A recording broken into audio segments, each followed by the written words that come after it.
Welcome back, my family.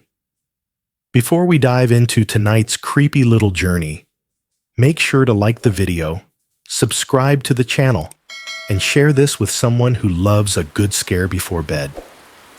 I would love to know where you are watching from and what time it is for you right now. So drop it down in the comments and hype me up a little on YouTube. Now, get comfortable, dim the lights, and let us step into tonight's story. In 1944, I was the brakeman on the last car of a crowded night train.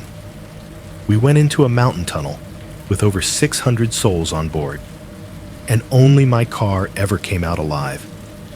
That's not a ghost story. That's not some urban legend your friend heard from a friend.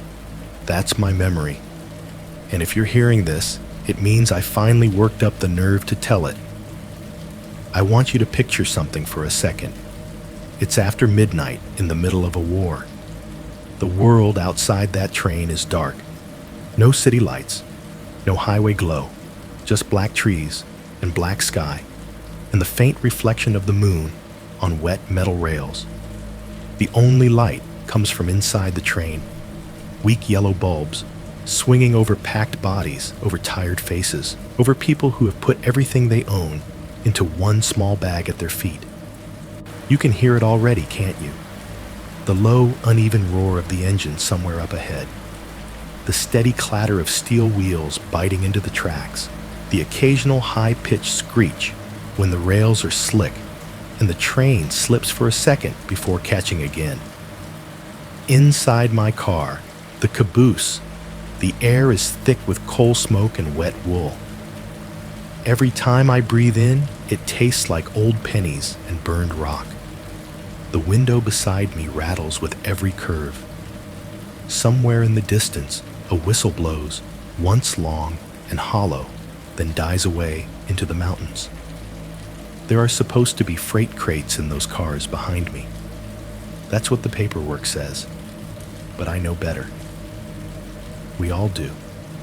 Those crates are people, families, runaways, old men, young mothers, kids with eyes too big for their faces. They're jammed into the boxcars, crammed into corners, pressed shoulder to shoulder on the floors, even clinging to the roofs. They're not supposed to be there. We are supposed to report them, throw them off at the next station. But have you ever looked into the eyes of someone who has nothing left and told them, get off, walk back into hell on your own 2 feet? We didn't. We let them stay. 600 beating hearts, 600 breaths, 600 prayers whispered into the dark as the train crawls up a mountain in the rain. Up ahead in the cab, the crew is shoving shovel after shovel of cheap, dirty coal into the firebox, begging the engine for power it doesn't have. The good fuel is gone stolen by the war. What we have left burns bad and smokes heavy. The tunnel just ahead of us, cut straight through solid rock, is supposed to be the safest part of this journey.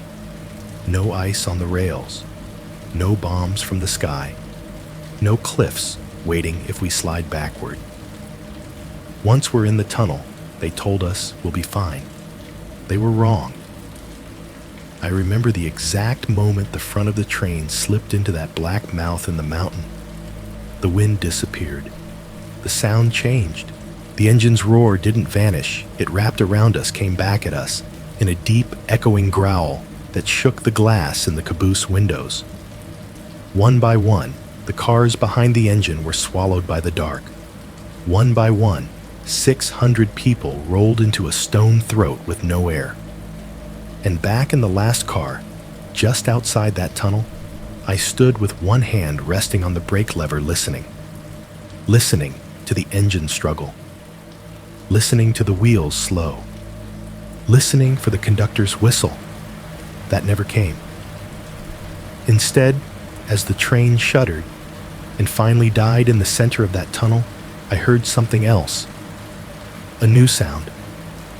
A sound I will never forget, no matter how loud I turn up the TV, or how hard this old building's boiler tries to drown it out.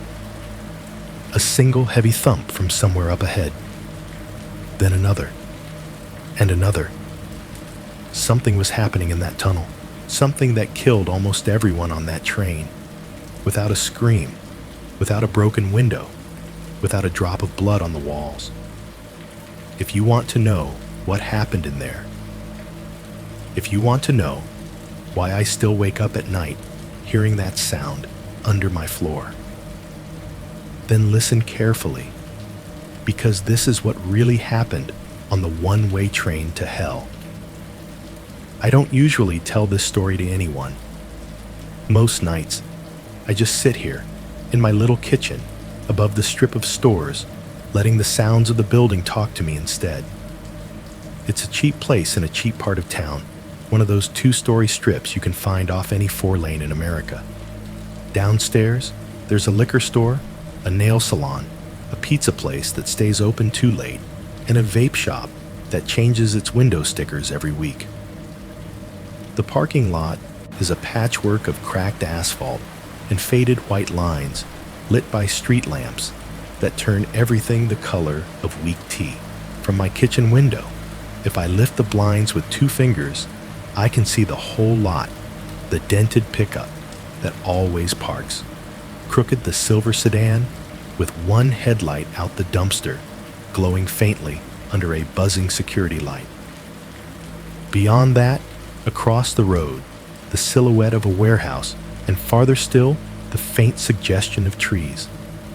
Somewhere past those trees, a few blocks away, the railroad tracks cut through the dark like a scar.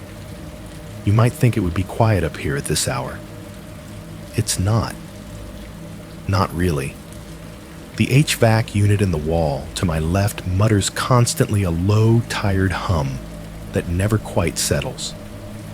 It rattles sometimes like it's coughing something up, then smooths out again. The refrigerator in the corner performs its little jump scare routine every 30 minutes or so, silent 1 second, then a sharp click and a whine as the compressor kicks on, vibrating the floor, just enough to make the spoon in my mug tremble. Out in the hallway, the ice machine beside the elevator spits and groans, and then releases a handful of cubes that clatter into its bin with a hollow, echoing rattle. If I sit very still, I can hear the building breathing pipes, ticking ductwork, clicking something heavy shifting in the walls. And under all of that faint, but always there, the far-off horn of a freight train rolling through the crossings a few blocks away. Long, low, and lonely, it starts as a ghost of a sound, then swells, then fades as if some giant animal is passing by out in the dark. You'd think after everything I'd have chosen an apartment far away from train tracks. Funny how life works. I sit at a small chipped table pushed against the wall facing the only window. The tabletop is scarred with old cigarette burns from some previous tenant. My coffee has gone cold in the mug. It's 3 a.m, give or take, but I don't bother checking the clock anymore. At my age, nights are longer than days, and sleep is something that comes when it wants, not when it should. The only real light in here doesn't even belong to me. It bleeds through the blinds from outside the red neon sign of the liquor store downstairs. By day, it's just another ugly sign, but at night, the letters glow a deep, uneasy red that stains my walls and cabinets. The blinds don't do much to stop it. They just slice that red into narrow stripes that crawl across the linoleum and up the refrigerator door. When a car pulls in and its headlights sweep by, the neon flickers, and the whole room looks like it's submerged in dark water for a second. In front of me on the table, my laptop hums softly. The screen throws its own pale light over my hands, turning the wrinkles and veins into harsh black lines. YouTube is open volume low.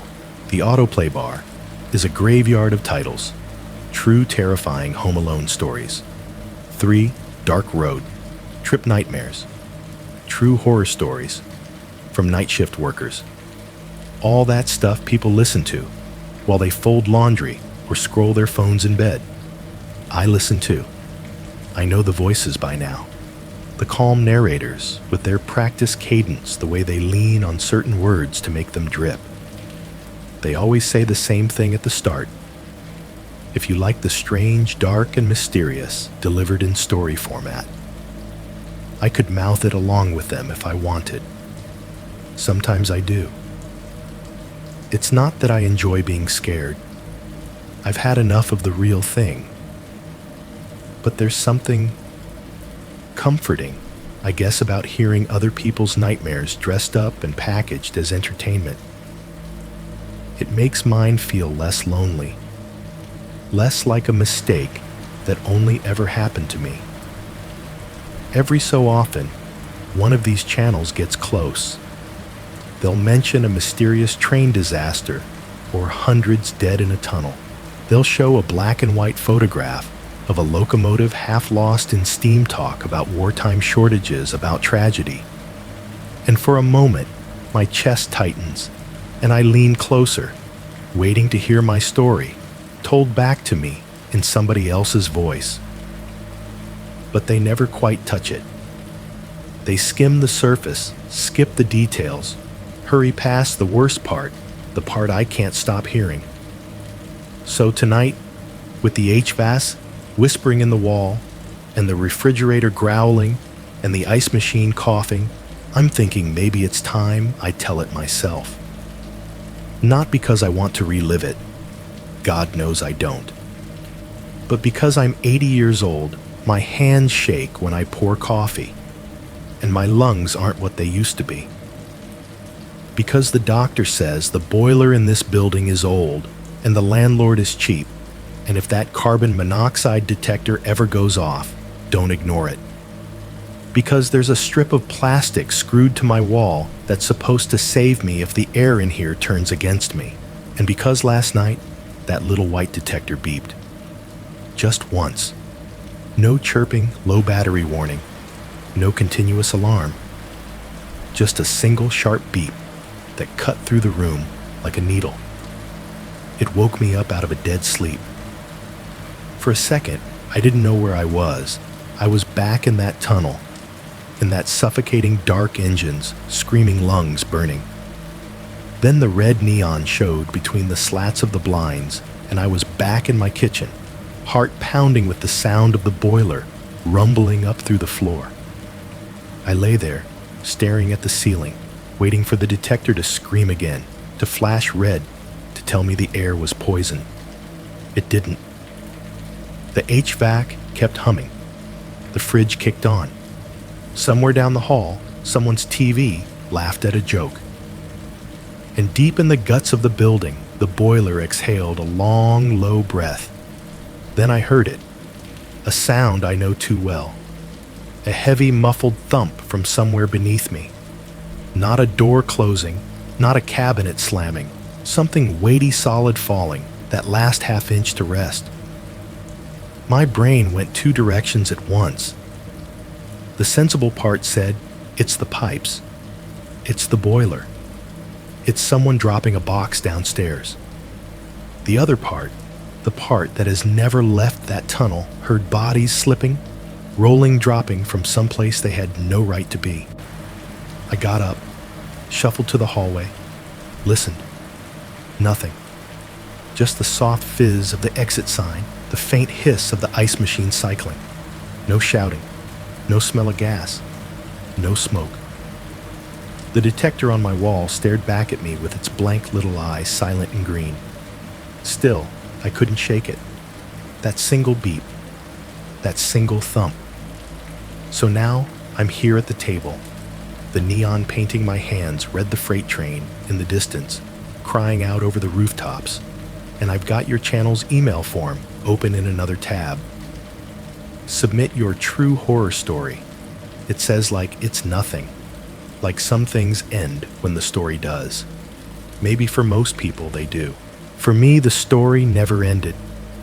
It just moved under the floor. I don't know how much longer these old lungs will keep dragging air in and out. I don't know if that detector beeped because of a glitch a spider or a puff of something it was actually meant to catch. But I do know this: if this building ever fills up with the wrong kind of air, if I go the same way they did, quietly sitting up, eyes open, I don't want their story to disappear with me. So I'm going to tell you what happened on that train. I'm going to tell you how a tunnel that was supposed to be the safest part of the journey became the last place more than 500 people ever breathed. I'm going to tell you what it sounds like when a full train keeps moving, even after almost everyone on board has already died. If I die in this apartment because the landlord skimped on a repair, at least by then someone out there will have heard the truth about the one-way train to hell. And if while you're listening, you hear a little thump somewhere in your own house, well, I hope for your sake it's just the fridge. The laptop on my table is older than some of the employees downstairs. It's one of those bulky black models they stopped selling years ago, with a cracked plastic frame and a screen that takes a moment to remember what on means. The A key is shiny from overuse.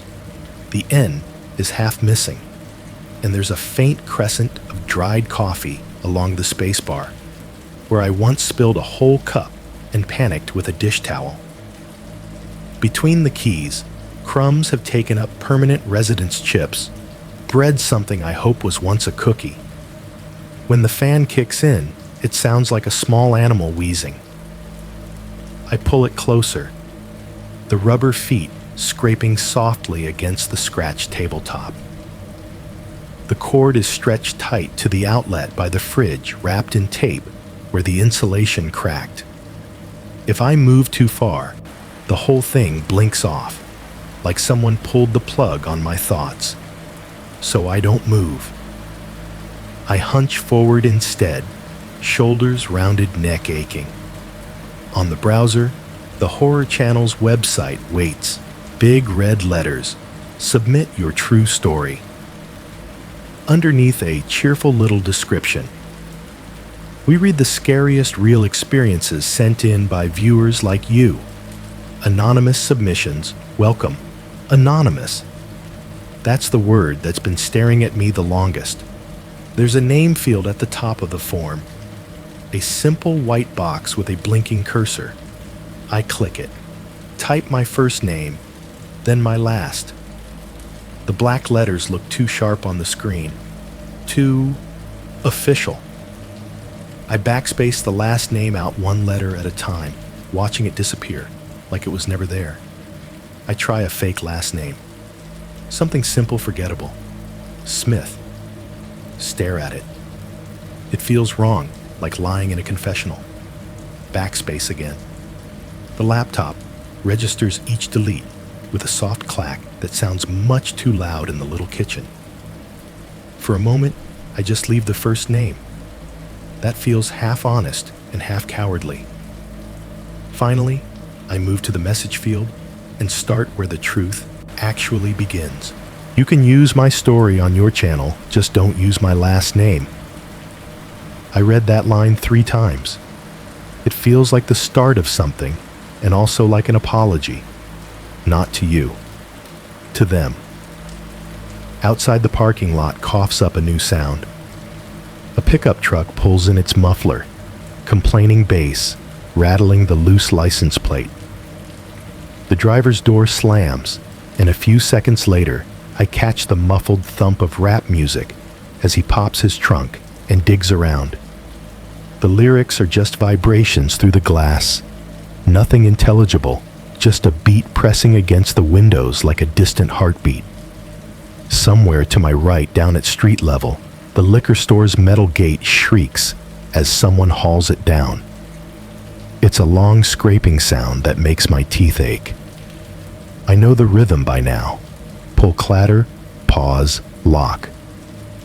The echoes climb the stairwell after it, where they mix with the dull, tired groan of the elevator as it climbs to the second floor, then stops with a reluctant thud. The elevator doors open with a sigh, then close again, the old mechanism whining like it resents every ride. Out in the hallway, the neon exit sign hums, and the fluorescent tube above it flickers every few seconds, stuttering a halo of sickly light under the door. When it dims, my kitchen turns red again. When it brightens, the red fights with a jaundiced white. It feels like the room can't decide what kind of nightmare it wants to be. I look back at the empty message box and imagine you sitting wherever you are on a couch in bed, in your car, on a night shift break, scrolling past dozens of thumbnails until you land on a title about a train to hell. You click. You hear the usual intro, the sponsor message, the host clearing their throat. And then they read my words. That's the part that makes my hands sweat. I rest my fingers on the keys and start again. I am not telling you this because I want anyone to feel sorry for me. The letters appear in neat rows. I pause. That's important to me, so I go on. I've lived my whole life with this story sitting behind my ribs. I just don't want to die and take it with me. Where I'm going, I already know what the trains sound like. I don't need a replay. Outside, another car door slams. Somewhere, 2 floors below, a woman laughs too loud, probably from the nail salon closing up late. A snatch of English, a streak of Vietnamese or Spanish floats up, then dissolves into the hum of the road. I keep typing. I tell you, the listener, I can't see that I'm not here for pity or fame or views, that you can read it in your bored, practiced horror voice and then go right back to whatever you were doing. That's fine with me, as long as just once the story is told the way it happened. I hesitate, then add something I didn't plan to write. Sometimes I think they never really left that tunnel. Not all of them. It's like the ones who died found ways to follow me out, not as ghosts in the corner of the room, but as sounds. Little reminders. A thud in the floor. A change in the air. As soon as I type it, the building decides to prove me right. From far below, deep in the concrete belly of this place, the boiler stirs. It starts as a faint tick, like someone tapping gently on a metal drum with a fingernail. Then a low, steady rumble grows, spreading out through the pipes, vibrating through the walls, up my chair legs, into my bones. The floor under my feet trembles just enough to make the coffee in my mug shiver. For half a second, I'm not in my kitchen. I'm back on the end of a rattling steel frame, standing in a caboose, feeling the wooden floor shake as the locomotive up front drags us up a mountain. That same distant, relentless pull. That same sense of being attached to something too big and too hungry to stop. I swallow, suddenly aware of how stale the air in here tastes. My fingers hover over the keys. The screen's light reflects in the window, turning my own face into a ghost hovering over the glowing parking lot. My eyes look older than I feel most days. When did that happen? I force myself to keep moving. Every time I hear a train horn at night, I count without meaning to. Not the seconds between blasts, the number of people who never got to hear another one. 521. That's how many died on that train. I was one of the few who didn't. I still don't know why. I leave it at that. No explanation. Just the number sitting there like a stone dropped into a shallow pool.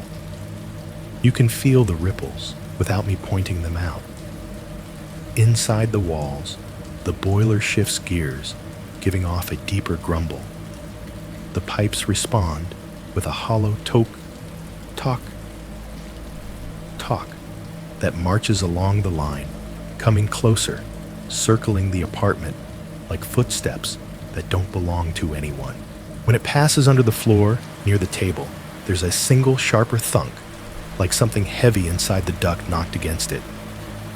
It's an ordinary, everyday sound. I know that. Metal expands and contracts. Air pushes past a damper. Old buildings complain. The logical part of my mind lines up these explanations in neat rows. But the rest of me hears something else, a memory of bodies dropping in the dark where no one could see them. The sound of weight giving way, of arms slipping, of a final graceless fall. My hands pull back from the keyboard for a moment. I rub them together, feeling the stiffness in my knuckles. I could stop here, close the laptop, tell myself I'm being dramatic. It wouldn't be the first time, because here's the thing I haven't told you yet. This isn't my first try. I move the cursor, down-type another line, and let the truth spill. I've tried to send this story before. Every time something stops me. I remember sitting right here 2 years ago. The same neon, bleeding through the blinds, the same laptop wheezing. I had gotten as far as the word tunnel, just typed it, just sat back to breathe, and the whole building went black. The lights blinked out. The fridge died mid-hum. The HVAC sighed to a stop. The only thing left was the red afterimage of the liquor sign, and my own heart hammering in my ears. Power came back 10 minutes later. The draft was gone. Last year I tried again. Different channel, same story. I managed a few more lines that time. I described the way the air tasted, the way the engine roared.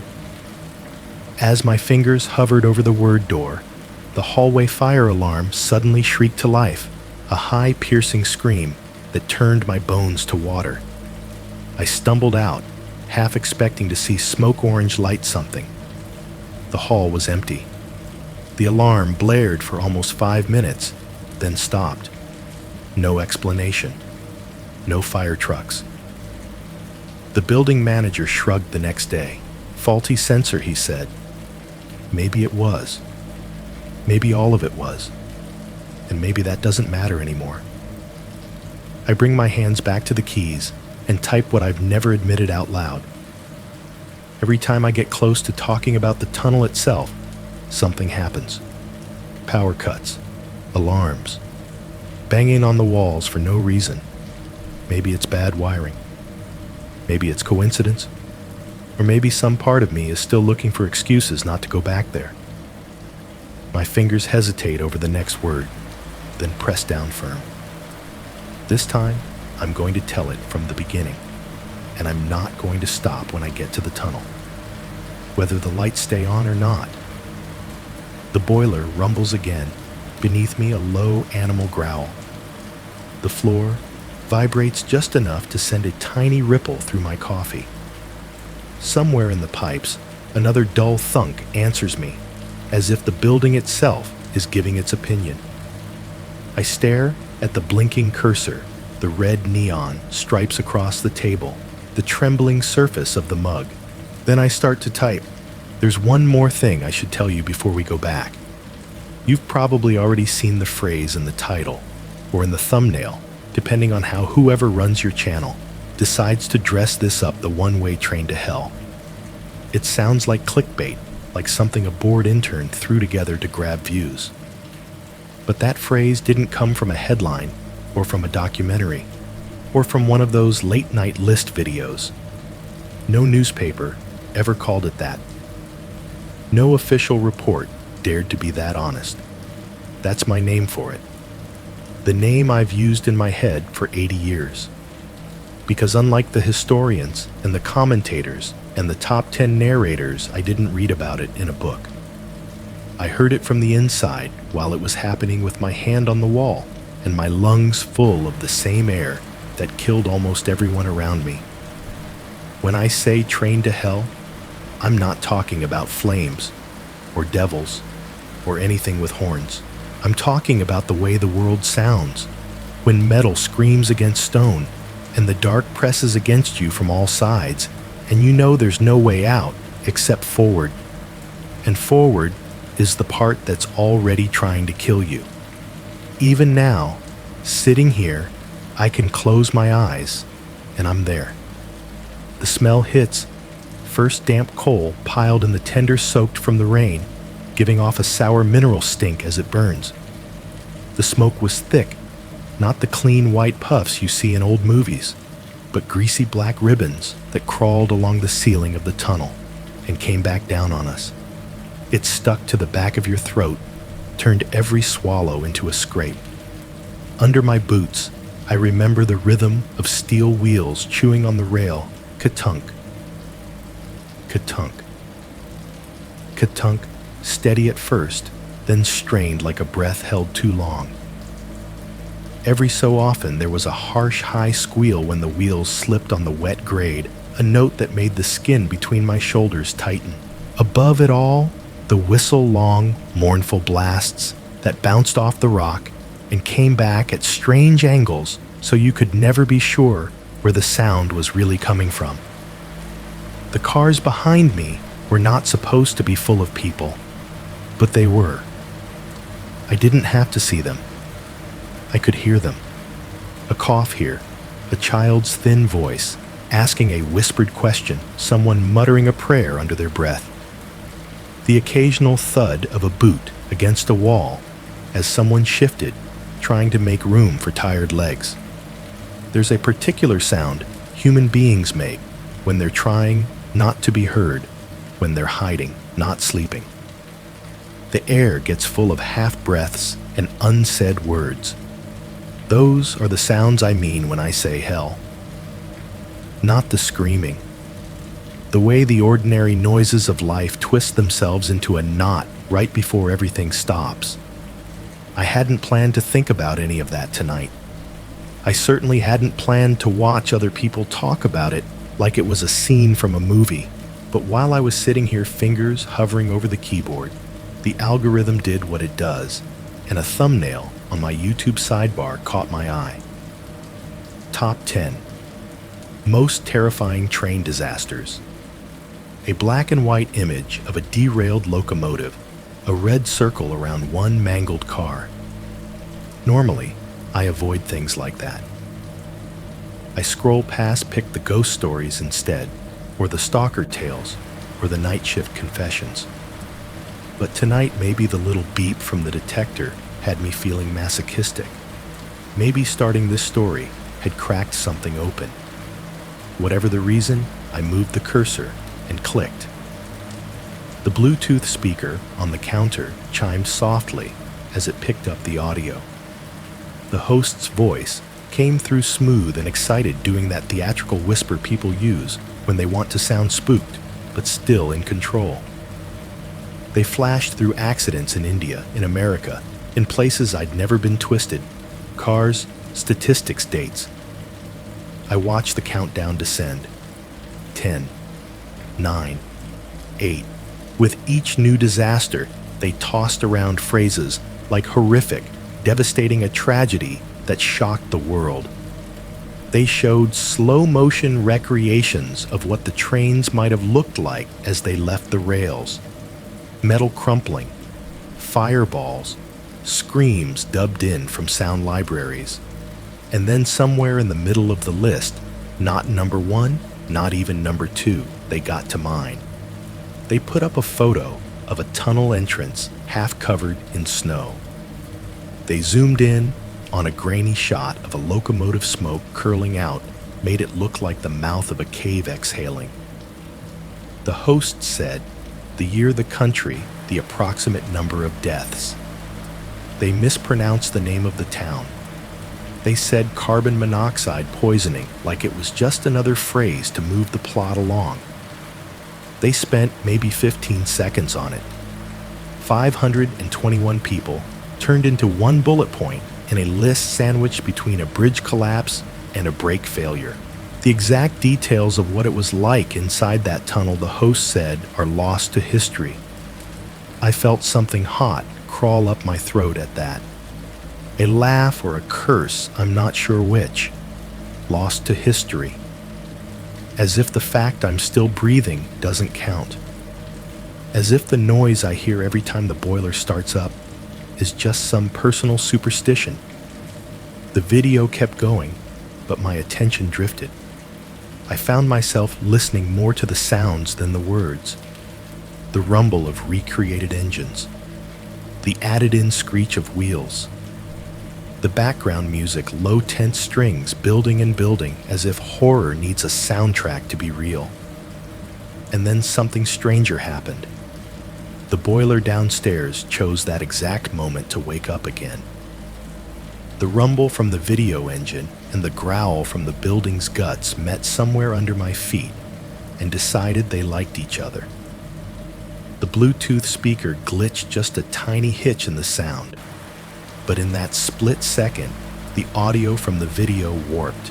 The roar of the train on the screen lost its studio polish and picked up a raw edge. The bass note from the boiler climbed up through the floor and threaded itself under the narrator's voice. For a few long seconds, it all blended together into one continuous low grinding thunder. The apartment disappeared.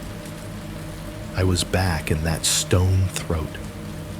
The air felt thicker. My chest tightened like someone had set a belt around it and pulled. The narrator's words blurred.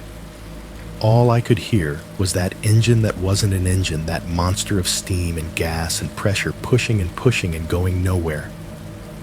My hand moved before my brain caught up. I slapped the laptop's spacebar. The video froze. The Bluetooth speaker cut to silence with a soft chime. The boiler kept on for another breath, then another, then eased off into a slower hum. For the first time in minutes, the room was itself again. No music, no narrator, just the building, the faint drip of someone's faucet, the hiss of the HVAC, the dull ticking as the pipes cooled. My ears rang in the quiet. My heart felt too loud in my chest. I reached for my mug with fingers that weren't as steady as I wanted them to be. The coffee sloshed over the rim and left a dark crescent on the table. I cursed under my breath and set it down. That's when the thump came. Not a gentle click in the walls, not the polite thunk of ice dropping into a bin. A solid, dense impact from somewhere under the kitchen. It went through my feet first, then my spine. The mug jumped on the tabletop, another wave of coffee spilling over, this time splattering my wrist. I jerked back, breath-catching. That sound, that exact weight, that stupid, awful finality is burned into me. The sound of something heavy that was never meant to fall, finally letting go and hitting the ground. For a second, I just sat there staring at the floor, waiting to hear a follow-up, a shout, a curse, somebody swearing, because they dropped a box. Nothing. The building settled into its usual restless quiet, as if it hadn't done anything out of the ordinary. My chair scraped as I pushed back. The linoleum was cold under my bare feet as I crossed to the door. The hallway outside smelled like old carpet cleaner and cheap air freshener, with a faint edge of hot metal riding under it all. The fluorescent fixture overhead buzzed and flickered, stuttering light into the empty corridor. At the far end of the hall, the door to the boiler room stood half closed. It's usually shut tight. Tonight it was ajar just enough to show a strip of yellow behind it, a dirty industrial light that made the shadows around it look thicker. From inside came the steady, guttural roar of machinery at work, echoing in that cramped little space. For a heartbeat, I could almost see it differently, not as a modern steel box, but as a squat, sweating furnace on wheels, iron lungs, gulping coal, and exhaling invisible death into a stone tunnel. I stayed where I was. I didn't call the landlord. I didn't go knock on the door and ask if everything was all right. I just stood there listening, counting the seconds between the deeper pulses of noise, feeling the vibrations creep up through the soles of my feet. Then I turned back to my apartment, to the laptop, to this half-finished confession. If you're still with me after all this, if the mundane horror of an old man's building hasn't sent you clicking away to something with ghosts and jump cuts, then maybe you're ready to hear the rest. To understand why a single ordinary thump in the floor can make me feel like I'm 20 again, gasping in the dark with 500 people who never made it out. You want to know why that sound makes my blood run cold. Then we have to go back to where it started. Back to the mountains. Back to the tunnel. Back to 1944. Before the war. Before tunnels and numbers and carbon monoxide reports. There was only the sound. I grew up in a little town, stitched to the side of a railway line, like an afterthought. If you looked at it from above, though of course I never did, you'd see a handful of red-tiled roofs clinging to a slope, narrow streets, twisting between them, and then, at the bottom of it, all two silver lines of steel cutting straight through the valley. The tracks were the only straight thing we had. Everything else slouched and leaned and sagged with age. For us, the trains weren't just machines that came and went. They were the town's heartbeat. In the early mornings, before the sun climbed over the hills, the first freight would announce itself with a faint tremor under the floorboards. I remember sitting at the kitchen table, legs too short to reach the ground, feeling my chair buzz just slightly as the vibrations crept up from the earth. A second later, the glass in the single window would begin to hum in its frame. The spoons in their chipped ceramic mug would chime together. Then finally, the whistle, a long rising wail that slid between the houses and poured down into the valley, waking dogs and babies and whatever birds were foolish enough to nest close to the line. My mother always pretended to be annoyed by it. She'd tut under her breath and steady the plates with one hand while she stirred a pot with the other. But even she paused sometimes when the sound came, as if she needed to hear the whole note before she could go back to whatever she was doing.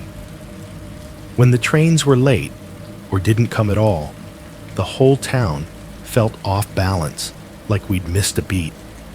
On market days, I'd stand by the open window and listen to the engines talk to each other. From one end of the valley, you'd hear a distant call, short, sharp blasts, and then a moment later, an answering cry from somewhere near the station. The sound bounced off the hills, turning our little town into a bowl full of echoes. Even now, if a horn blows in just the right key, I can feel those echoes in my chest. My first memory of fear doesn't involve a monster under the bed or a shadow in the closet. It's the sound of a whistle cut off too soon. But I'm getting ahead of myself.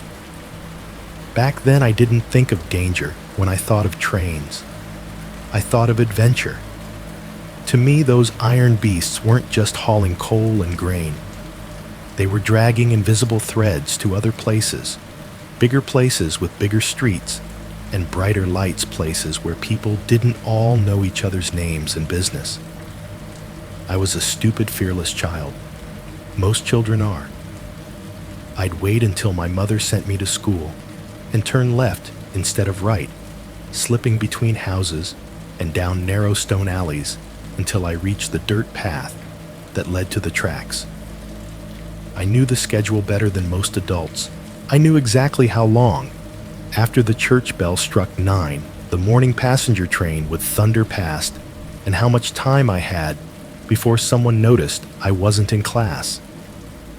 The path curved down the hillside in a series of scrappy steps, half washed out whenever it rained too hard. At the bottom, it opened onto a strip of rough ground between the last garden and the railway line. The grass there was always scorched and patchy from stray sparks.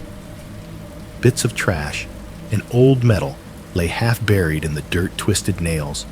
A bent coin, a fragment of ticket someone had dropped from a window. If I was early, I'd spend a few minutes arranging stones on the sleepers, pretending they were tiny cities bracing for an earthquake. I'd lie on my stomach and press my ear to the ground, listening for that first faint shiver of approaching wheels. When I thought I heard it, I'd roll onto my back, scoot closer, and this is the part that makes my old lungs tighten, now stretch out until my cheek rested lightly against the rail. If you've never done it, you might not know this, but steel sings. Not out loud, not the way a kettle whistles, but inside itself. When a locomotive is still far away, too far for your ears to pick out the noise, the rails feel it. They hum with a deep bone-low note that climbs into your teeth and tingles behind your eyes. Lying there with my face on the cold metal, I could feel the train before the town did, before the plates rattled or the dogs barked. It felt like a secret, like the earth was telling me something before it told anyone else. Of course it was dangerous.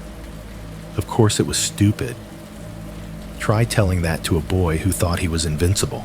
By the time the whistle finally tore through the valley and the first breath of smoke reached me, I'd scrambled to my feet and stepped well back, heart racing, as the engine roared past, close enough that I could feel the heat through my shirt. The engineer would lean out sometimes, shaking his head at me, wagging a gloved finger. The wind off the cars would slap my hair back and drag the breath from my mouth, and I'd stand there grinning like an idiot, clothes dusted with black, listening to the train's long metal tail rattle away into the distance. I'd go home smelling like burnt coal and oil, my hands black, where I'd grabbed the rails, my knees stained brown from the dirt. My mother could always tell. She'd catch me by the collar the second I stepped through the door, sniff once, and her face would crumple into that familiar scowl. Again she'd snap, switching into that low, fierce tone that somehow carried farther than any whistle. You want to end up under those wheels, is that it? She'd swat at my shoulders with a dish towel as if she could beat the smell out of me. My shirt would come off and go straight into a basin of cold water, the gray clouds spiraling out as she scrubbed. Under the anger, though, there was something else in her eyes. Worry, yes, but also, if I'm honest, a ghost of the same longing I felt when I heard the trains. My father was gone by then, taken by an earlier war, so the job of warning me about the tracks fell to my uncle, her younger brother. He worked for the railway, not as an engineer, but in maintenance, checking the lines, hammering spikes back into place, making sure the trains had something solid under them. He'd come by on Sundays, his boots leaving dusty prints on the kitchen tiles, his clothes carrying that familiar blend of rust and smoke. When he caught me arranging toy soldiers in a straight line on the floor one afternoon, he snorted and nudged them aside with his toe. "You know what they call that," he said, nodding toward the window, where a faint thread of smoke was already visible. A bad idea. He sat me down at the table, handed me a slice of bread that was more crust than anything else, and launched into one of his lessons. That's what my mother called them. I suspect now that he used them as much to scare himself straight as to scare me. There was a man, once he said, who thought he knew trains better than anyone, walked the line every day, said he could feel them coming from miles away. One morning, he misjudged it, half a step too slow. He held up his hands, palms facing each other, then slid one sideways through the other, so they didn't quite touch. Train didn't even stop. Didn't feel a thing, they said.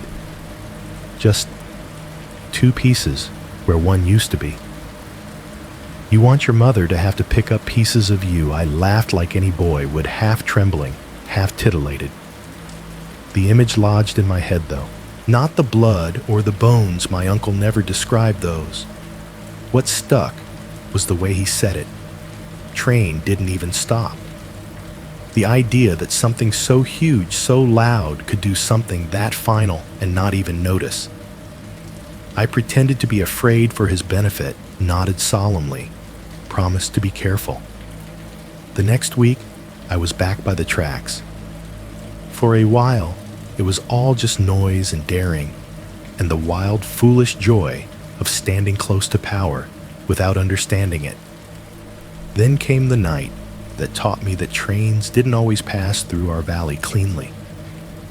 Sometimes they got stuck. It was late, much later than any scheduled train. I was in bed, the thin blanket up to my chin, the smell of the day's burned bread lingering in the air from the kitchen below. My mother thought the radio had lulled me to sleep hours ago. She'd turned it down low, but not off. The announcer's voice drifted up through the floorboards in a soft, steady murmur, talking about politics I didn't understand. Then under his words, I heard something that didn't fit a whistle, short and sharp, cut off too quickly, as if someone had clamped a hand over its mouth. The radio crackled. The glass in the window trembled more than it should have. From somewhere down the hill came a chorus of shouts, men's voices urgent and overlapping. I sat up. The room was dark, save for a thin smear of moonlight across the wall. Outside, another sound joined the shouts, the grinding metallic scream of steel protesting against steel higher and longer than the usual squeal. It made the hairs on my arms stand on end. My first instinct was to scramble out of bed, to press my face to the glass to see. Before my feet hit the floor, my bedroom door flew open, and my mother was there, hair loose, eyes wide. "Stay," she said, one hand out as if she could pin me to the mattress by sheer will. "Do you hear me? Stay." I tried to argue. The words tumbled over each other. What happened? Is it a fire? Did a train stay? Her voice brooked no argument. She pulled the door almost shut, leaving a crack, and hurried away. I heard the front door open downstairs, then the rush of her footsteps joining the others headed toward the tracks. Left alone, I crawled to the window anyway. I couldn't see much, the angle was wrong, and the darkness was thick, but I could hear everything. The shouting had spread, turning into a kind of ragged chorus. Someone yelled for a doctor. Someone else yelled a name. Somewhere down there, a dog barked frantically, and then was silenced. Then, after what felt like a long time of confusion, came a sound I'd never heard before. It started low, like a groan, then rose into a sharp metallic shriek as the stationary train, because by then, I could tell it had stopped, began to move again. Not the smooth, rolling clatter of a normal departure, but a heavy, reluctant grinding, like something that did not want to be dragged was being dragged anyway. The whole house shook as the cars lurched back into motion. The window rattled so hard I thought it would crack. Somewhere, in the kitchen below, dishes chattered against each other.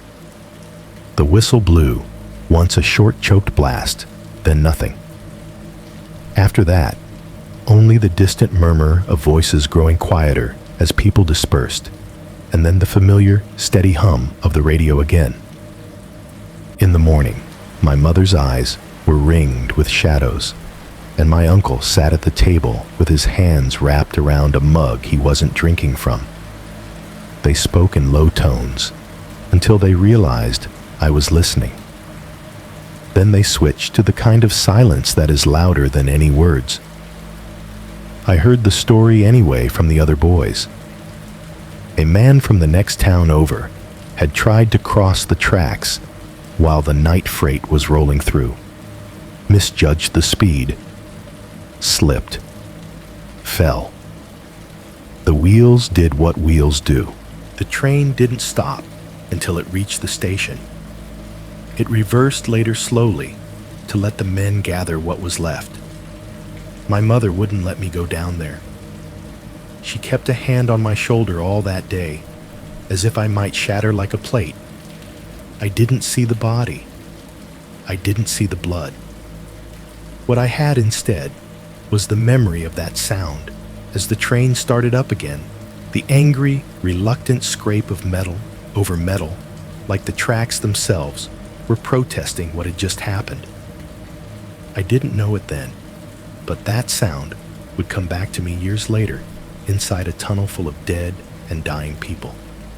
It would join the other noises, the whistles, the hum, the thumps, and become part of the private orchestra I carry around in my skull. Back then, though, I was just a boy by the tracks, finally beginning to understand that the things I loved could just as easily kill you, and never even noticed they'd done it. By the time I was a teenager, the trains weren't just the heartbeat of the town. They were its only real pulse of money. The fields were tired, the small shops were emptier every month, and the talk on the radio had shifted from markets and festivals to borders and armies and the inevitable. Even if you didn't understand politics, you could feel war creeping closer, like a storm you smelled before you saw. We didn't have much. My mother took in sewing and washing. Some days, the only thing in our kitchen was the smell of someone else's dinner drifting in under the door. My uncle still worked for the railway, but his pay wasn't enough to take care of two households, no matter how much he tried. I was growing fast, always hungry, and school felt like a luxury we could no longer afford. So one afternoon, instead of going to class, I went to the station. I remember standing in front of the station master's office, palms sweating against my worn pants, listening to the low roar of the yard beyond, the shunting, the shouted orders, the hiss of steam. The station building itself was a tired old rectangle of stone and peeling paint.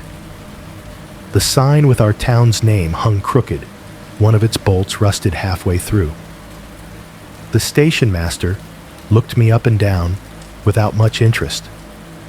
He had ink stains on his fingers and a permanent squint from reading too many schedules in bad light. "You're young," he said, not unkindly. "You can't work a line gang. You'll break. I'll do anything I said. Carry clean whatever needs doing. I know the trains. I know the times." He grunted at that. "Knowing times is worth something. You come when the first freight comes in tomorrow. We'll see if you're still standing by nightfall."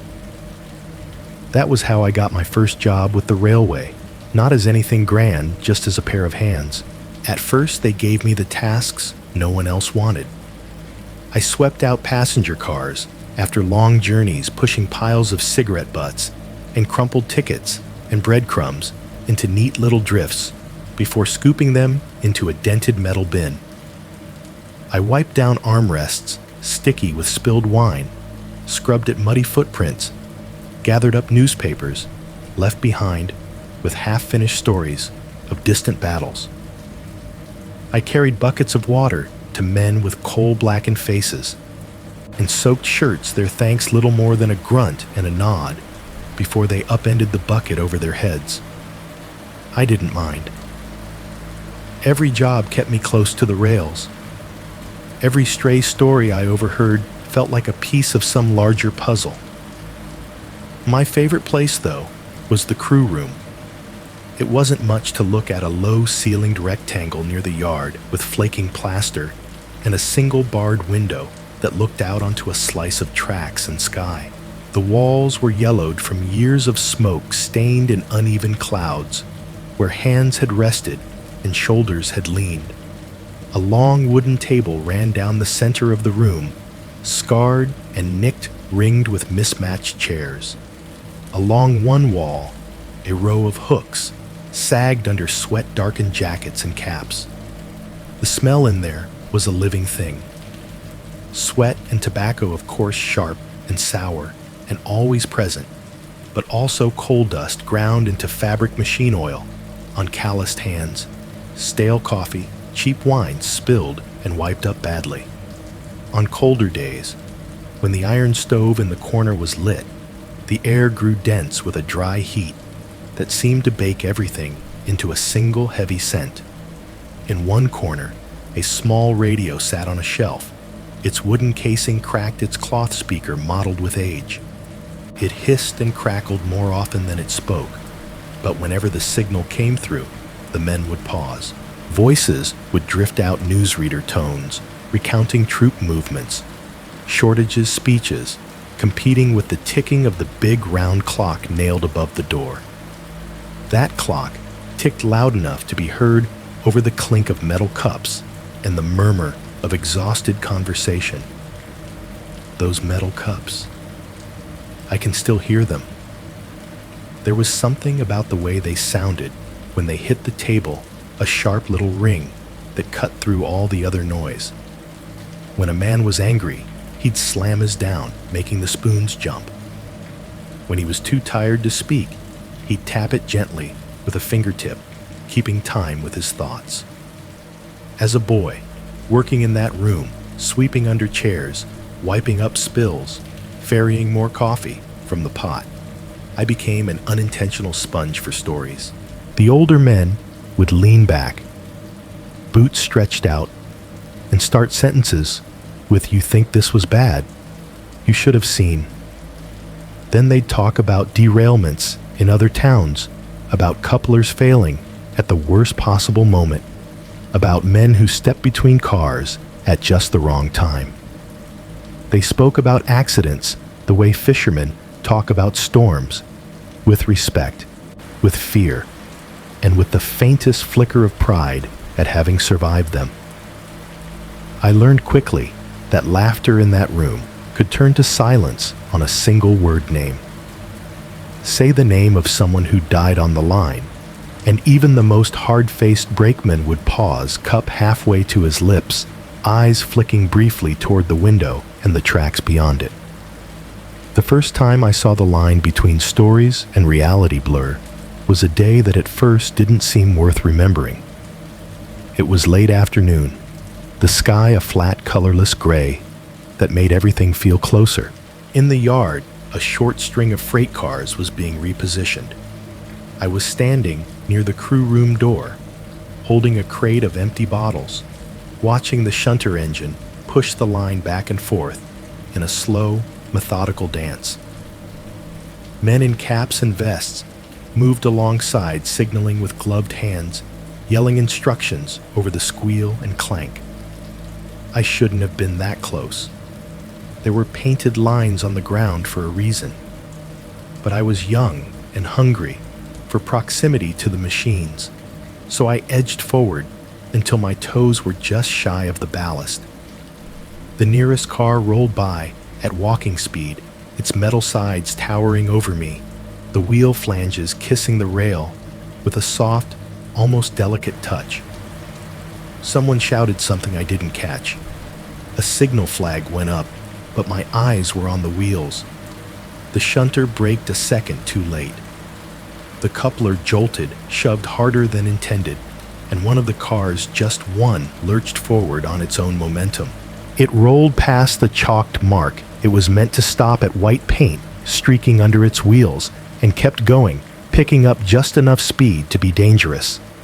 There was a group of people standing a few meters ahead, a worker with a clipboard, a woman from town bringing food to her husband, and a child, her daughter. I think, though, I never asked, clutching a paper-wrapped loaf of bread. They were turned the wrong way, looking at something on the platform, laughing at some small joke.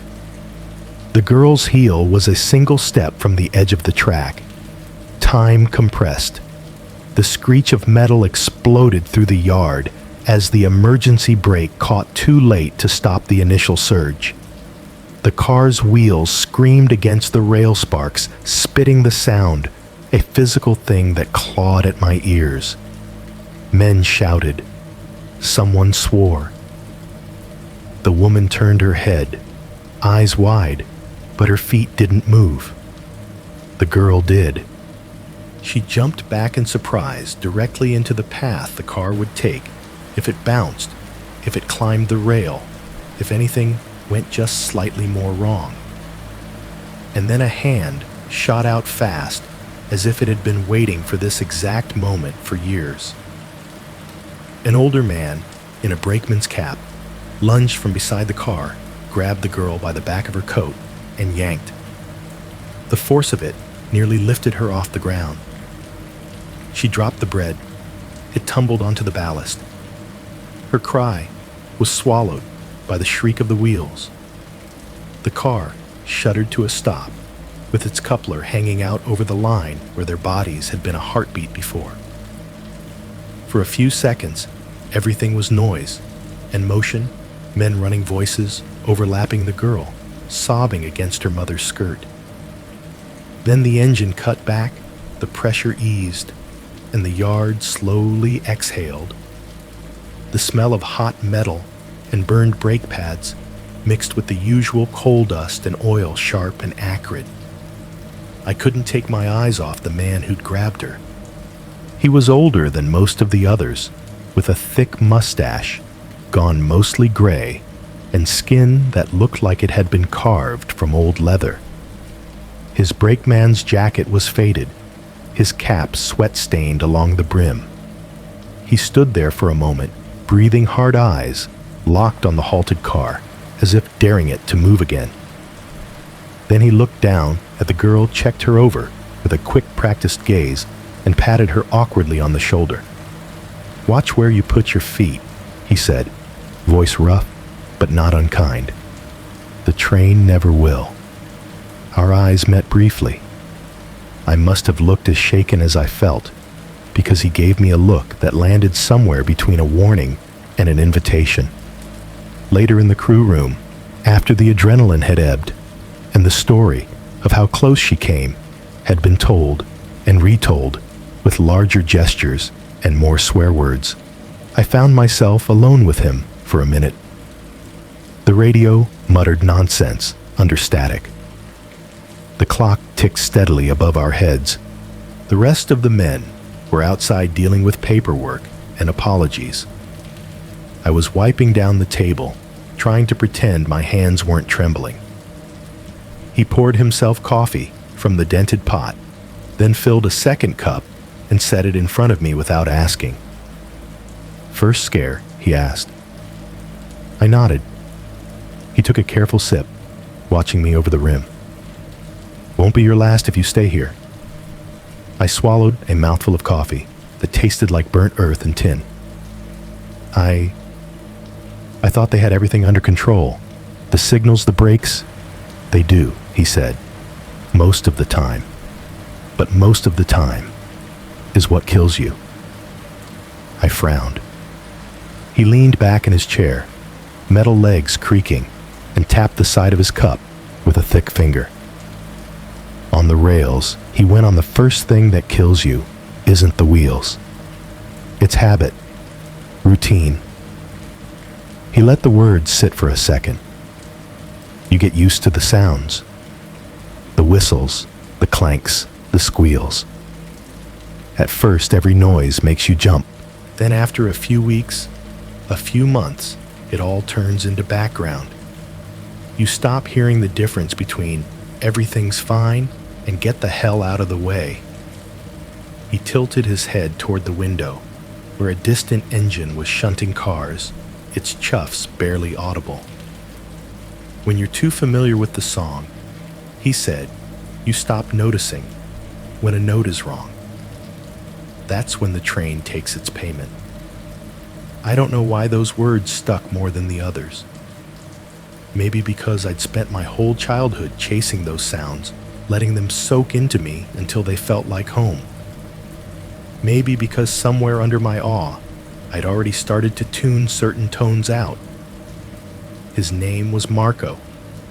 I didn't know it then, not for a while. To me, he was just the old brakeman who stood a little closer to the edge than anyone else, who moved with the easy confidence of a man who danced with danger long enough to know its steps. He would become more than that later teacher mentor, the man whose voice I still hear when I think about trains. But in that moment, he was the first person to make me understand that my love for the rails could get me killed, not because I didn't know enough, but because I might someday think I knew too much.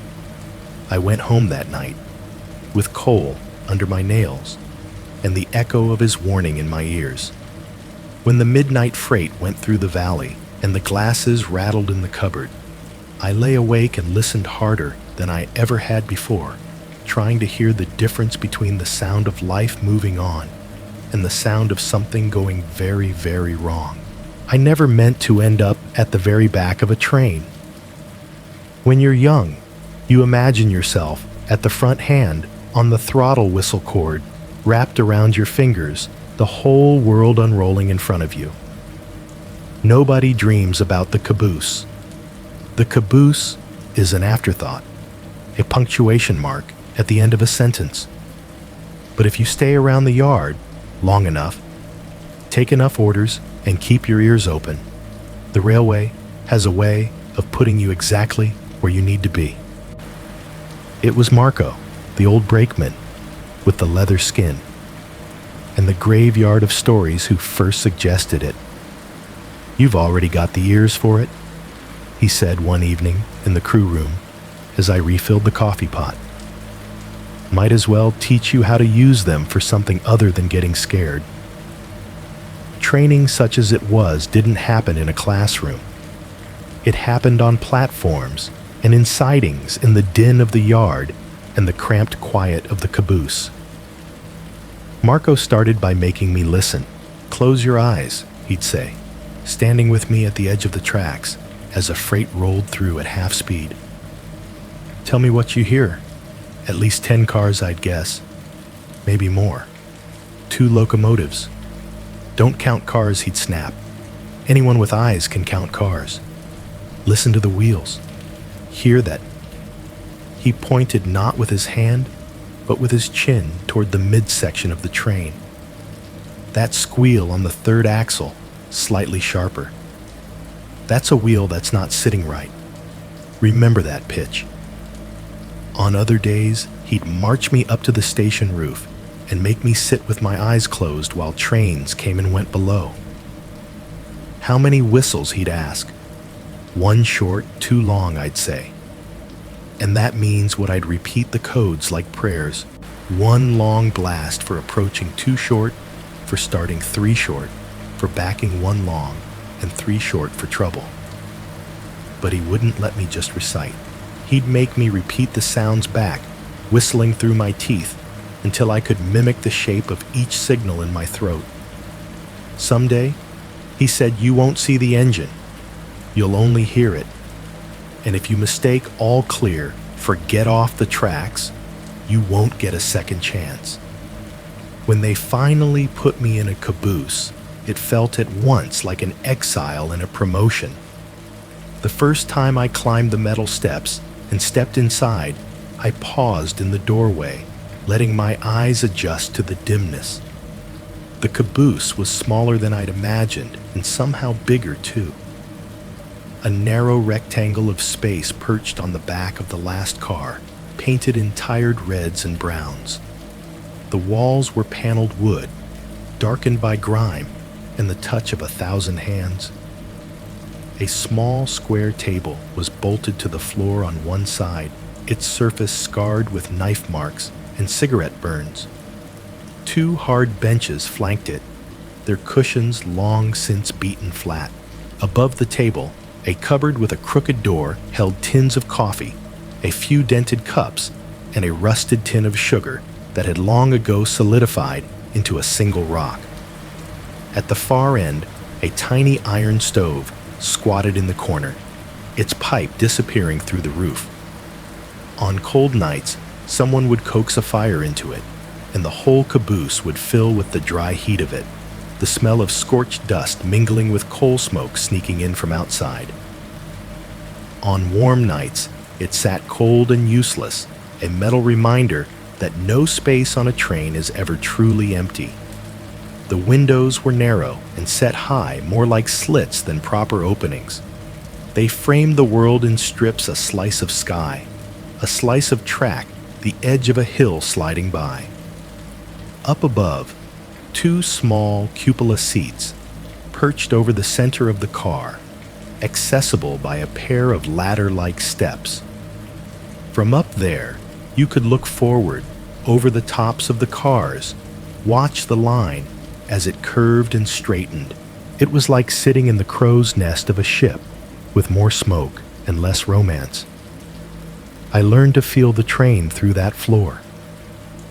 Every clack of the wheels over a joint, every shudder as the couplers took up slack, every change in the rhythm of the engine came to me through the boards. Eyes closed, hands flat on the table, I could tell when we were coasting, when we were working, when the driver up front was uneasy about something. The caboose was the last to know when anything happened, but it was also where the truth couldn't hide. Whatever lied ahead would eventually travel down the line and shake the wood under my boots. My first run on the mountain line came in late autumn. The air had that thin, metallic taste it gets before the first snow, and the hills wore a patchwork of browns and bare branches. Our train wasn't especially long that day, but it was heavy, cold timber crates of supplies bound for towns tucked higher into the hills. As we left the familiar valley behind and began to climb, I felt the change. The engine's beat shifted from a lazy chuff to a laboring thump, closer together, deeper.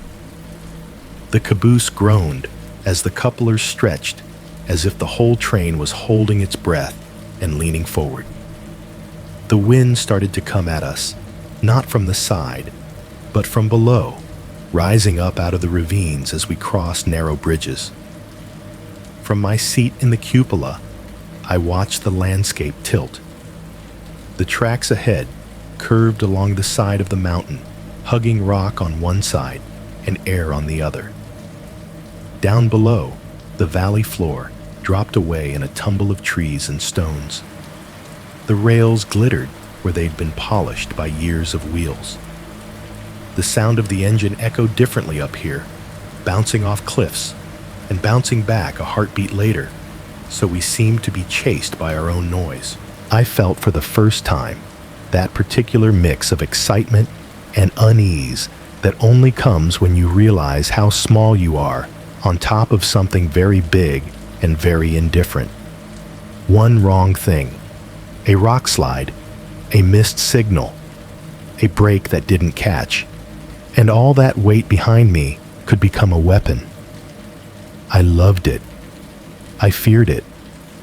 Those feelings have never fully untangled from each other. Somewhere near the midpoint of the trip, we pulled into a small mountain station I'd never seen before. Calling it a station feels generous. It was more like a widened patch of gravel, with a shack, a water tower, and a sign with the town's name painted in flaking crooked letters. The air up there was colder, thinner. When I stepped down from the caboose, my breath came out in white puffs. The wind bit through my jacket. While the engine took on water and the crew checked the brakes, always, the brakes the rest of us stretched our legs. The world felt strange and quiet after hours of constant vibration. My own footsteps sounded too loud on the gravel. That was when I saw it. Off to one side of the station, half hidden by a shoulder of rock, a dark opening yawned in the hillside. It wasn't the tunnel we were using that day. Our line curved away from it, taking a gentler route along the slope. This hole was older, smaller. Its stone mouth crumbled at the edges like a tooth gone bad. Moss clung to the arch. No smoke came from it, no sound. Just dark, like a cut in the mountain. "What's that?" I asked, nodding toward it, as Marco came up beside me. He glanced that way, squinted and snorted. "Bad luck," he said. "Old tunnel. They used it when they first put this line in. too narrow. There was a collapse, they say. Some engineer in an office decided it was cheaper to blast a new path than to dig the old one out. So they did. Was anyone hurt? I asked. Depends who you ask, he said. Some will tell you they got everyone out. Some will tell you, not quite. He shrugged. Either way, the stones closed around it now. Later, back in the crew room, one of the younger conductors added meat to the bones of the story. They say a man got trapped in there. He told us, leaning forward over his cup, his eyes bright with the pleasure of spooking the new boy. The radio in the corner hummed faintly, its signal too weak to compete. Rockfall. Sealed him in a side cut. Couldn't get him out in time. They bricked over the entrance eventually, but some nights he paused for effect. If you stand close to the wall, you can still hear him, hammering, trying to finish the job. Tap, tap, tap, like he doesn't know he's dead. Another man laughed and knocked on the table, with his knuckles a steady hollow sound. Bah! Old wives' tale, rock shifts, that's all. I laughed too, because I was supposed to. Because I was already tired of being the boy who got scared by every noise. But the detail stuck the sound of hammer blows against stone echoing in the dark, long after they should have stopped. That night, when we rolled out of the station again, I made a point of climbing up into the cupola as we passed that sideline.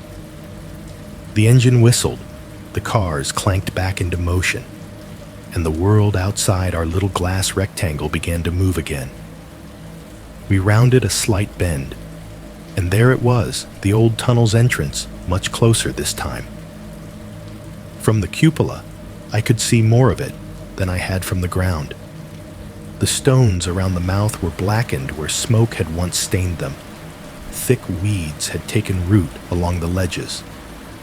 The darkness inside was absolute, a flat, impenetrable black that seemed to swallow the stray shafts of light that fell across it. For a second, as we slid by, it looked less like an opening and more like a wound, a long, narrow cut in the flesh of the mountain never properly healed. The train's own shadow flickered over it, and then it was gone, replaced by more rock and scrub and sky.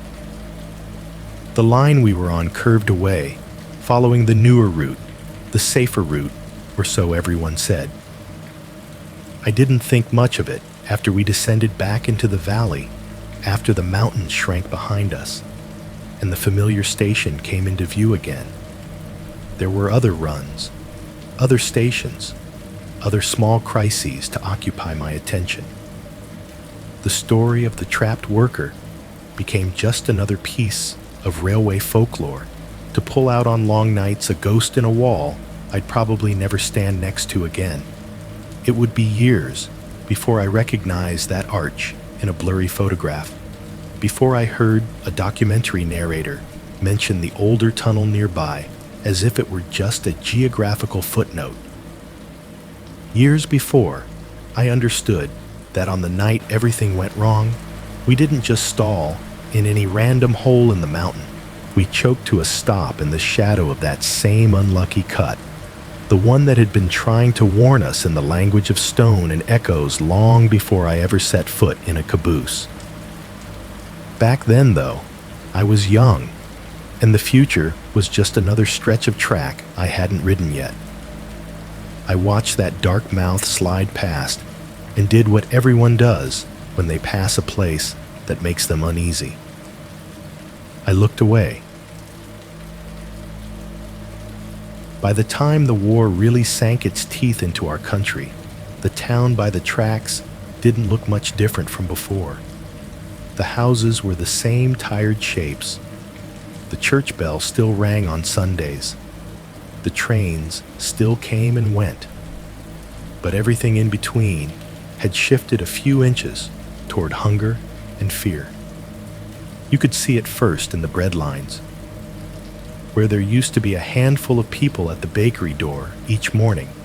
There were now strings of figures stretching down the street, coats' thin shoulders, hunched ration cards clutched in chapped fingers.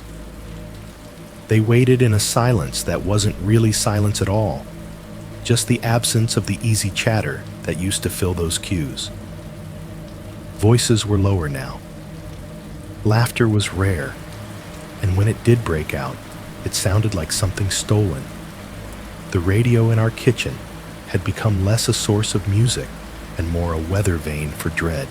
The cheerful songs were still there sometimes, but they were thinner, squeezed between long, flat announcements about cities I had never seen, suffering heavy bombardment, about fronts that were holding or collapsing, about new regulations for fuel, for food, for movement.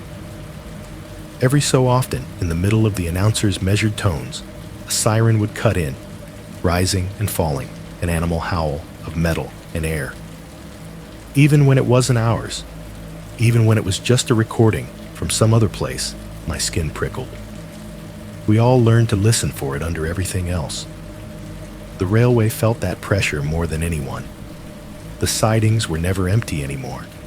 Freight cars packed with crates and drums and tarpaulin-covered shapes sat waiting to be sent to wherever command decided they needed to go. Passenger coaches filled and emptied with soldiers in uniforms that grew more worn every month, with families carrying suitcases that looked too small to hold anything worth taking. The old rhythm of the yard, slow mornings, quiet afternoons, a few busy hours around the big trains disappeared. It was busy all the time now, like a heart driven toward a pace it couldn't keep forever. Coal became its own kind of currency. The good stuff, the dry, hard lumps that burned hot and clean, started to vanish, diverted to factories, to ships, to wherever some higher authority had decided the war would be decided. What we were left with at the yard was a gray, crumbly substitute that stank like a burned-out chimney even before you set a match to it. When the firemen shoveled it into the firebox, it didn't catch with the eager roar I remembered from my early days. It sulked, smoldered spat clouds of black, greasy smoke that clung to everything. At the end of a shift, my skin felt sticky with it, as if someone had painted me in soot and let it dry. You could taste it on your tongue, that bitter metallic tang. Even washing didn't really get rid of it. It just moved the grime from your skin to the water. The smell followed you home into bed, into your dreams. I was spending more and more time in the caboose by then. Whatever illusions I'd once had about ending up at the front of the train had long since given way to the simple fact that I was good at my job where I was. I knew the line. I could read the tones of the engine's labor through the boards under my boots. The mountain route, which used to be an occasional novelty, became my regular assignment. "You're light," the yardmaster said, once clapping me on the shoulder. "You don't complain. You listen. That's what I need on the back end when we're hauling half a hillside up there." So I found myself riding that line over and over the familiar valley, flattening out behind us as the world rose and folded in front of the engine. As the war tightened, so did the loads. Cars that had once carried grain or timber now carried crates, stamped with stenciled symbols and numbers that meant nothing to me, but clearly meant a great deal to the officers who supervised the loading. Sometimes we hauled open wagons full of trucks or tanks chained down like beasts being taken to some distant arena. Sometimes we hauled nothing but people, soldiers, evacuees, prisoners of one kind or another. But those trains felt heavier somehow than any amount of steel. The sounds on the mountain changed too. The cheap coal made the engine sound wrong. Instead of the strong, steady chuff I'd come to trust, there was a raggedness to its breathing now, as if the machine itself were sick. When the fireman threw a fresh shovelful into the box, you could hear the wet hiss of it hitting the hot grates. the reluctant whoomph as the flames caught the cough of smoke pushed out through the stack. Steam valves shrieked more often, overworked and underfed. At night, as we climbed the narrow cuttings and rocky gullies along the route, caught those sounds and tossed them back at us. Sometimes, if I was sitting alone in the caboose, eyes closed, it felt like we were between two huge, unseen things breathing on us from either side. One of the small graces of that time was that even in war, there were still test runs, light trains sent up the line to check for damage after bad weather, or to verify that repairs had held.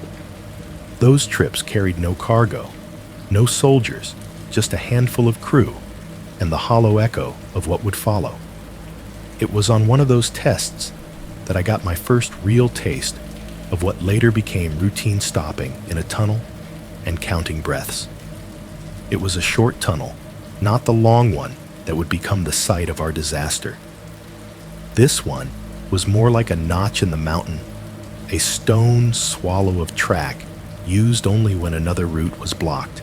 Snow had collapsed a cutting higher up a few days before, and we were running light to make sure the lower path was clear. There were only a few of us on board that day: driver-fireman, a junior engineer, Marco, and me. The air was cold enough to burn your lungs when you stepped outside. The snow along the embankments had crusted over into a dirty gray shell that crunched underfoot. We entered the tunnel in broad daylight. One moment, the world was all hard white light and blue shadows.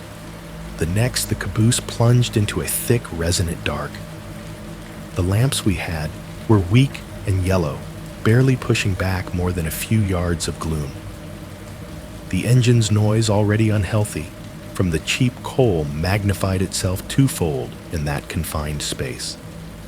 The slap of the exhaust, the grind of the rods, the hiss of steam they piled on top of each other, echoed back into one continuous roar that filled your head.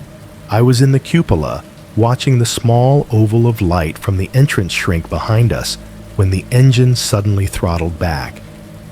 The change in sound was immediate and unsettling, a powerful thing choking itself off. The wheels squealed just for a moment as the driver eased us to a stop.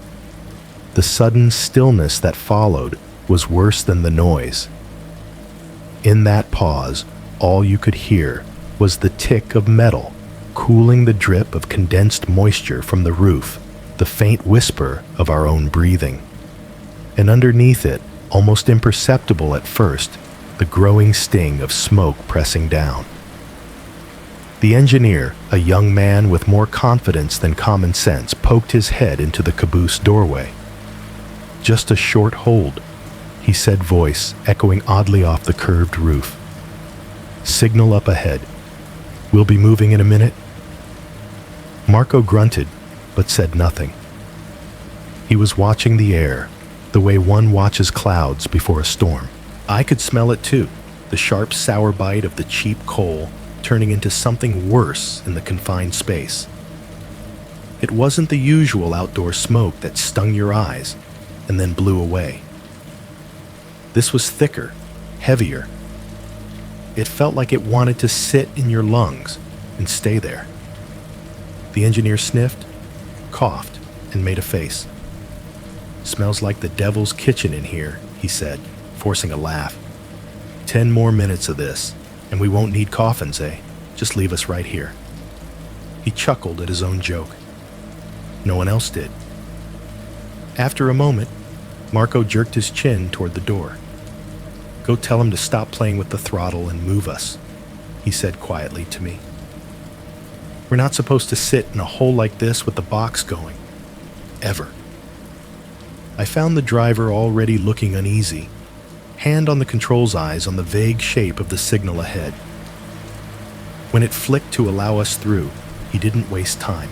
The engine coughed, then roared, and the train began to crawl forward again, dragging its tail out of the stone throat. As we burst back into open air, the difference was almost painful. cold, clean wind slapped the taste of smoke off my tongue. I leaned out a little greedily, drawing in lungfuls, blinking against the sudden brightness. Behind me in the caboose, the smell of bad coal still clung to the wood. See, the engineer called back over his shoulder, trying to recover his bravado. No coffins today. Marco just shook his head and spat over the side. Later, when we were back in the crew room, warming stiff fingers over chipped cups, that line became a joke. Stay in the tunnel 10 more minutes, and they can just brick it up, one man said, smirking. Save on funeral costs. They laughed because that's what you do, when the thing that scares you is also the thing that feeds you. I laughed too, but some part of me stored those words away, right alongside the memory of the tunnel's stale air, and the way my chest had tightened after only a few minutes. At the time, it was just another dark joke to pass the hours. I didn't know then how close he'd come to describing our future, almost down to the minute. The night before that run, the station didn't feel like a station anymore. It felt like a border. Not a line on a map, but a place where one life ended and another was supposed to begin if you were lucky enough to get on the right side of it. We were scheduled for a late departure, up the mountain, a heavy freight, with just enough official passengers to make it legitimate railway workers, a few soldiers with stamped papers, 1 or 2 men with briefcases, and eyes that didn't want to meet anyone else's. The rest of the bodies on that platform were ghosts in waiting, even if they didn't know it yet. By then, the war had driven waves of people through our little town. Some came with permits and tickets. Most didn't. They came with blankets rolled under their arms bags that looked too like children, half asleep on their shoulders. You could smell the road on them. Sweat, dust, fear. The lamps along the platform threw out a tired yellow light, the kind that doesn't reach the edges of anything. Each bulb buzzed and flickered in its own rhythm, so the whole place seemed to pulse. Beyond the halo of each lamp, the night turned into a wall of gray mist, low clouds sagging over the yard. Every breath smoked in the cold dissolved, joined the fog. Metal sounds were everywhere. Somewhere unseen, a coupling clanged sharp and hollow. Chains rattled as cargo was secured. A wrench dropped and bounced on the platform with a flat ringing note. Underneath it, all the idle rumble of the engine carried through the ground, into my boots, a big animal awake, impatient but not yet moving. I walked the length of the train because that was my job. Check the tail count, the cars, double-check the brake lines, make sure nothing obvious was wrong before we hit the grade. With every step, I could feel eyes on me from the shadows beside the cars. Security was supposed to be tighter that month. We'd had orders from above, no unauthorized passengers, no exceptions. Too much risk, too much weight, too much everything. But orders given in an office sound different when you're standing face to face with a woman whose entire life is tied up in the bundle clutched against her chest. The station guards were there. Of course, their uniforms neat, their boots polished rifles slung over shoulders. They walked their patrols, but their eyes slid past certain shapes. A quick glance at a man hauling himself onto a ladder, and then a longer, harder look the other way. One of them lit a cigarette, with exaggerated care his back turned, as a young couple darted under a chain and squeezed between 2 freight cars. You could call it laziness. It wasn't. Laziness doesn't have that much guilt behind the eyes. Near the middle of the train, a boxcar door sat half open, a rectangle of shadow. Inside, I could see outlines. People pressed into corners, blankets hung to create the illusion of privacy suitcases stacked into makeshift walls. A woman's hand reached out to steady a boy as he climbed over a crate. Someone whispered, "Quick, quick." On the roof of a different car, silhouettes moved against the mist. A pair of young men, too thin, too proud to admit they were afraid, pulled each other up, scraping boots on metal fingers, fumbling on cold handholds. When they reached the top, they flattened themselves out, hugging the curved metal like barnacles. From up there, the night wind would hit them first. They didn't care. Up was away. Up was not here. At one low-sided wagon near the rear, 3 men were working together to hoist an older woman up. She gripped a loop of rope with both hands, knuckles, white feet scrabbling on the wood, as one man pushed from below and another pulled from above. Her breath came in short grunts. Her headscarf had slipped halfway off wisps of gray hair plastered to her forehead with sweat despite the cold. "Careful," I called, without thinking, my voice carrying along the metal. One of the men glanced at me, eyes wide, waiting for the shout that would bring the guards. It didn't come. I should have told them to get down. I should have pointed, waved, done the job the yardmaster expected. Instead, I pretended to examine the brake hose, crouching to run my fingers along the cold rubber, listening to the cluck and murmur of the improvised boarding above my head. When I stood up again, the woman was in the car. She sat on the floorboards, clutching her bag to her chest, her breath visible in the thin light. Our eyes met. She gave me a tiny nod, as if we'd just negotiated some official transaction. I nodded back, though there had been no words, no deal. That was how the whole night went, a series of things I saw that I pretended not to see. A man with a limp, hauling himself up the side ladder of the last freight car, teeth gritted against pain. A girl barely into her teens, swung up by 2 strangers who didn't even bother to exchange names. A mother, passing her baby up to hands she couldn't see, trusting that anyone heading away from the front was by definition safer than staying. The platform murmurs never stopped. Snatches of languages blended together, questions, prayers, arguments. Somewhere a child cried until the sound dwindled into hiccups. Somewhere else someone laughed too loud, too brittle, and the sound hit the fog and came back sounding wrong. The war had a way of turning everyone into both accomplice and victim. That night, I felt the weight of both roles pressing on my chest. Every time I walked past a car that was clearly overfull, I felt the professional part of my brain calculating weight friction grade. The mountain line was difficult on a good day, with a properly loaded train and decent coal. With cheap fuel and twice the human cargo, the manifest admitted to it would be challenging, dangerous if you wanted the truth.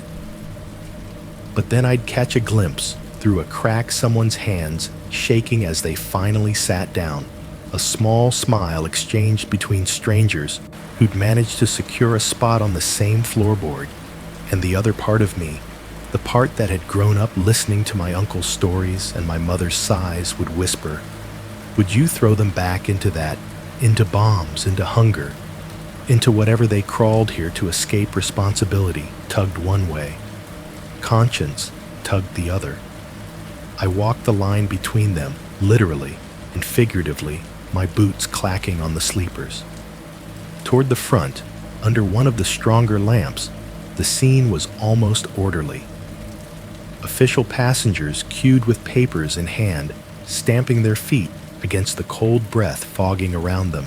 A soldier checked ration books against a clipboard, his lips moving silently as he matched names to lists. The further you went toward the rear, the looser everything became, until the end of the train dissolved back into shadows and unregistered hope. It was near the last third of the consist that I met the boy. He couldn't have been more than 10 or 11. He wore a coat that had clearly belonged to someone bigger, a father, an older brother, its sleeves rolled up twice at the wrists. His shoes were scuffed, one lace knotted where it had broken. He had that particular stubborn tilt to his chin that boys get when they're trying very hard not to look scared. He was standing alone beside a high-sided car, staring up at the lip of it as if he could will himself to grow another foot. The other stowaways at that spot, 2 men and a woman, had already climbed on, hauling themselves up with practiced agility, and now crouched inside watching him. "Come on then," one of them hissed. "Hurry." "I can't reach the boy," whispered back, frustration sharp in his voice. He jumped fingers, brushing the edge boots squeaking on the metal, and dropped back down. The car loomed over him, indifferent. I don't know why I stopped. There were a dozen scenes like this unfolding around me. Maybe it was the way his eyes flicked to me, not with the guilt of someone caught doing wrong, but with the desperate calculation of someone measuring the chances of surviving the next 5 minutes. I stepped closer, glancing automatically toward the nearest guard. He was at the far end of the platform, back turned, arguing with a station worker about paperwork. "Here," I said quietly. "Foot here." I tapped a bolt sticking out of the side of the car, then grabbed my wrist. He hesitated only a second before obeying. His boot found the bolt. His fingers clamped around my forearm with surprising strength. I braced my feet and pulled as he pushed. For a moment, his weight dragged my shoulder, tight muscles protesting. Then he scrambled belly over the lip, one knee hooking, and the next moment he was inside the car, breathless but grinning. The woman inside shuffled aside to make room, pulling him in by the collar. One of the men slapped his back. The boy turned to look at me, still catching his breath, cheeks flushed with cold and exertion.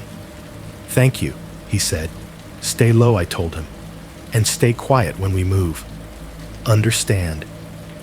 He nodded, then added almost as an afterthought, "I knew it would be you." I frowned. What? He ducked his head, embarrassed by his own words, then looked back up. In the lamplight, his eyes seemed older than his face. I dreamed it," he said, stumbling a little over the admission. "A train, a lot of people, smoke. I was falling, and someone like you pulled me back. Same jacket, same hat." He gave a small, shaky laugh. "Mama says dreams are just the brain cleaning itself, but I knew I had to find this train. And you. It should have been nothing more than a strange thing a frightened child said. People under stress reach for patterns. They see omens in everything. I'd heard worse in the yard, men swearing by lucky coins, women refusing to board on certain dates. I could have brushed it off. Instead, his words lodged under my skin like a splinter. "You'll be all right." I lied because it felt like the only answer he needed in that moment. "Just hold on when we start." He nodded again, serious now, and vanished back into the gloom of the car, swallowed by the cluster of bodies making room for him. I finished my walk eyes on brake wheels and hoses, but my mind kept drifting back to that face, that grip on my arm, that earnest little voice saying he dreamed of me saving him on a train. Later, much later, when the smoke had cleared and the reports were written, there were lists. Lists of survivors, lists of the dead, lists of those whose remains were never properly identified, folded into a number 521. I searched those lists more than once, squinting at names, ages, fragments of family descriptions. I never found a boy that matched him. Sometimes I tell myself, That means he walked away and just never came looking for me. Sometimes I know better. That night, as the whistles blew and the last doors slammed and our overloaded train shuddered to life, under the weight of too many stories I didn't know yet that a stranger child's dream had just tied itself to my fate. All I knew was that we were leaving and that the platform for a few brief moments sounded like hope, trying very hard not to sound like panic. When the moment finally came to leave, it started with a breath. The engine at the front of the train inhaled. At least that's what it sounded like to me, standing in the doorway of the caboose, one hand on the cold metal rail. There was a pause, a coiled silence, as if the whole monstrous length of steel and wood and flesh were deciding together whether it really wanted to move. Then the whistle split the night. It was a long blast, longer than usual, drawn out until it scraped the fog and sent it shivering. The sound rolled down the platform, bounced off the station wall, rose up into the low clouds, and came back to us a second later, thinner, stretched like an echo from some other world. People on the ground stopped mid-sentence. Heads turned, hands tightened on bags and railings. Even the guards paused their polished boots, now speckled with the first drops of rain. Then the couplers spoke. Somewhere up near the front, a heavy clank rang out as the engine tugged at the first car. The next coupler answered with its own knock, then the next and the next. The sound traveled down the length of the train like a line of dominoes, falling clang, jerk, clang, jerk, each one a handshake between pieces of metal that had no choice but to follow one another. When it reached the car just ahead of the caboose, the entire floor jumped under my feet. I braced myself right before our own coupler took the strain. The caboose shuddered violently, a deep bone-level tremor that rattled the lantern on its hook and sent a shiver up my spine. We began to roll. At first, it was barely movement. The rails beneath us hummed, the wheels sighed, and the overloaded mass of us freight and soldiers and families and stowaways clinging like barnacles dragged itself out of the station inch by reluctant inch. The engine groaned as the driver opened the throttle, the cheap coal in its belly, protesting with wet hissing pops before surrendering to flame. The air thickened with smoke and steam, and the drizzle that had been falling for the last hour turned it all into a low, dirty fog. From the roof of one of the cars ahead, a shout went up. One of the young men who had climbed onto the top, full of pride and fear, let out a raw cheer, the kind that's half defiance, half relief. Another voice answered him, then another. For a brief stretch of track, our departure sounded like victory. But the sound changed quickly as the platform began to slide away beside us, as the faces of those left behind blurred into streaks of pale and dark. Other voices rose thin and breaking. Someone sobbed openly. A woman called out a name running along the platform until the end of the concrete forced her to stop. A child pressed its palm against the window glass from inside a car. A figure on the platform mirrored the gesture, fingertips separated by 4 centimeters of glass and an entire future. The station lamps receded as we pulled past them, each yellow pool of light shrinking in turn, swallowed by the mist. The last lamp at the end of the platform guttered as we passed it, flickering once, twice, then steadying. After that, there was only the faint glow of the caboose's own lantern and the diffused halo of the engine's headlight somewhere far ahead, casting a weak, ghostly beam that didn't seem to reach as far as it should. Beyond the yard, the town fell away quickly. Houses thinned into fields, fields into dark, shapeless stretches of land, broken only by the occasional telegraph pole whipping past the windows like a metronome. The rain softened the edges of everything. The sky and the ground and the air all seemed to merge into one continuous black. Out there, the war was a rumor. In here, it was weight. I felt that weight more clearly than I liked. As we left the relative flat of the valley and began the long, slow climb toward the hills, the caboose spoke to me through my boots. Every change in the engine's effort traveled down the line and settled into the floorboards. That night, the vibrations were wrong, heavier, deeper. It wasn't just the typical stretch and give of metal. It was a sluggishness, a reluctance, as if the train itself knew it was carrying more than it should. I took my seat at the small table, but I didn't sit for long. Restlessness had me up again, pacing the narrow length of the caboose, one hand trailing along the paneling. With each notch, the driver added to the throttle. The engine's labor drifted back to me through the wood, the rhythm of its exhaust growing harder, closer together, like a heartbeat quickening under strain. The cheap coal added its own signature to the sound, a kind of rough cough every few seconds when the firebox swallowed another shovelful and spat out more smoke than heat. It wasn't just the engine that felt wrong. The way the caboose moved told its own story. On a well-balanced train, you could feel power passing through the couplers, cleanly, a firm tug, a brief sag, and then a smooth, continuous pull. That night, every time the driver adjusted power, the caboose seemed to lag a fraction of a second too long, as if the slack in the line were greater than usual. When the couplers finally did take up the strain, it wasn't a single bump, but a series of small stuttering jolts, each one rattling the lantern and making the windows chitter in their frames. We hit the first noticeable grade, and the sound under us changed again. The nice, brisk cadence of the wheels, hitting each rail joint, tock, tock, tock, tock, tock, tock, began to stretch.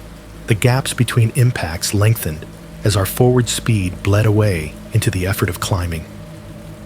The tock, tock became a more labored tock. Tock, tock, like a runner's stride slowing as the hill steepened. I climbed up into the cupola for a better sense of the world ahead. From up there, the darkness was less a wall and more a vast open mouth. The tiny rectangle of glass showed me the faint sheen of the rails curving up along the hillside, catching what little light the engine cast forward. Beyond that, the mountains were just shapes, suggestions of mass pressing in from both sides. Wind began to find its way into the caboose as we gained elevation. It seeped through every crack, every imperfect seal around the windows and the door, turning them into thin, complaining mouths. As the train picked its way up the grade, the gusts outside slid along its sides and probed for weaknesses, whistling through gaps in the wood and metal. In the cupola, you could hear it rise and fall, a long, thin note that threaded itself between the deeper sounds of steel and steam. Sometimes it harmonized with the engine. Sometimes it fought it, setting up an uneasy, dissonant chord that made the back of my neck prickle. I tried to tell myself that the unease in my stomach was just the usual mixture of adrenaline and tiredness. We'd made this climb before. We'd hauled heavier loads, or at least it felt that way in memory. But memory is a poor engineer. It leaves out the details that could get you killed. Somewhere near the midpoint of the mountain, with the valley now a memory behind us, and the peaks still hidden ahead, I reached for the speaking tube that ran along the wall of the caboose. It was a simple device, a metal horn attached to a pipe that ran the length of the train up to the engine cab. You spoke into it, and give or take a bit of distortion, someone up front could hear you. In good conditions, It worked as well as any telephone. In bad conditions, it at least let you know that someone else was still alive on the other end. I lifted it, pressed my mouth close, and spoke. "Caboose to engine, how's she feeling up there?" There was a moment of crackling silence, the sound of air moving through a long metal throat, and then the driver's voice came back thin and hollow with distance. "Heavy," he admitted. "But we're holding. Once we clear the tunnel, it'll be easier. Tracks are better on the other side. Just need to get through. Just need to get through." I thanked him and hung the tube back on its hook, the metal cool against my fingers. Then I turned and looked out the side window toward the slope ahead. Through the narrow glass, broken by streaks of drizzle and flecks of soot, I could see it a darker darkness against the dark hillside. As we climbed, the outline became clearer. A long, low arch cut into the mountain, its interior a black so complete it swallowed the weak reflection of our own headlights before they even reached it. The entrance stones were wet, glistening slightly, making the opening look like a wound, rimmed with slick flesh. It was the big tunnel. Longer than any of the others on the line. The one everyone hated not because of ghosts, but because of physics. It was where engines struggled, where bad coal showed its true nature, where smoke and steam had nowhere to go but back down on you. "Once we clear the tunnel," the driver had said. In my mind, unbidden, another voice answered him from that short test run months before in that other smaller hole in the rock. The young engineer's laugh echoing off "Stone 10 more minutes in here, and we won't need coffins." The memory hit me like a draft of cold air. The smell of that earlier tunnel came back, the tight, stale flavor of spent fuel and hot metal. The way my chest had started to ache before we'd even been stopped 5 minutes. The way Marco's eyes had narrowed the muscle in his jaw, ticking as he watched the air, not the signal. Standing there in the caboose, watching the tunnel's mouth grow larger in the window, I felt a thin line of cold trace itself from the base of my skull down between my shoulder blades. It wasn't logic. It wasn't a premonition in any grand sense. It was simply my body remembering before my mind could catch up. We were overloaded. The coal was bad. The engine sounded tired. And we were about to drive all of that into a stone throat and trust that we'd come out the other side with nothing worse than a cough.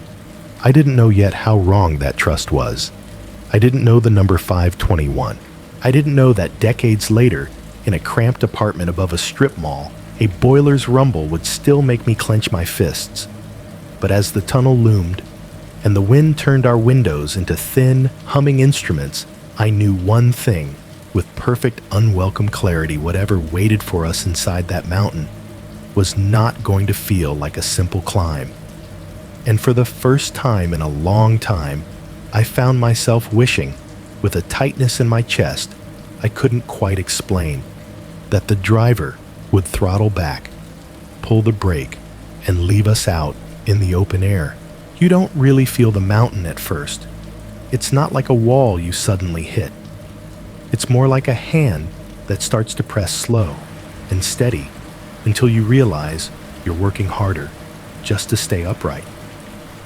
In the caboose, the change came as a tilt. Not much, just enough that when I stood in the doorway and let go of the rail, I felt my weight shift imperceptibly toward the rear. The floor under my feet wasn't flat anymore. It was a shallow ramp, angled down into the dark we'd just left behind. Up front, the engine felt it too. The beat of its exhaust, which had settled into a regular, if labored rhythm on the lower grades, tightened.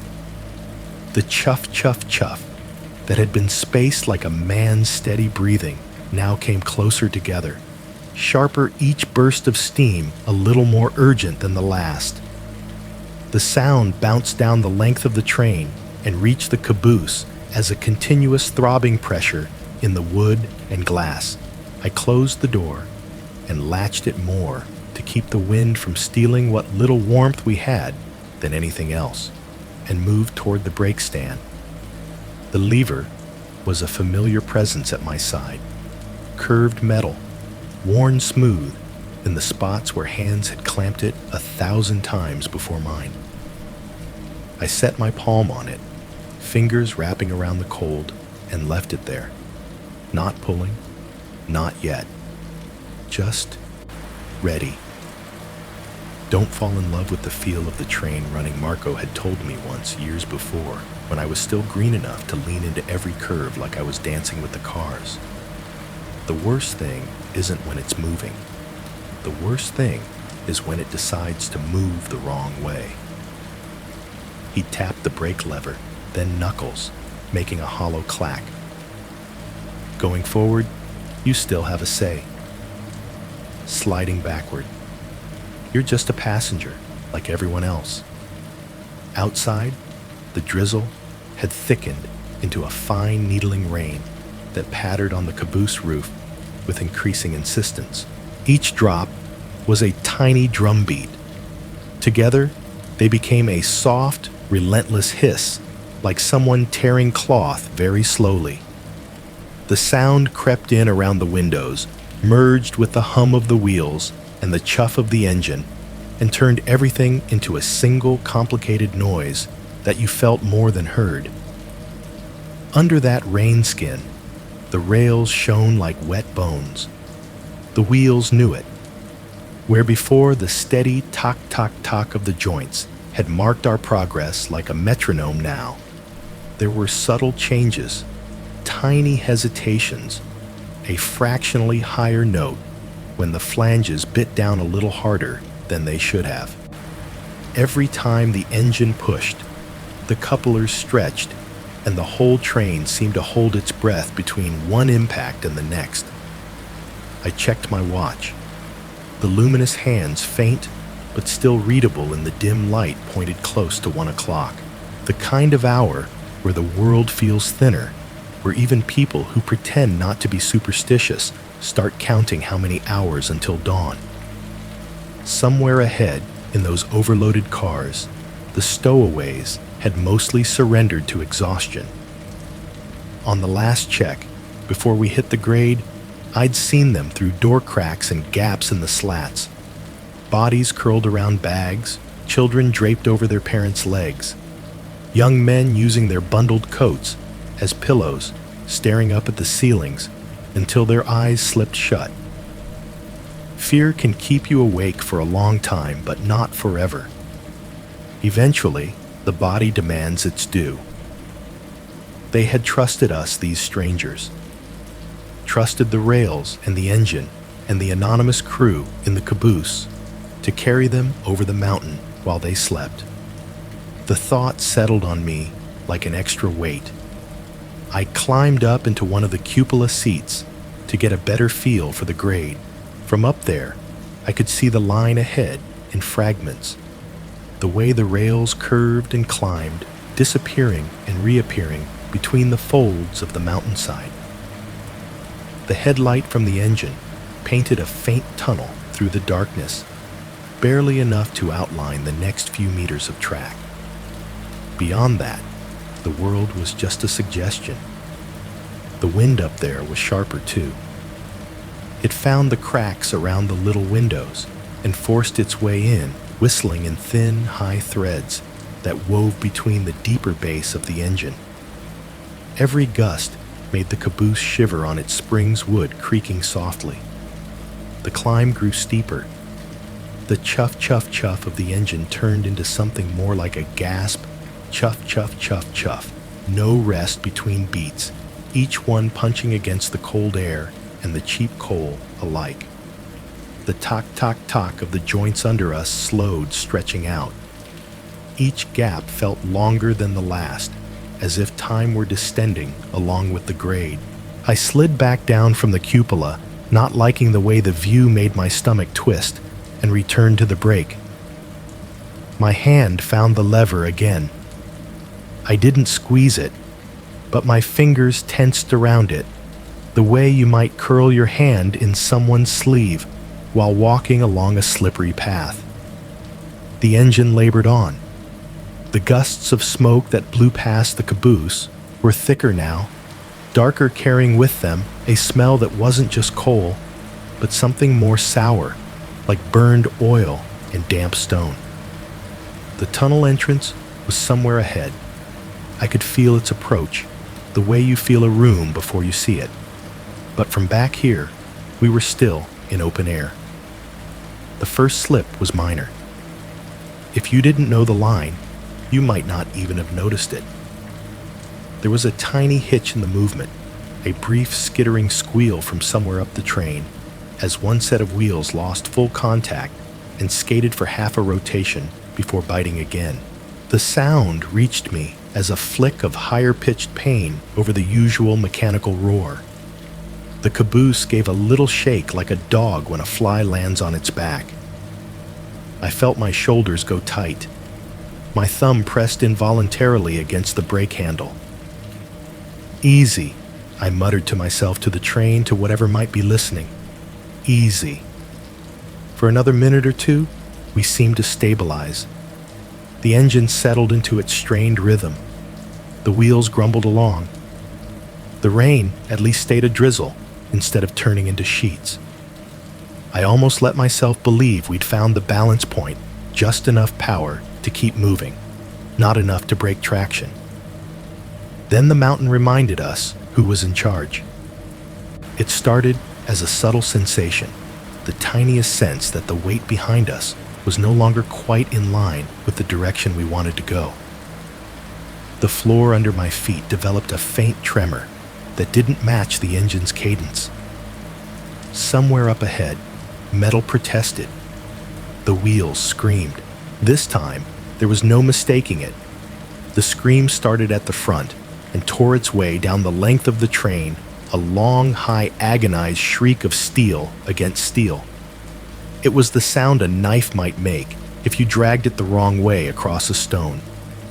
It cut into my ears, into my teeth, into the soft parts behind my eyes.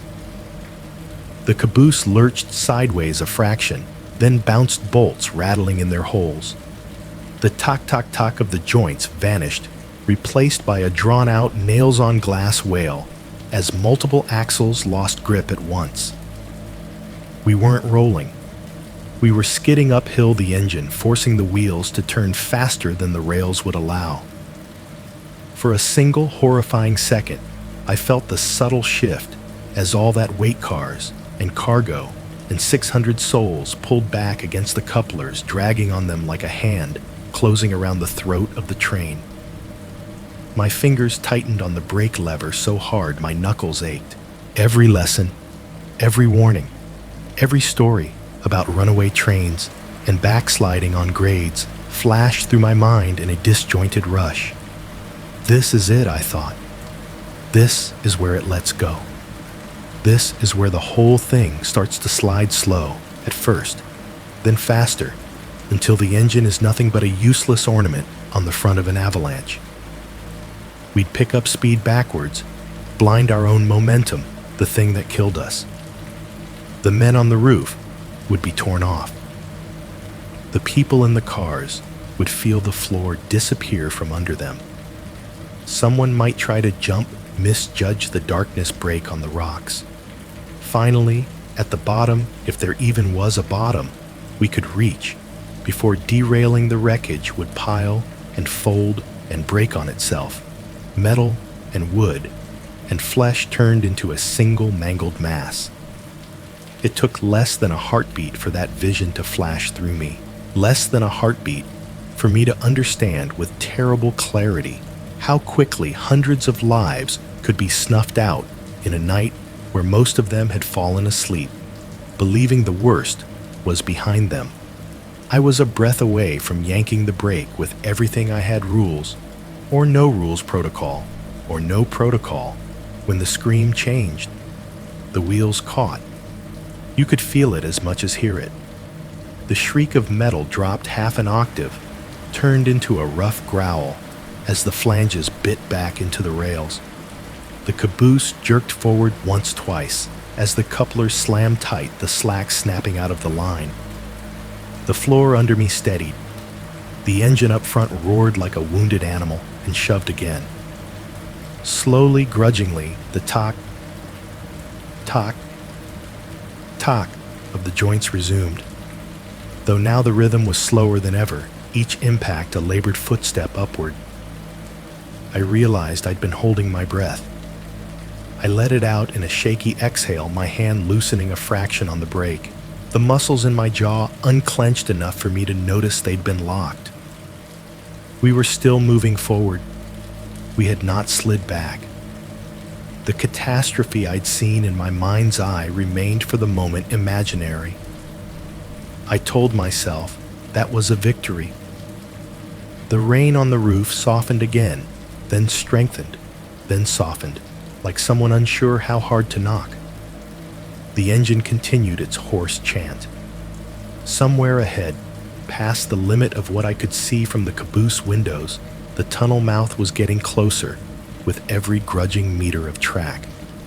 I didn't know then that the slip we'd just recovered from was not the end of our danger, but the beginning. That what had felt like the edge of disaster was only the moment we crossed an invisible line between a climb the engine could handle and a strain that would drive it past safety, past reason into a frenzy of burning that turned air itself into poison. All I knew standing there with my palm still on the brake and my heart trying to punch its way out of my chest was that we'd cheated something in that instant. I thought we'd escaped it. In truth, we had only bought enough time to carry it with us into the dark. From the cupola, I watched the world end in a circle. The tunnel mouth grew wider in the side window, with every labored tock, tock, tock of the wheels.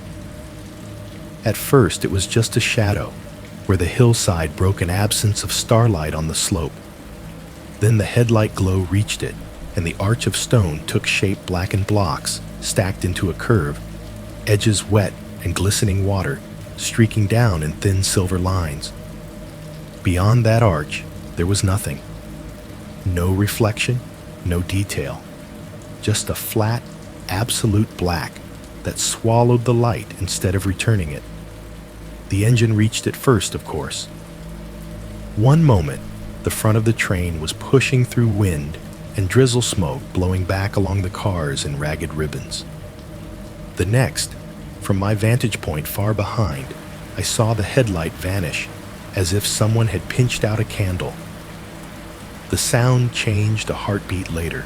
Outside in the open air, the engine struggle had been loud, but somehow contained its chuff, chuff, chuff, torn away and scattered by the wind. As its nose slid into the stone throat, the wind's hiss vanished, replaced by a hollow, amplified version of the same labor. The chuff didn't get louder so much as closer, even though the engine itself was now hidden from view. The noise stopped being something in front of us and became something wrapped around us, coming from rock and air rather than metal. The wind that had been howling thinly through the cracks of the caboose suddenly cut off, as if someone had slammed a door on the atmosphere. The little draft along my neck disappeared.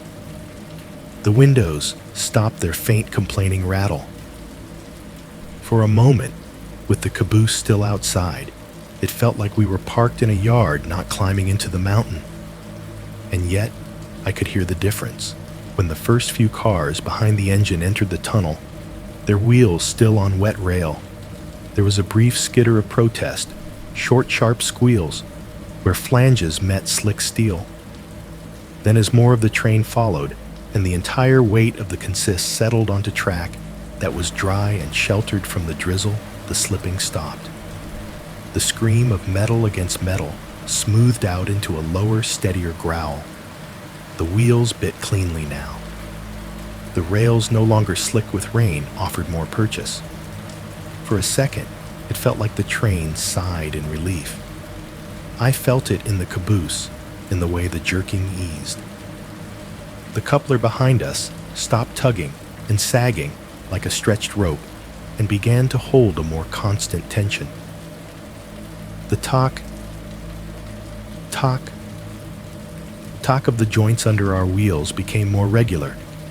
Again, the gaps between impacts less desperate. If you'd only judged by that, you might have thought things were getting better. They weren't. Even with the improved traction, our speed did not increase. The engine was still laboring, still gulping down that cheap coal and turning it into a sound that inside the tunnel became something monstrous.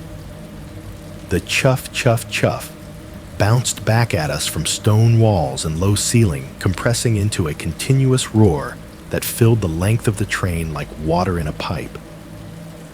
It didn't matter that I was still outside, still technically in the open. The echo from the mouth poured outward, washing over the caboose in rolling waves. From the side window, all I could see ahead now was the moving edge of darkness as car after car was eaten by the tunnel. The yellowish light from the caboose's lantern spilled a little way out along the ballast, then was cut off cleanly where the shadow began, like a curtain drawn across the track.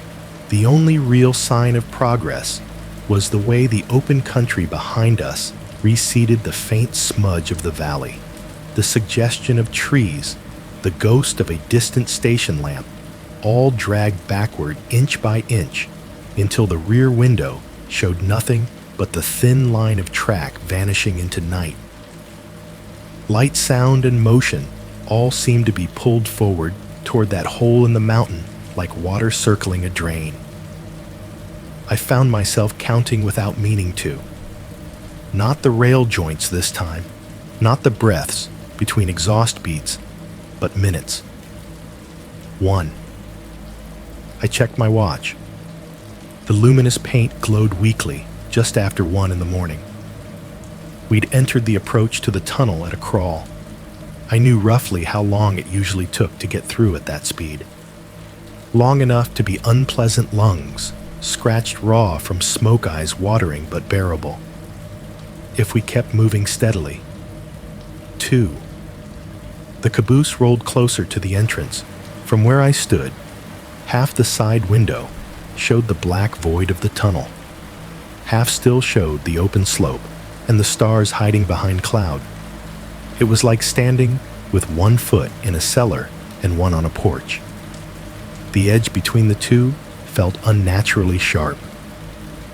The echoes from inside grew stronger. The engine's roar had lost some of its raggedness now that the wheels weren't slipping, but there was a frantic edge to it that made my skin crawl. It sounded like someone forcing themselves to keep running long after the point they should have stopped. 3. By my estimation, the engine should have been close to the far mouth by now. The tunnel wasn't infinite. I'd seen diagrams and heard men quote its length with bored voices as if they were reciting a grocery list. With the speed we'd managed to maintain, even overloaded, we ought to have been seeing the first hints of daylight on the other side, at least up front. Maybe a faint thinning of the air, a change in the tone of the roar as it began to escape into open sky again. But nothing changed. From the caboose, the world in front of us remained a blind throat. The chuffing rhythm that pounded through the rails stayed the same, a relentless strained beat with no sign of easing. No flicker of new light reflected back down the line. No shift in the quality of the echoes that would suggest a widening ahead. If anything, the sound began to feel closer, denser, as if the stone around us were moving and narrowing.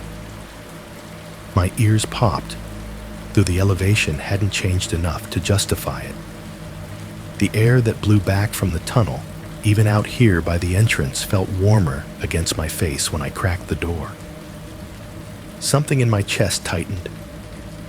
Then, without a whistle, without a shout, without anything but the rising whine of complaint from metal that had had enough. The train began to slow. At first, it was so gradual, I almost didn't trust my own sense of it. The talk of the joints under the caboose lengthened again, the gaps between impacts growing wider. The engine's roar didn't diminish. If anything, the driver was asking more of it, trying to coax whatever extra strength he could from bad coal and old iron. But mass is mass. The mountain didn't care. The floor's vibration shifted from a forward pull to a kind of heavy, grinding hesitation. The coupler behind us groaned its slack, taken up and taken up again, as the whole consist bunched tighter on the grade.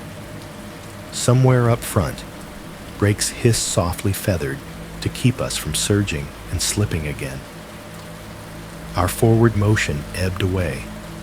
The last few meters felt like pushing against a hand on your forehead. We crawled. The talk became isolated thuds, each one a small, stubborn refusal to surrender. Even the rain seemed to notice changing from a steady patter to intermittent drops, as if it too were pausing to see what would happen. Then with a final shiver that ran from the engine through every car to the caboose, the train stopped. No lurch backward, no slide, just stopped, half in, half out. The caboose had come to rest exactly at the threshold of the tunnel. I mean that almost literally. I looked down through the little window in the door and saw that the rear wheels still sat on track, slick with drizzle, reflecting the faint starlight. The front wheels had already entered the shadow. They were swallowed up to the axle by black. If I opened the door and put one foot forward, it would land on ballast under open sky. If I leaned out far enough to touch the side of the car ahead, my hand would vanish into the tunnel's mouth. Behind me outside, the world held its breath. Ahead inside the mountain, the air roared. The engine had not cut out. Quite the opposite. The containment of the tunnel turned its efforts into something claustrophobic. The chuffing was no longer a series of distinct beats, but a compressed, muffled pounding, as if someone were drumming on the walls with padded fists. The sound lost its edges. It became thick. It reminded me with unpleasant clarity of the engineer's joke from the test run months before. 10 more minutes in here, and we won't need coffins. Standing there with my hand on the brake, I suddenly heard it differently, not as bravado, but as a crude accidental prophecy. Normally, in a situation like this, there was a procedure. The conductor up front would make a decision, check the line ahead, ease the load, reverse a little something, and he'd communicate that to the rest of us with the whistle. There were patterns everyone knew, short, short, long. For one instruction, long, short, short, for another. If more nuance was needed, the speaking tubes and hand signals would come into play. But the first thing I noticed, as the seconds stretched after our full stop, was the absence of that sound. No whistle, no clipped blasts echoing down the tunnel. Nothing to say. We stopped on purpose. We are in control. Here is what we do next. Just the engine grinding away in its stone coffin. I waited, counting again. 10, 20, 30. The roar from ahead pressed against the silence behind me like water against a dam. I strained my ears for other noises, doors sliding open, men shouting to each other along the ballast footsteps, running past the caboose as someone came back to confer. There was nothing. No voices. No slam of metal against wood. No hurried boot falls on rock outside. From the stowaway cars ahead, no murmur of confusion drifted back. No coughing. No shifting. No calls. Perhaps the tunnel was swallowing those sounds. Perhaps they hadn't started yet. But standing there with the front half of the train entombed and the back half hanging out into the cold night, I became acutely aware of a peculiar kind of quiet. Not the peaceful kind. The kind that sits on top of other sounds and smothers them. The kind that makes the hairs on your arms stand up, because what you're not hearing is worse than any noise. The engine's labor, filtered through tons of rock, sounded like someone trying to breathe through a pillow. Muffled gulps of power swallowed by stone. Every instinct I had screamed that we shouldn't be idle like this. Not here, not with the firebox burning, and the smoke going nowhere. My hand tightened on the brake lever uselessly. I glanced at the speaking tube, thought about lifting it, calling ahead. The metal of its horn looked dull in the lantern light, its opening a small round darkness, echoing the larger one outside. I didn't reach for it yet. Instead, I just stood in that half-world at the tunnel's lip, listening to the mountain wrap its hands around our train's throat, and realized that for the first time since we'd left the station, I could no longer tell if we were truly alone. There's a particular kind of quiet that only means one thing on the railway, and it's never good. Engines are noisy things. Even idling, they cough and sigh and rattle. Cars creak. Metal clicks against metal. People shift, murmur, cough, curse. There's always something. So when our train stopped with half its length, swallowed by the mountain, and the only sounds were the choked roar of the engine echoing from inside and the soft hiss of rain behind the caboose, every hair on my arm stood up. As a brakeman, you spend enough time around trouble to recognize its shape even before you see it. Sitting there with my hand on the brake and my ears full of that muffled pounding from the tunnel, I knew that this silence was wrong. Monumentally wrong. Protocol said I should wait for a whistle for an order for any kind of signal from the front. Nothing came. No blasts. No shouts. No clatter of boots along the ballast. Just that horrible smothered engine trying to shove a dead weight. I lasted another 30 seconds maybe, before the part of me trained to obey gave up, and the part of me trained to survive took over. I grabbed my lantern, unlatched the caboose door, and stepped down into the night. The air hit me first. Cold, real air. It smelled of wet stone and coal smoke, yes, but the smoke was thin, stretched. It moved. When I drew a breath, it went in and out cleanly, without that sticky heaviness I'd tasted in the shorter tunnel months before. Behind me, the caboose glowed faintly, through its little windows, a fragile man-made star at the edge of the void.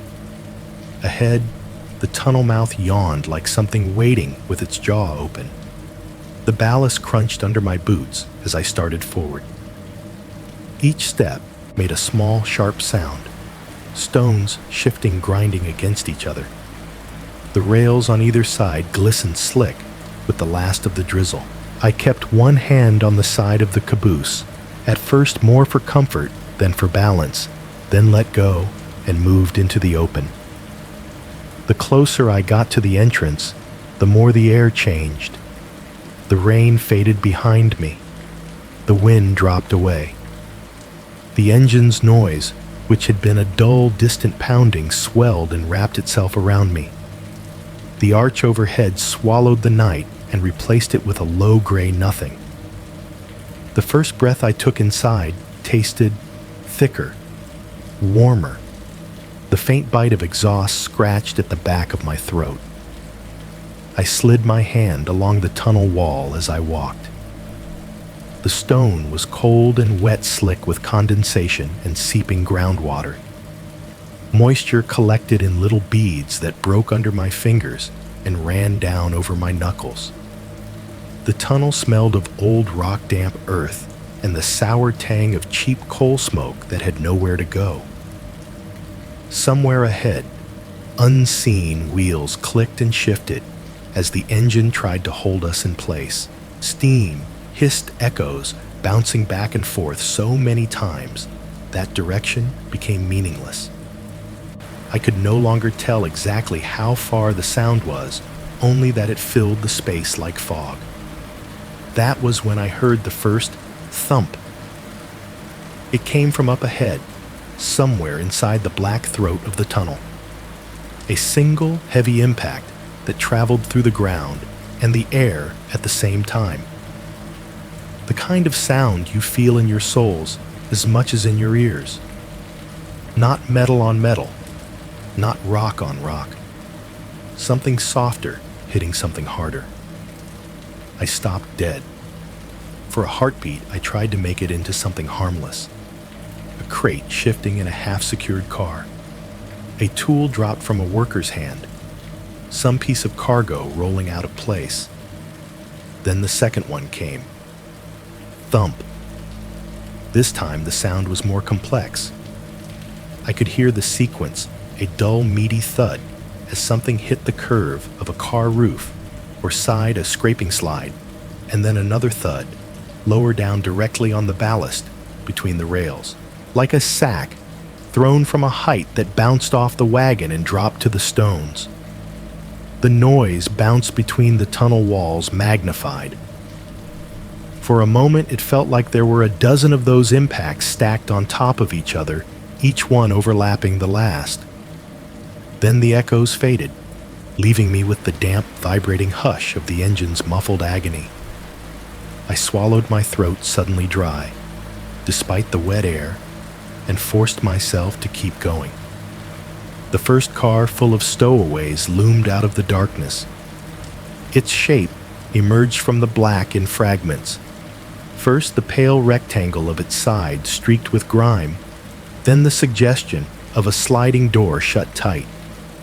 Only a thin line of light showed at the bottom where the ill-fitting wood didn't quite meet the floor. I didn't switch on the lantern. Instinct, habit, call it what you want, told me not to flood their world with light all at once. If they were asleep, I didn't want to panic them. If something else was wrong, I wasn't ready to see it all at once. I found the handle and slid the door just wide enough to slip through. The metal rasped loudly, even though I tried to move it gently. Inside, the darkness was almost total. The faint glow from the lantern behind me barely made it past the threshold. It turned the car into a space full of shapes, not things. My boot met resistance almost immediately. Not a crate, not a box. Something softer. I pulled back and moved more carefully, feeling forward with my toe before each step. The floor was covered bodies laid out shoulder to shoulder, side by side, wrapped in blankets and coats. They'd packed themselves in as tightly as they could, maximizing the tiny amount of space they'd stolen. I expected mutters of complaint as I stepped between them. A sleepy curse. Someone shifting away. A hand swatting at my leg. Nothing. The only sound was the faint scuff of my soles and the distant strangled engine echo. I took another step heel, sliding sideways on a loose bit of straw. My calf brushed against a leg. No reaction. I moved forward, threading my way between outstretched feet, bent knees, arms cradling bundles. The air in the car was warmer than outside, but it had a strange flatness to it, as if whatever gave breath its life had been edited out. I realized after a few seconds that the loudest noise in that packed wagon was me. My breathing. My own heartbeat thudding in my ears. The blood rushing in my head. No one coughed. No one mumbled. No one turned over. The usual soundtrack of human presence snoring, shifting soft talk was missing. It was wrong. Completely, impossibly wrong. A prickle ran up the back of my neck. The darkness pressed in on me, full of bodies that might as well have been bags of grain for all the response they gave. My hand found the flashlight at my belt. I hesitated for a half breath, then clicked it on. The beam cut through the dark in a harsh white cone. I swept it quickly across the floor, more out of instinct than any calm plan. Faces, dozens of them. They were all turned roughly in the same directions they'd been when I last saw them. Some on their backs, some on their sides curled around their children or their bundles. But none of them moved when the light hit. No hands flew up to shield eyes. No squints. No flinches. Mouths hung slightly open. Eyes were closed, lids slack. Here and there, a lip had slipped away from teeth, giving the impression of a faint, stupid half-smile that did not match the situation at all. Their skin was wrong too. Not blue, not yet, but the color had leached out of it. Whatever warmth the lantern behind me lent, the air didn't seem to reach them. In the flashlight's glare, their cheeks and foreheads looked flat, like wax figures that had never quite finished cooling. I swept the beam to the right. A woman lay with one arm, outstretched her hand, resting on a bundled shape that must have been a child. The child's face was half hidden under a scarf, but enough showed for me to see the same stillness, the same slackness. No condensation fogged the air in front of their mouths, not even in the colder pockets near the floor where breath should have been most visible. I think I said something then, maybe a curse, maybe a prayer. I don't remember the words, only the dry, strangled sound of my own voice bouncing back at me from the wooden walls. And then the thumps started again. Not one this time, not two, a series. Thump, a breath, thump, thump. They came from overhead now, clearly from the roof of the car I was standing in, or the ones next to it. Each impact had that same sickening sequence, the initial heavy blow on metal, a brief scraping skid, and then a final crash onto the ballast just outside, closer than before. It sounded like rain made of bodies. My imagination supplied the rest. The young men who'd climbed onto the roofs at the station full of bravado, now slumped where they'd lain, legs dangling over the edge until gravity pulled them off. No cries, no last words shouted into the dark, just that dumb, awful finality of weight losing its purchase. The flashlight slipped in my sweaty hand. I tried to tighten my grip just as another cluster of thump, thump, thump echoed down the tunnel, the sounds overlapping until it felt like the stone itself was being pelted. The light fell. It hit the floor with a small crack and rolled beams spinning wildly around the interior of the car. It painted terrifying fragments as it went. A hand flopped, palm up, fingers curled. A boot at an unnatural angle. A face turned toward me with its eyes open. Just for a second, the spinning beam lit them perfectly. They were not open with awareness. There was no recognition, no spark. But the lids had fallen back halfway, and the pupils had dilated until they swallowed almost all the color. In that brief flash, it looked like the man was staring straight at me, accusing or pleading, I couldn't tell which. Then the light spun away. It bounced off a wall, hit the floor, and came to rest, pointing at the ceiling, its beam flattening into a dull glow across the roof beams. I didn't need it anymore. I already knew. Everyone in that car was dead. Not just asleep, not fainted, not hiding. Dead. The kind of dead you recognize even if you've never seen a corpse before, because something essential has gone out of the room and taken all the sounds with it. The engine still thundered at the far end of the tunnel, muffled and desperate. The firemen were still feeding it cheap coal, trying to drag us up and out, unaware that almost the entire load they were straining to move had slipped quietly from the category of passengers into freight, The doors of the car were still closed. There were no broken windows, no signs of a panicked rush. Whatever had happened had taken them too fast for screaming. The air in the car felt heavy now, as if it had been breathed too many times and given back nothing useful. My chest ached in a way that had nothing to do with fear. Heat pressed against my face, a stale, sour warmth that made my head swim. I staggered backward, boots snagging on immobile legs, and threw myself sideways through the narrow gap in the door. The cooler air near the entrance hit me like a slap. I bent over, braced my hands on my knees, and dragged in lungfuls of it, each breath a little miracle. Behind me, inside the black heart of the tunnel, the thumps went on irregular now further apart, as if the last of the rooftop riders were taking their turns to fall. In that moment, hunched on the edge of dark and light, I understood a simple, brutal truth. The only thing that had spared me so far was geography.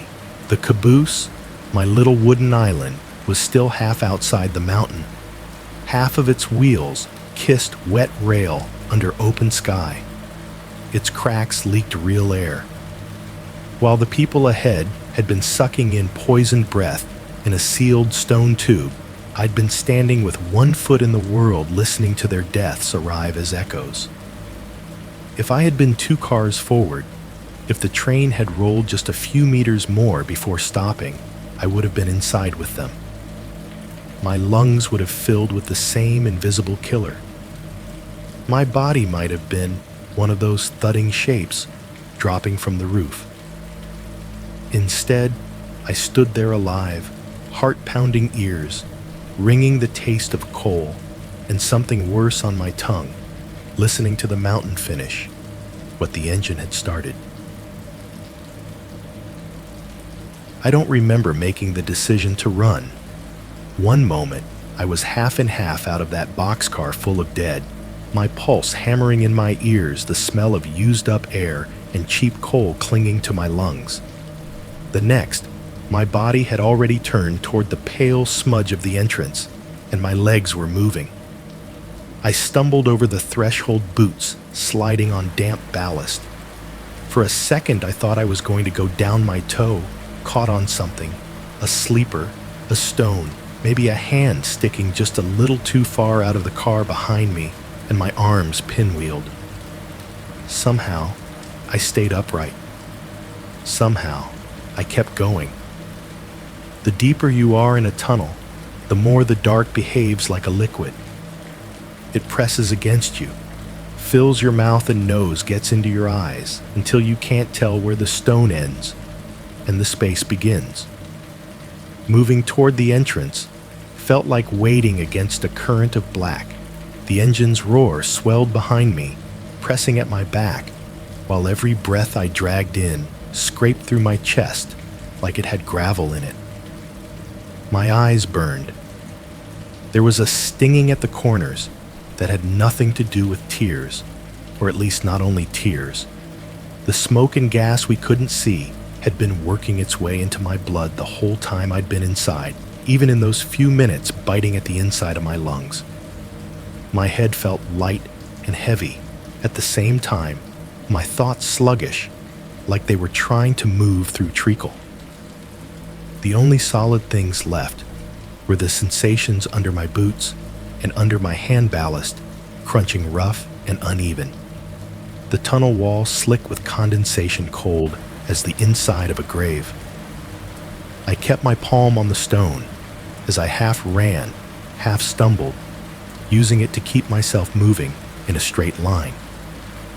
My footsteps echoed back at me a split second late, so it sounded like someone else was just behind me chasing me out. My breath came in shorter gasps. Each one tasted a little cleaner than the last, a little less poisoned. But the old air still sat in my chest, refusing to leave. I coughed once hard, and the sound bounced off the curved ceiling and came back twice as loud. Then ahead of me, the gray deepened into something thinner. The darkness at the tunnel's mouth wasn't as pure. There was a suggestion of shape where the night outside pushed back at the black inside. Another few steps, and the first thread of wind reached me, brushing past my face like a hand.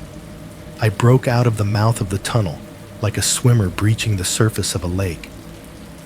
The change was immediate and brutal. Cold, wet air smacked into me, closing my throat for a second. The world expanded in all directions. Overhead, the sky was a low, unbroken mass of cloud. No stars, just a vague luminous gray. The drizzle that had been falling earlier had softened into a fine mist that beaded on my eyelashes and hair. It felt like needles after the hot, dry burn of the tunnel. For a moment, I just stopped bent over, with my hands braced on my thighs, dragging in lungfuls of air, like a man who'd been underwater too long. Each breath hurt. My chest ached. There was a tight band around my ribs that refused to loosen. But the air out here moved. It flowed in and out instead of sitting like a stone. It carried different smells: wet earth, distant wood smoke from some farmhouse, even a faint trace of manure from the fields. Life smells. Ordinary smells. Behind me, the tunnel exhaled its own breath, warm and visible, saturated with the things that kill you slow and quiet. I straightened up and turned to face the outside world. If you looked only at the landscape, you'd never know anything was wrong. The tracks slid along the slope like two dark lines of ink, vanishing into the night in both directions. The mountain rose up on either side, its shape hinted at by the way the clouds hugged it. Sparse trees clung to the rock, their branches beaded with moisture. From somewhere down in the valley came the faint, lonely bark of a dog, followed by another, answering it further away. To my left beyond the cut, I heard a distant church bell toll. Once, twice, three times, some small town marking the hour oblivious. It all felt calm, too calm. Turn around and listen, and you could almost pretend it was just another cold night in the hills. Turn back toward the tunnel, and the lie stripped away. The engine was still fighting somewhere in there, invisible and trapped. Its muffled pounding filled the tunnel and poured out in a low, constant rumble that vibrated in my bones. It sounded nothing like the peaceful night noises outside. It sounded like an animal suffocating behind a wall. I had a whistle. Not the great horn up front, but the small emergency one that hung from my neck, meant for signaling along the train or into the yard. I grabbed it without thinking, brought it to my lips, and blew as hard as my aching lungs would allow. The sound knifed through the damp air, shrill, piercing, higher than any engine call. It bounced off the rock face and went skittering out into the fields, thin but insistent. I pumped my arm as I blew, the old instinct to flag danger taking over. One hand clutched the whistle, the other waved over my head in wide arcs, as if someone could see that better than they could hear. When I ran out of breath, I yelled. I don't even remember the first words that came out of my mouth. Help, perhaps, followed by fragmented explanations. Train inside people. My voice sounded raw and small against the vastness of the slopes, greedy tunnel on one side, empty fields on the other.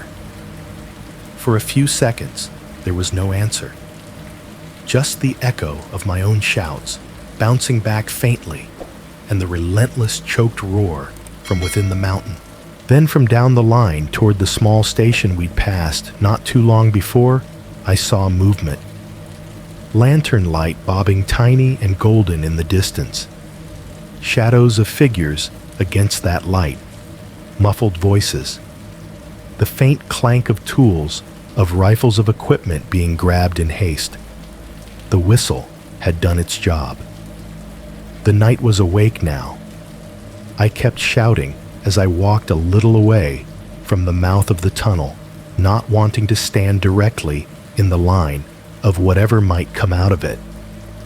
The ballast shifted treacherously under my boots. My head swam. I had to fight the urge to lie down right there on the side of the track and sleep. Shapes resolved themselves as the group from the station got closer. A handful of railway men, a couple of soldiers, one or two locals who must have been roused by the commotion. Their coats were thrown over nightshirts, hats jammed on without care.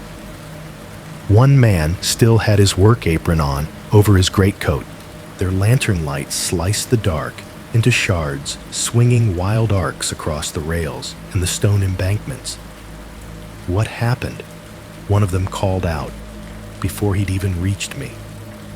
"Derailment rockfall." They were out of breath, cheeks flushed from the run. Under the surface of their questions, there was a strange kind of anticipation. Not excitement exactly, but readiness. They'd seen wrecks before, or at least heard detailed stories, twisted metal, splintered wood bodies pulled from under-wrecked cars. They were prepared for that kind of horror chaos noise, the sharp, bloody reality of things having gone violently, visibly wrong. "No," I croaked, pointing back toward the tunnel. My throat felt scraped raw. We're still on the rails." A few of them frowned. One soldier glanced at the track behind me and followed it with his eyes into the black hole where the train had been swallowed. From where they stood, they could see the last few cars still neatly aligned on the line, the caboose half-out lantern glowing dimly. No splintered sleepers, no cars toppled onto their sides in a tangle. Boiler, someone guessed. Explosion, firebox blew. There was a tense eagerness in the way he spoke. Men like him were used to cataloging disasters into familiar categories. A boiler explosion would mean shrapnel burns. The engine cab shredded. I shook my head. My vision blurred for a second, and I had to blink hard to clear it. "Boiler still running," I said. "Too well." "So what is it?" the station master demanded, stepping closer, lantern raised. His face was pale under a day's worth of stubble eyebrows drawn down in a hard line. "If it's not off the rails, and it's not blown up, what's got you blowing whistles like the devil's at your heels? Go look," I said, because I didn't have the words yet to make sense of it myself. My voice sounded thin, even to me. Inside, first cars, with passengers. One of the soldiers snorted, trying to cut the tension with bravado. "Passengers," he said, eyeing me. "You mean the ones that aren't on the manifest?" But even as he said it, he adjusted the grip on his rifle and shifted his lantern forward, suddenly less sure. We moved together toward the tunnel, mouth me a step behind, grateful for the extra light, for the presence of other human bodies that were definitely breathing. The engine's muffled thunder washed over us in waves. It was worse than before. Maybe the driver up front had tried to restart movement, unaware of what was happening behind him, shoveling more and more of that bad coal into the box. I could see the doubt written in the set of the other men's shoulders. Trains stopped in tunnels sometimes. It happened. It wasn't good, but it wasn't unheard of. They were still expecting to find something they could fix with muscle and tools, a blockage on the line, a coupling failure, a brake seized. We reached the first of the covered cars that held the stowaways. The lanterns painted its side in smeared yellow, highlighting the streaks of soot and the chalk marks from the yard.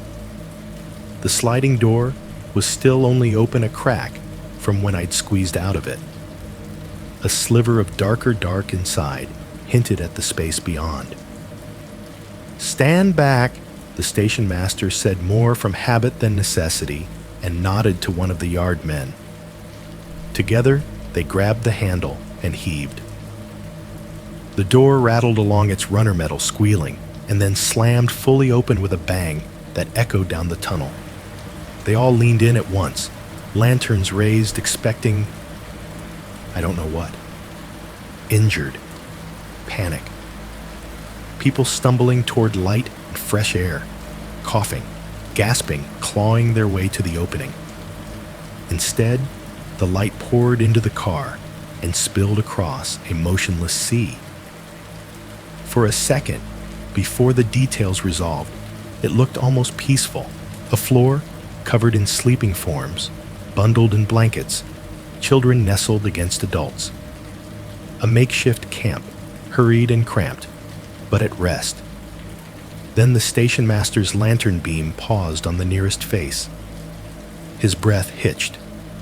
The soldier beside him took a step forward, then another, as if the distance might change what he was seeing. It didn't. In the lantern light, everything I'd seen with my flashlight, those slack mouths, those half-open eyes, that unnatural stillness turned real for them. The skin tones already fading. The complete absence of the little movements that even the deepest sleeper makes.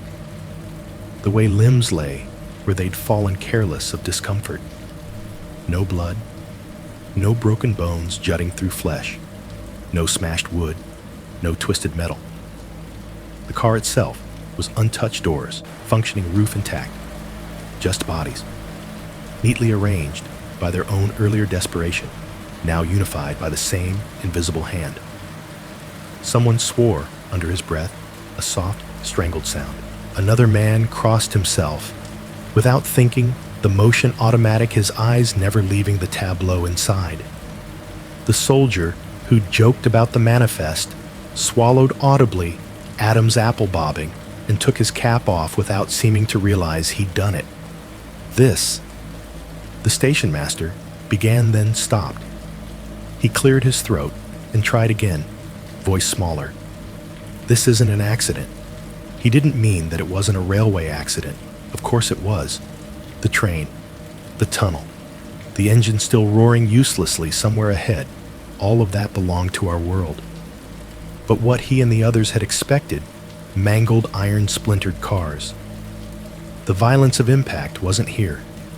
Instead, they stood staring at a kind of horror that doesn't shout. It whispers.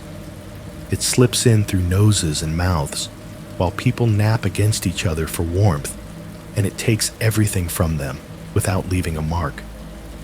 That was the beginning of the count. They didn't know the number yet. Neither did I. All we had in that first moment was the sight of one full car of dead, and the knowledge that there were many more cars ahead, all of them just as quiet. The engine still pounded in the dark, pushing nothing that mattered anymore, turning fuel into poison as efficiently as any weapon. Out here, the night went on, as it always had. Dogs barking bells, tolling rain, whispering on stone. Between those two worlds, I stood on the ballast lungs, burning with air that was suddenly too clean, and understood that whatever had killed them had done its work so quickly and so silently that the first person to raise his voice about it had been me. If there is a worse job in this world than pulling the dead out one by one and laying them in lines, I don't want to know what it is. At first, there was chaos. Everyone who'd rushed up from the station, railway men, soldiers, a few farmers who'd followed the lanterns, tried to crowd into the first car at once. They pushed forward, then recoiled as the smell hit them. It wasn't the stench of rot. That comes later. This was something flatter, sourer.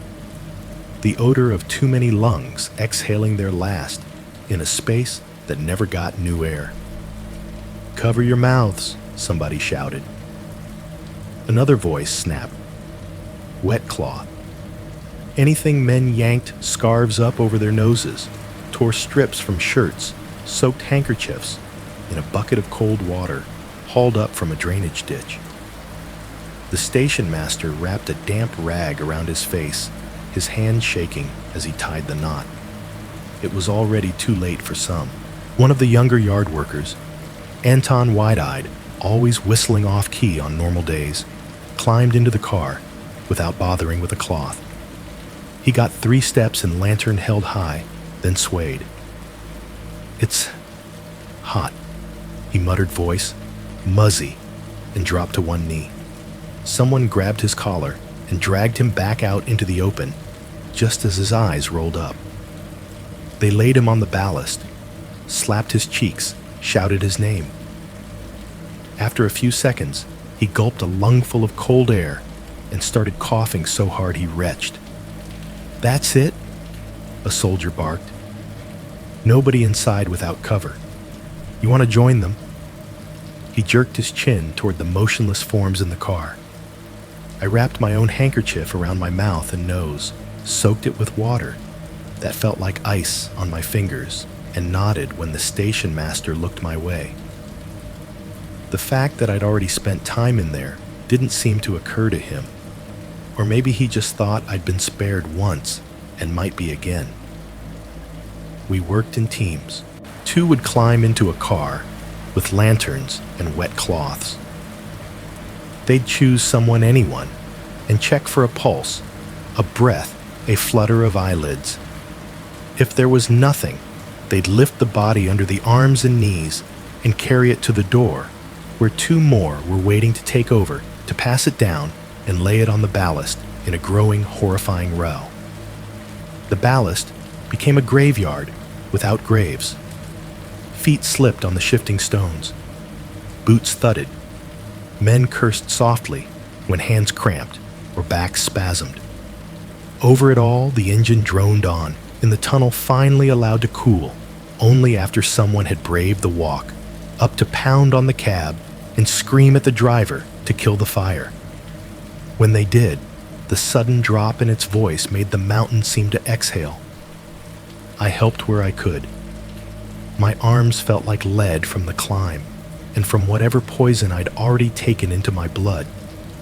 But if I stood still too long, my thoughts turned inward, and the images from the car replayed behind my eyes. It was easier to move. We did find a few who were not quite gone. At first it was hard to tell. They looked as still and gray as the rest.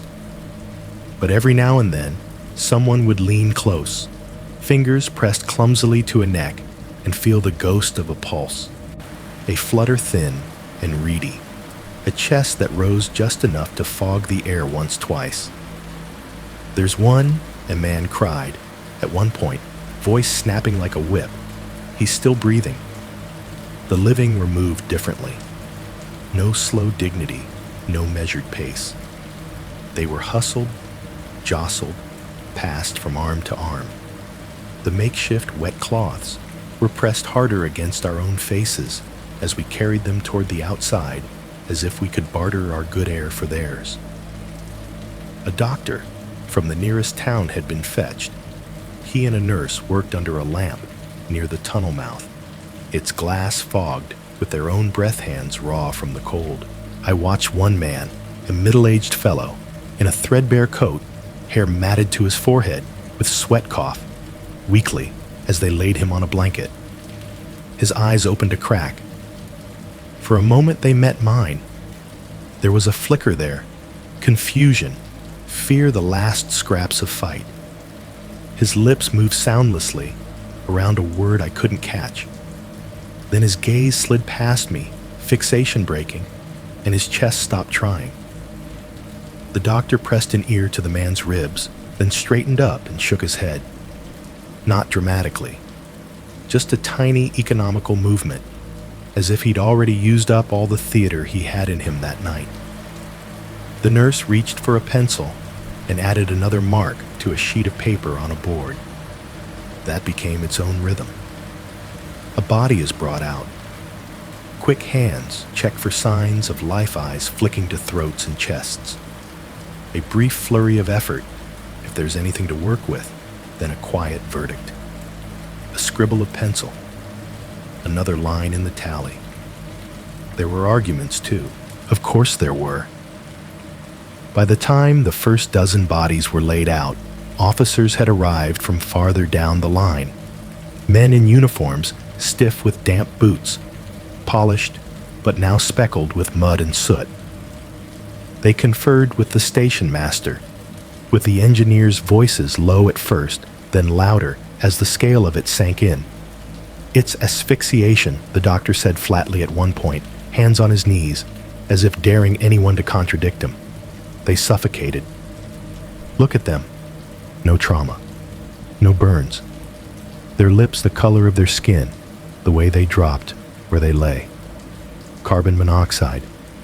You burn too much of that rotten coal in too little space." The chief engineer bristled his face, slick with sweat despite the cold. "We had orders," he snapped. "We had a schedule. We were told to keep the line moving. The coal is what they gave us. If we'd stopped in the open, if we'd gone back, they'd have had my head. So instead, you took theirs." The doctor shot back, gesturing toward the rows of bodies. His voice cracked on the last word. "It's the war." One of the officers cut in, tone-clipped. "We're all making do. Shortages. Improvised materials. Failures happen under strain. We'll need a full inquiry, of course, but this..." He waved vaguely at the tunnel. "This is what happens when civilian line procedures meet military necessity." Another railway man, one of the older drivers, spat onto the stones. "Call it what you like," he muttered. "We cooked them, like rats in a grain silo when the fumigant goes in." No one wrote that phrase in any report I ever saw. The work went on into the small hours. The initial frantic rush of movement gave way to a grim, methodical pace. The wet cloths over our faces dried, were re-soaked, pressed back into place. Men took turns swapping out when knees buckled or dizzy spells hit. A few had to be carried away, themselves coughing and lightheaded after too long inside. They spent an hour lying in the wet grass, drawing in cold air, then staggered back to help again, because what else could they do? The sound that haunts me most from that night isn't the engine or the thumps or the coughing. It's the scratching of pencils. Once they realized just how many bodies there were, someone produced more boards, more paper, more men, whose job it was to turn what we were seeing into columns of numbers.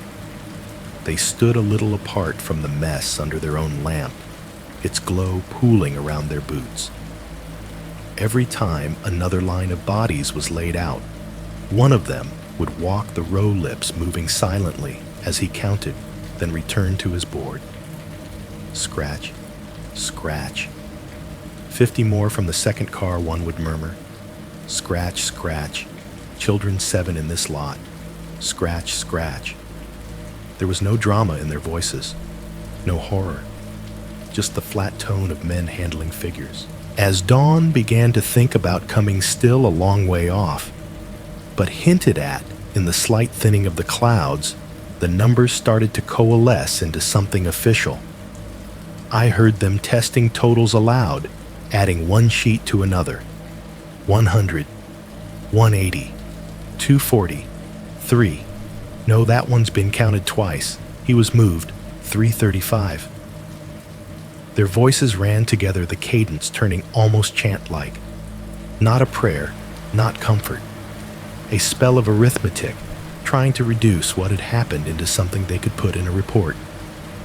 521, one of them said, finally straightening up, rubbing his eyes with ink-stained fingers. 521. That's all cars checked. For now, the officer beside him replied. 521 fatalities, plus injured. We'll confirm with the hospital. His pen hovered for a second, then dropped the final stroke. 521. As if saying it aloud made it real, as if the number could contain the thing. I was close enough to hear them, close enough to see the thick black digits drying on the paper. The way the 2 and the 1 had been written on top of previous numbers, corrected mid-stroke, as if even the hand holding the pen had resisted. Later, when they shipped the living, what few there were, to the nearest makeshift hospital, I went along in one of the trucks, partly because someone thought I'd be useful, mostly because I couldn't bear the idea of going home, yet boots still smelling of ballast and quiet corpses. In the hospital tents, under canvas that flapped in the wind, a few of those who'd been dragged out, breathing, lay on narrow cots. Their faces were nearly the same color as the sheets. Some wore oxygen masks, fashioned from equipment meant for other wars, older wars. Tubing snaked around their heads like vines. I watched 3 of them die before noon. In each case, there was a brief rally, eyes opening a rasping attempt at speech, then a long, rattling exhalation. The medical staff did what they could with what they had, but the damage had been done back in that tunnel. Their blood had already carried the poison too long. When the last one went still, a nurse quietly removed the mask and covered the face with a corner of the sheet. A doctor noted something on his clipboard with a tired hand. "Add them to the tally," someone said. I thought of the man by the tunnel, of his careful, precise 521, of the way the pen had dug into the paper. I wondered if anyone would bother to change the figure now, if the reports would be amended from 521 to 524 or 527, or whatever the moving total truly was. Days later, when the first brief article appeared in a paper I could get my hands on, the number was still 521. A tragic incident, a wartime transportation disaster, approximately 521 dead. Approximately. Even in print and ink, that would outlast the memory of the faces they couldn't be bothered to be exact. That was when it sank in a way no argument or engineer's excuse had made it sink in, before even their deaths were being rounded off. Smoothed over, filed down to fit comfortably on a line between other numbers. Out there on the stone beside the tracks, I had stepped over every one of those bodies. I had seen the way their hands fell, the way their heads lolled, the way their mouths had stopped halfway through a breath they expected to finish. To me, none of them were approximate. The weeks after the tunnel blurred into a kind of gray I've never quite come out of. There were funerals, of course so many, that the churches ran out of proper hours and started holding services at odd times. Bells tolling at dawn and dusk with no pattern anyone could follow. There were notices pinned to doors, lists tacked to boards, outside the station, names read out in low voices. People came clutching photographs and descriptions, asking the same questions with different words. Was he on that train? Did you see her? Did he suffer? I answered what I could without really answering at all. That's what they trained us to do afterward. The internal inquiry was held in a bare room near the regional headquarters. They didn't bother to make it grand. War eats the decorations first. The walls were a tired cream paint peeling in thin curls near the floor. The windows were high and filmy, letting in a sour, diluted daylight that made everyone look washed out. A single strip of fading carpet ran from the door to the table at the far end, its edges frayed. They sat us in a row driver, fireman conductor, a couple of yard officials, and me at the end, like an afterthought. Across from us, at a heavy wooden table, were 3 men in uniforms and 2 in stiff civilian suits. Papers were stacked neatly in front of them, weighed down by ashtrays and ink bottles. A typewriter sat on a separate small table to the side, already loaded with paper. It ticked occasionally as the clerk tested the keys, the sound sharp in the quiet. On the wall behind them, a clock ticked very loudly, They asked the questions you'd expect at first. Technical things, speeds, loads, fuel quality, who was on duty when who gave which order. The engineer's hands shook when he described the climb, the cheap coal, his decision to open the throttle wider inside the tunnel, because he thought the dry rails would give him the edge he needed. We had to keep moving, he said over and over, like a man reciting a script to himself. We couldn't stall. If we stalled, we risked backsliding. The load was heavier than manifest, but we'd handled heavy trains before. He swallowed. I didn't know about the gas. The doctor they'd brought in as an expert cleared his throat and used words like incomplete combustion and confined space and insidious buildup. He might as well have been speaking another language. Everyone in that room already knew what the simpler words were. We burned bad fuel in a stone tube and gave it people instead of air. When it was my turn, they asked me to stand. I could feel all their eyes on me as I moved to the spot in front of the table, the soles of my boots dragging a coarse hiss out of the worn carpet. One of the uniformed men shuffled his papers, found my name, and looked up with a faint, practiced smile. You were in the caboose, he said. Brakeman. Back of the train. Is that correct, yes, sir? He nodded, as if I'd answered something much more complicated. And you say the caboose remained partially outside the tunnel? Yes, sir. When we stopped, half the car was still in open air. The rear wheels. They never went fully into the tunnel. So you were fortunate. It wasn't really a question. I didn't answer that. I didn't know how to. He tapped his pen against a printed sheet. In your written statement, you say you heard thumps consistent with bodies falling from the roof. His gaze flicked up. You're sure that's what you heard? The memory rose up in me, fresh as if it had happened that morning. The dull impacts, the scrape-slide crash of weight losing its grip. For a second, I heard it over the tick of the clock and the soft snap of the typewriter keys. Yes, I said quietly. I'm sure. He exchanged a look with one of the civilians in suits, thin, precise men with eyes like pinpricks. There is the suited man said carefully. No need to dwell on the more disturbing sensory impressions unless they bear directly on cause and responsibility.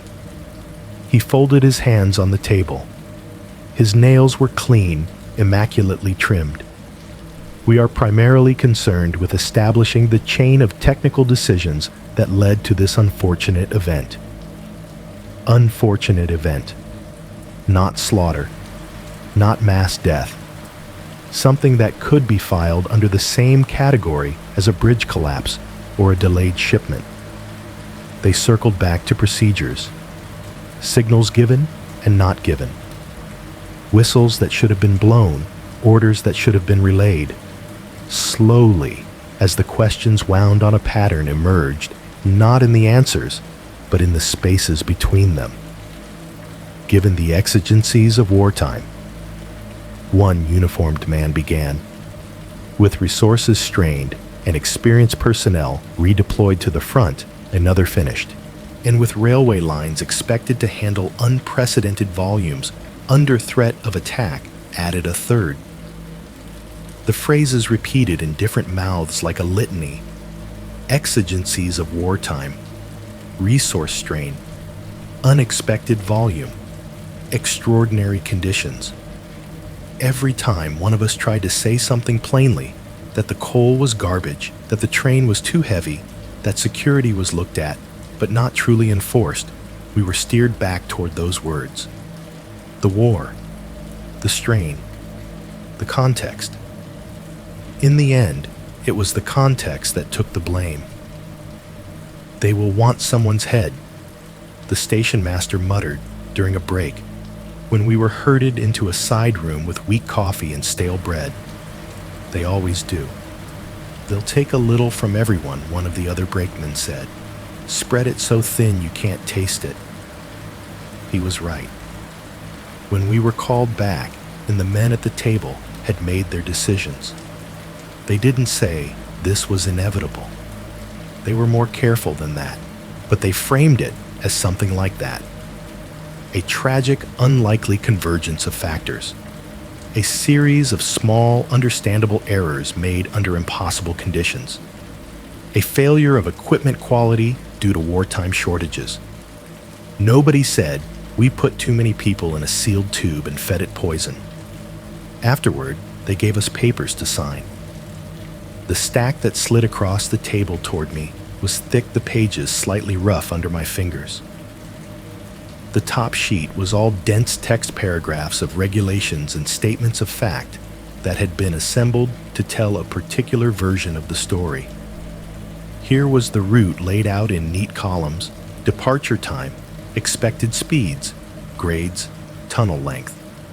Here were the official loads, freight weight authorized passengers fuel type. On paper, it was all within acceptable limits. The margins might have been tight, but they were technically within the rules. Never mind that the rules had been written for a different world. A clause near the bottom caught my eye. All personnel affirm that to the best of their knowledge, operating procedures were followed in accordance with wartime adjustments and that no deliberate negligence occurred. Another line further down, employees are reminded that unauthorized communication of specific operational details to the press or civilian parties may be considered detrimental to morale and the war effort. That was how they said it, detrimental to morale, as if the real problem wasn't 521 dead, but the possibility of people being upset about it. My throat felt tight as I read. My hand shook when I reached for the pen. The man in the suit watched me with that same small, polite, almost smile. "This is standard," he said. "We need to be able to demonstrate that procedures are understood. The investigation has determined this to be an unfortunate combination of circumstance and resource limitation. Broadcasting sensational details will not bring anyone back." I thought of the boy, the one with the borrowed coat, who told me he dreamed I would save him.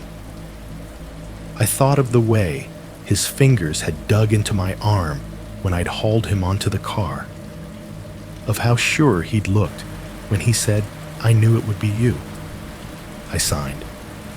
The pen scratched my name onto the line, each letter an accusation. The clerk slid another form down the table. This one was shorter, blunter.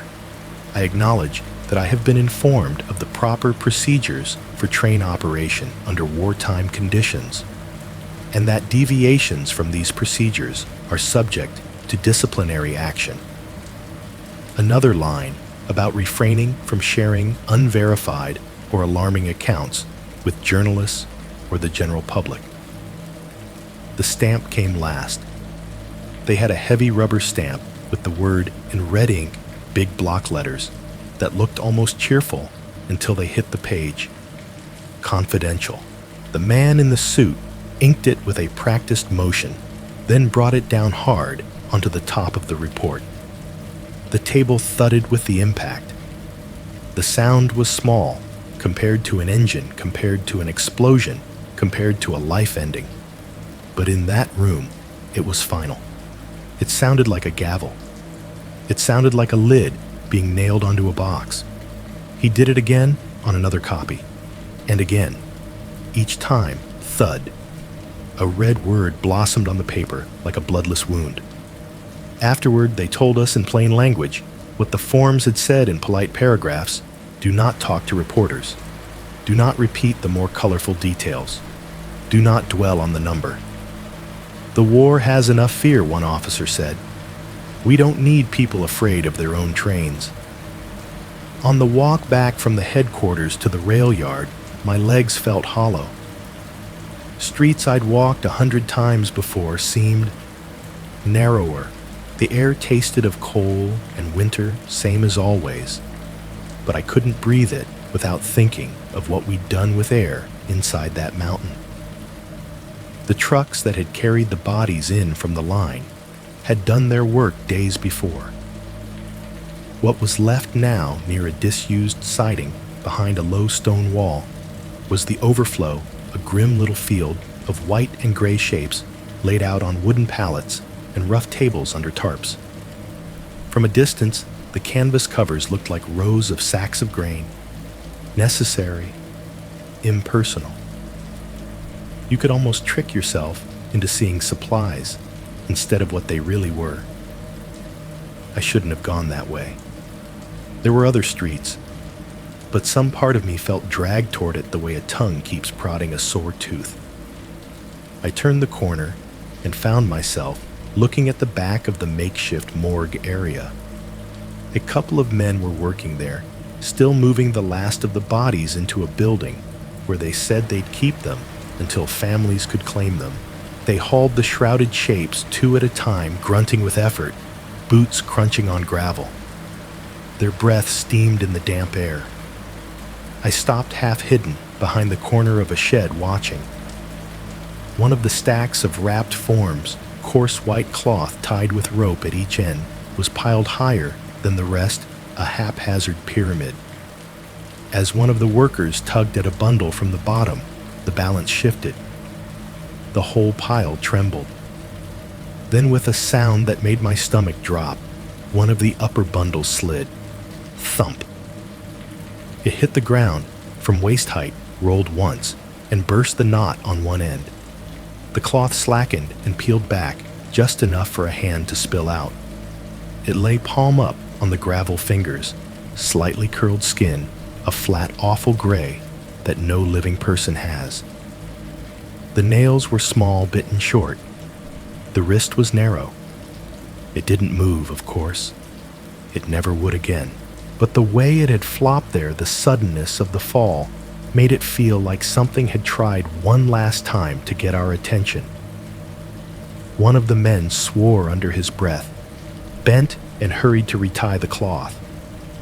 As he did, the bundle rotated just enough for the lantern light to catch the edge of the face under the loosened shroud. Even through the cloth and the distance I knew it, the too large coat, the hairline, the angle of the jaw, the boy from the platform. My hand found the wall beside me. I gripped the stone until my fingers ached. The damp from the rock seeped into my skin, grounding me in a world that suddenly seemed to tilt. The worker finished tying the rope, patted the bundle once, as if apologizing, and hefted it back onto the stack. The hand disappeared. The pile settled. The moment for everyone else in that yard was over. For me, it never ended. I had signed the papers. I had stamped my silence with black ink and the state's red approval. I had agreed in writing and in spirit to reduce what had happened to headings: operational failure, wartime resource strain, approximate casualty figures. But standing there, listening to the echo of that single thump roll around in my skull, I knew the truth wasn't going anywhere. From that day on, every time I heard something heavy hit the ground, a crate dropped in a warehouse, a suitcase falling from a shelf, a neighbor upstairs knocking something off a table, I flinched. For a fraction of a second, the sound wasn't a box or a bag. It was that bundle of canvas slipping, falling, bursting the boy's hand, spilling out. And in my head, no matter where I was, the thought came back again and again. He dreamed I would save him.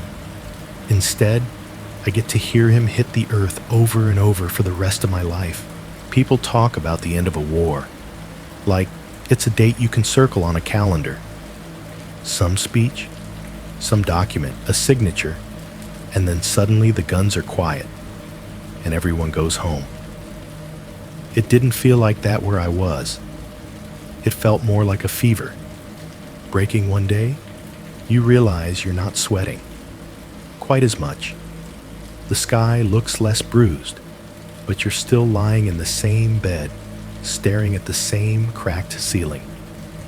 Our town changed in slow, ugly ways. Buildings that had once been proud grew permanent scars. A wall patched with mismatched bricks, a roof never quite repaired, a shop window replaced with plywood that stayed plywood forever. Men came back from the front, minus pieces, fingers, legs, whole smiles. Some didn't come back at all.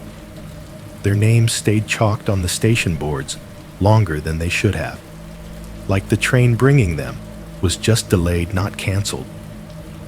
The rails, though. The rails didn't change. They still cut across the edge of town in two clean lines, humming under the weight of whatever the new world decided to send over them. Freight, passenger cars, soldiers heading home now instead of out. The sound of the trains had been the heartbeat of my childhood, a comforting, predictable rhythm. After the tunnel, every passing locomotive sounded like a reminder. You'd hear a distant horn, and a few seconds later, the windows would rattle just a little. Plates trembled in cupboards. The rails sang that thin metallic note as the wheels rolled past. People on the street didn't even look up half the time. But for me, every vibration was a finger tapping the number 521 inside my skull. I tried to go back to normal work on the line for a while. They needed experienced men. The war had taken too many of those. I lasted until the first time I saw a train pause at the mouth of a short tunnel on a different route, just a momentary stop before continuing on. I was standing on the platform, a clipboard in my hand, doing something forgettable. The engine went in, its sound swallowed and reshaped by stone. The cars followed. The last one hesitated with its rear coupler hanging just outside the black for a few seconds, half in, half out. I felt my legs go weak.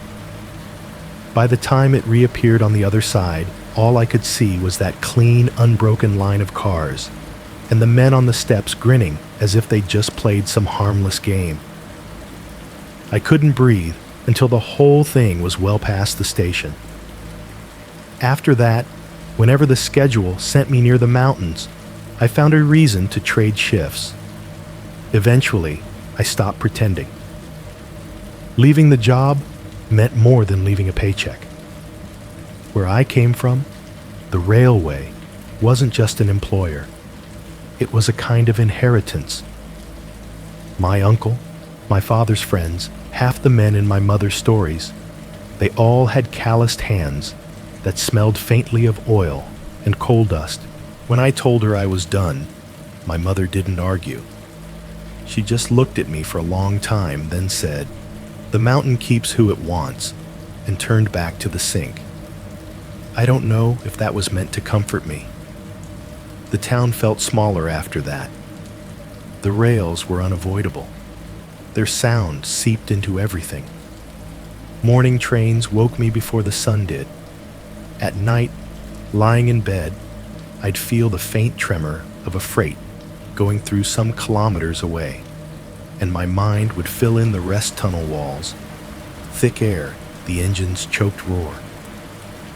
I started taking longer walks out into the fields to get away from the tracks, but the rails were like the horizon. You could never quite walk far enough. Leaving became less of a choice and more of an inevitability. People talked about opportunities in other countries, about ships leaving from crowded ports, about starting over somewhere where the scars on the buildings weren't yours. A cousin wrote from America, a letter that smelled faintly of coffee and a different kind of smoke, telling me about jobs and cities where the streets were laid out like grids and the lights never really went off. In the end, I left by train. There's a joke in there somewhere I know. The man haunted by a tunnel boards another set of cars and lets himself be carried away on the same steel veins that ruined him. But if you wanted to go to the port, you took the train. Roads were worse, buses crowded and unreliable. You can't outrun some things. You can only ride alongside them and pretend you're in charge. That last European journey was different from any I'd made as a railroad man. I sat in a passenger compartment this time, not in a caboose. Luggage racks overhead, worn upholstery under my fingers, the smell of too many people in too small a space, garlic soap fear. Families huddled together, talking in low voices about relatives waiting in New York or Chicago, or cities they only knew from maps and movies. Children pressed their faces to the glass, leaving foggy print after foggy print as fields and shattered buildings flicked past. When the line curved along the foothills, I felt my chest tighten. Somewhere up ahead, I knew there was a tunnel on this route too.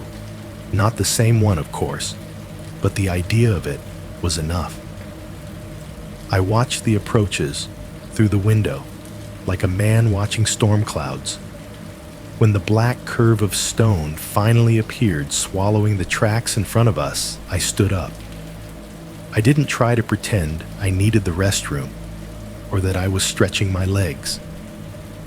I just walked down the corridor toward the back of the car, then into the next, and the next, timing my steps until I felt the change in the air. The wind outside died. The wheel's song changed pitch. We'd entered the mountain.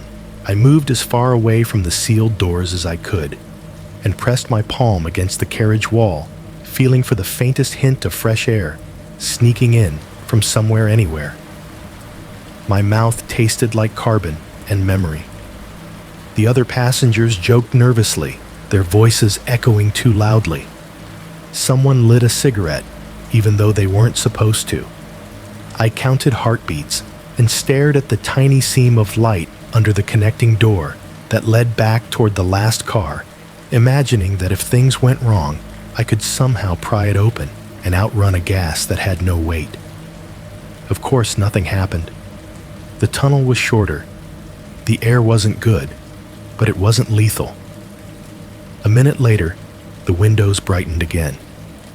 Someone laughed with genuine relief. The cigarette smoke thinned. We reached the port. I boarded the ship. The sea air was like water washing over burnt ground. America, when I got there, was bigger and louder than anything I'd imagined. The first city I lived in had skyscrapers that made our mountains look like polite hills. The streets were full of noise car horns, streetcars, clanging people, shouting in a dozen different accents. Neon signs buzzed over diners that stayed open all night. Milk came in bottles that were delivered to your door. Coffee tasted stronger somehow. Work at first was whatever I could get. I didn't have much English, but I had strong arms and a familiarity with things that rolled. That was enough to land me in a warehouse near the rail yards, unloading and loading freight that came in on American trains. Different country, different engines, same steel lines cutting through it all. The irony wasn't lost on me. The American locomotives had a different voice. Their horns were deeper, longer tuned to another culture's idea of warning. At night, in the little room I rented above a bakery, I'd lie awake and hear them wail across the city, that low, mournful note carrying between the buildings. It was foreign and familiar at once.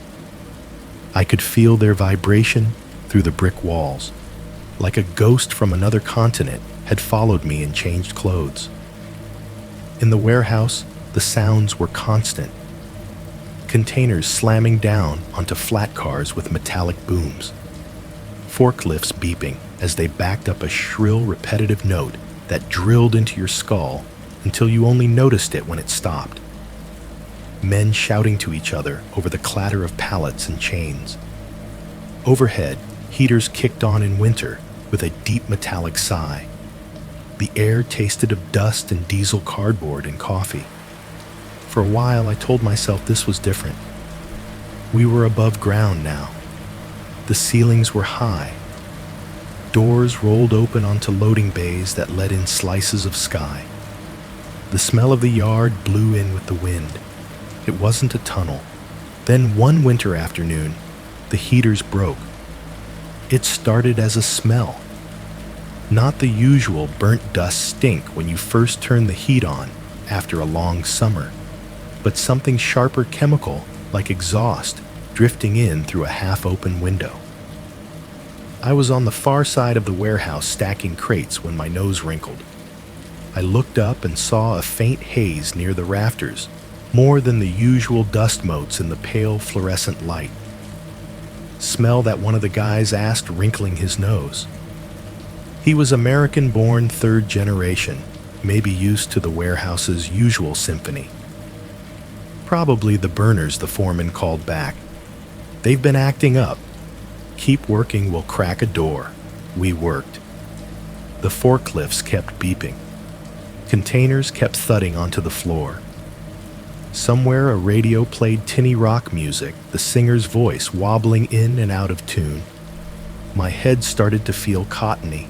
One of the younger guys laughed too loudly at something and then stopped mid-laugh, his face going slack for a second before he shook it off. Then a pallet jack clanged to the floor. I turned and saw one of the workers on his hands and knees coughing. Another man stumbled against a stack of boxes, catching himself at the last second. Someone cursed about damn fumes. It didn't matter that this was America, that the heaters were gas, that the building had doors and windows and space. In my body, the distance between that warehouse and the tunnel vanished. My lungs grabbed at the air and found it wanting. The high ceiling suddenly felt like stone pressing down. The fluorescent lights hummed like the engine that wouldn't stop. For a heartbeat, I wasn't in a warehouse in New Jersey or Pennsylvania or wherever I was. I was back in the black with bodies at my feet and an invisible thing sliding into my blood. I dropped the crate I was holding and staggered toward the nearest loading bay. The roll-up door was half closed to keep out the snow, a thin line of daylight at the bottom. I bent down and pressed my face as close to that gap as I could, sucking in air that was colder but cleaner flavored with the tang of winter and diesel from the yard. Someone shouted my name. Another voice yelled for everyone to get outside. The foreman finally hit the alarm, an awful metallic ringing that set my teeth on edge. The big doors rattled as they were rolled up all the way, letting in a rush of cold that made everyone gasp. A few men had to be helped out, staggering their faces, pale eyes glassy. An ambulance came. Paramedics with clean uniforms and calm hands put oxygen masks on the worst of them. No one died. Later they said it was a minor gas leak, not enough to do real damage, just enough to make people woozy. Lucky, the foreman said, clapping my shoulder. We caught it in time. Could have been a lot worse. All I could think was not this time. I lasted another week at that job before I quit. They called me jumpy. They weren't wrong. Every hiss of air through a pipe, every shift in the smell of the room, every flicker of the heaters kicking on made my heart race. It didn't matter what country I was in or what language the warning signs were written in. A closed space with a machine burning fuel inside it was a tunnel to me, no matter how you painted it. After that, I stuck to open spaces, loading docks with the doors rolled all the way up, outdoor work in rail yards, where the sky was always visible, even if it was gray and low. I'd stand there in my American coat, listening to the distant horns and the closer clatter, and tell myself that as long as there was wind on my face, the mountain couldn't quite reach me. It was a lie, of course. But some lies are easier to live with than the air you can't see. If you live long enough in a new country, people assume your ghosts stayed behind. They hear my accent, ask a polite question about the old country, and then pivot to the usual, the Yankees, the weather, the price of rent. No one thinks the thing that bothers me most about America is the way it sounds. The first time I rode the subway in New York, I thought I might pass out. A cousin from back home, now calling himself John instead of Giovanni, insisted on showing me the real city. We went down into the station at 42nd Street, following the flow of people in winter coats and knit hats, the smell of hot dogs and pretzels giving way to cold iron and old dust. The tiled walls were stained with a history I didn't know yet. The air down there had its own temperature, its own flavor, a mix of brake dust, metal, and something damp that clung to the back of my throat. We stood on the platform with everyone else, the light a sickly yellow that made all the advertisements look jaundiced. Somewhere down the tunnel, a low rumble began. It was different from the locomotives I knew, electric instead of steam. But the way it grew, filling the dark, was the same. Wind came first, pushing ahead of the train, ruffling hair and coats. Then the headlights appeared twin points in the black, growing, until the train roared past with a blast of dirty wind that smelled of too many people and not enough air. I told myself it was fine. This was a city train, not a mountain line. No coal, no tunnel carved through rock, just a concrete tube and cables and steel. I stepped into the car with everyone else, grabbed the overhead rail, tried to keep my feet, when the doors beeped and slid shut with a hydraulic sigh. When we pulled away, the world outside the windows turned into a blur of tiles and occasional flashes of other platforms. The PA crackled to life over our heads, some disembodied voice announcing the next stop in a garbled monotone. Every word echoed twice, bouncing off the curved walls of the tunnel, turning Grand Central 42nd Street into a long underwater moan. We stopped between stations. It wasn't unusual. The train had been slowing in fits and starts the whole way. But something about that particular stop, no station in sight, just black outside the windows, and a low hum under our feet, made something in me lock up. The overhead fans kept turning, stirring air that suddenly felt too warm, too still. People shifted, sighed, checked watches. Someone laughed and said, "Signal problems," always to no one in particular.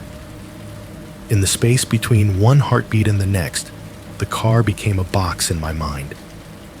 The curve of the ceiling was a tunnel roof. The hum of the motors might as well have been an engine's choked breathing. The standing passengers, pressed together, winter coats touching, became a packed line of bodies on the floor of a freight car. For a second, I could almost hear it under the subway noise, the remembered thump of something heavy hitting ballast. The air tasted wrong. I knew rationally that it was fine, just a little stale.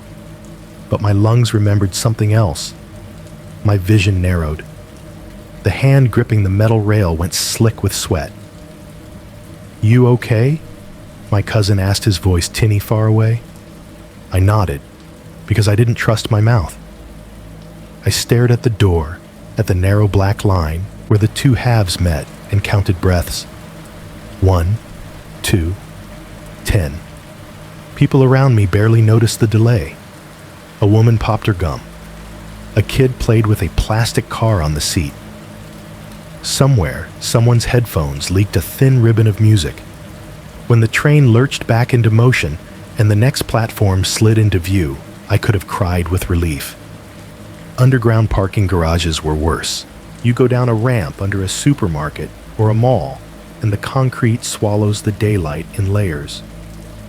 First, it's just shadows, then a dull gray gloom lit by fluorescent tubes mounted on the ceiling. The columns are painted with numbers and arrows. The air smells of oil and rubber and exhaust that never quite escapes. Engines idle. Tires squeal softly on the smooth floor. Somewhere, a pipe ticks as hot water runs through it.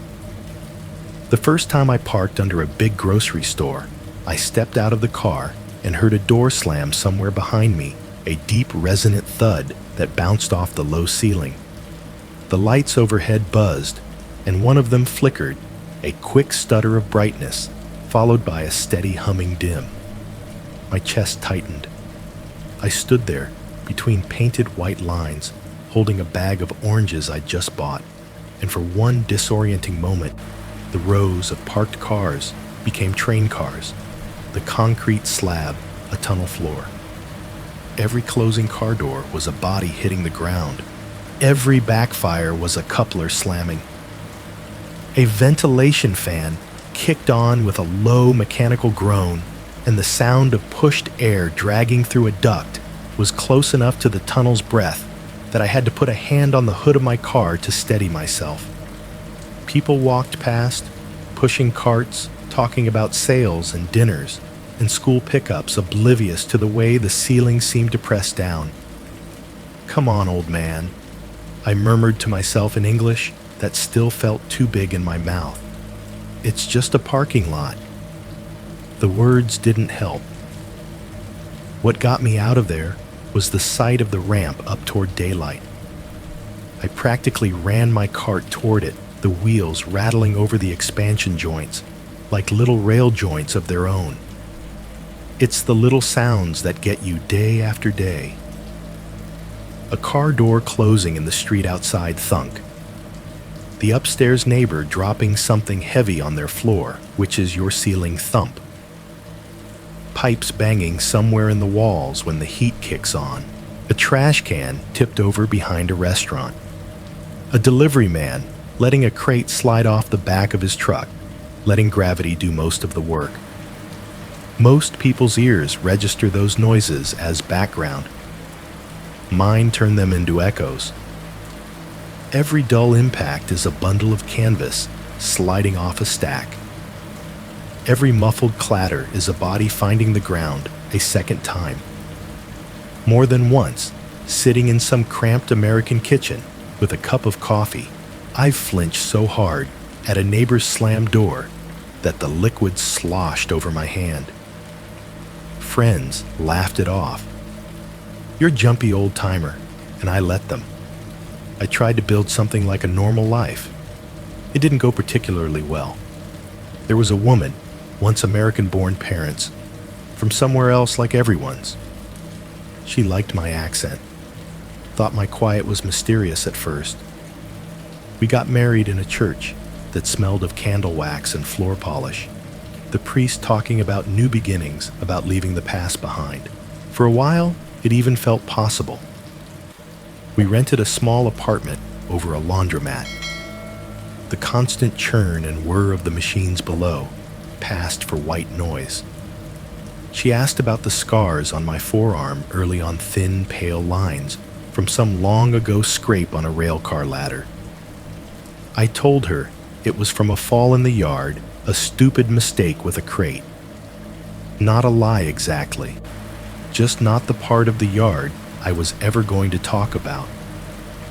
When she woke in the middle of the night to find me sitting at the table, staring at nothing, while the radiator hissed and popped, I told her I just had trouble sleeping. She suggested warm milk, then doctors. I changed jobs instead. Open air, I said. Better for my lungs. A couple of friends from different jobs, warehouse yard, later a maintenance crew, invited me out sometimes. Bars with neon signs and televisions hanging in the corners. The screens showed ball games, sitcoms, commercials with jingles that stuck in your head. The sound of ice clinking in glasses, the murmur of talk, the occasional roar when someone scored. Every time a heavy glass hit the table too hard, That thick little thud shot straight through me. I flinched, then smiled to cover it, and took another drink. They joked about my war stories, even though I'd never told them any. "Bet you've seen some tunnels, huh?" one of them said once when a train rumbled past outside, making the windows tremble. I smiled and shrugged and changed the subject. They thought I was being modest. I was just trying not to hear the engine in the walls. For years, the only place the tunnel existed was in my head and in the thin file marked confidential in some office far away. Then one night, the television brought it back into the room. I was older by then. My knees complained when I climbed stairs. The city I lived in had changed again. New buildings, new storefronts, the old rail yard half turned into lofts and offices. I lived alone in a small place above a strip mall, the kind with a liquor store and a nail salon and a pizza place whose ovens made the whole building smell like burnt cheese 3 nights a week. I'd bought a second-hand television from a pawn shop, one of those boxy sets with a picture that never quite held still. On certain nights, when sleep wouldn't come and the building's noises seemed particularly intent on keeping me awake, pipes knocking HVAC sighing ice machine in the hallway, dropping cubes with little clacks, I'd turn it on just for the company. That night, I was flipping through channels when a black and white image stopped me. Archival footage, a locomotive in grainy gray smoke pouring from its stack, soldiers in uniforms that dated the film even before the narrator's voice did. In 1944, the voice said smooth and impersonal, a tragic rail accident in southern Italy claimed the lives of over 500 people in one of the worst wartime transportation disasters in history. The picture cut to a shot of a tunnel mouth that might as well have been the tunnel, though I couldn't be sure. Then to men in old coats carrying stretchers, rows of white shapes on the ground. For a moment, the air in my small American living room thinned. They talked about overcrowded trains and poor ventilation and wartime conditions. Grainy diagrams showed an engine in a tunnel, little arrows indicating gas buildup. The number came as I knew it would, an estimated 521 casualties. Estimated. There it was again. They never said the word stowaways. They never mentioned people riding on the roofs, or the way their bodies had fallen one by one when the gas took them. They didn't talk about the cheap coal, not really just fuel of lower quality. They didn't say how the crew had looked the other way when desperate families slipped into cars, or how some of those same crew had later risked their lives dragging bodies out and collapsing on the ballast. They certainly didn't show a brakeman stumbling out of the tunnel half-poisoned, hearing thumps, and not knowing yet what they meant. The documentary moved on after 3 minutes. A narrator's voice smoothed the event into a paragraph between stories of bombed bridges and derailed supply trains. The images faded to footage of airplanes. The war marched on. I sat there in the flickering light, the empty coffee mug cooling in my hand, and watched my life compressed into a statistic and a phrase. Overcrowded wartime train, the voice had said. Not people we let on because we couldn't bear to turn them away. Not families hiding in corners, boys dreaming of being saved. For most of the world, that was enough. A brief mention, a number, a few seconds of grainy horror to remind them that the past was terrible in a way the present is not. Then on to the next program. For me, it was proof of something I'd suspected since the day I signed those papers. The story they told about that night had been cleaned, scrubbed, polished, until none of the details that made it truly unbearable could snag on anyone. They thought the worst thing about the tunnel was the gas, They didn't understand that for some of us, the worst thing was the silence that came after, and the way it followed us across oceans and under streets in every little everyday sound that the rest of the world had learned to ignore. Retirement sneaks up on you in little ways before anyone hands you a clock or a handshake. Your knees start arguing with staircases. Names of new coworkers stop sticking in your head because you know you won't be around long enough to need them. Shifts that used to blur together become something you count down from instead of up to. When I finally stopped working, nobody threw a party. There was a cake in the break room. Store bought icing a little too sweet and a few pats on the back. Someone made a joke about me finally getting some sleep. I laughed like it was funny. Then I went home to my apartment above the strip mall and realized just how loud nothing can be. The building is the kind you see 1,000 times in America and never really notice a liquor store with a buzzing red liquor sign in the window, a nail salon with posters of hands that look too smooth to be real, a pizza place that smells like burnt cheese and oregano every night from 5 to 10. My place is on the second floor, one of 4 doors off a narrow indoor hallway with a permanently sticky carpet and a flickering exit sign. Inside, it's not much small kitchen with laminate counters living room that became a bedroom as soon as my back got too old for the pull-out couch bathroom, with a fan that screams like a jet engine when you flip it on. The view from my window is the parking lot faded white lines, a couple of shopping carts that never quite make it back to the corral sodium lights, painting everything the color of old photographs. The sounds are constant. The HVAC unit in the wall comes to life with a low grinding hum that turns into a steady drone if it decides to cooperate.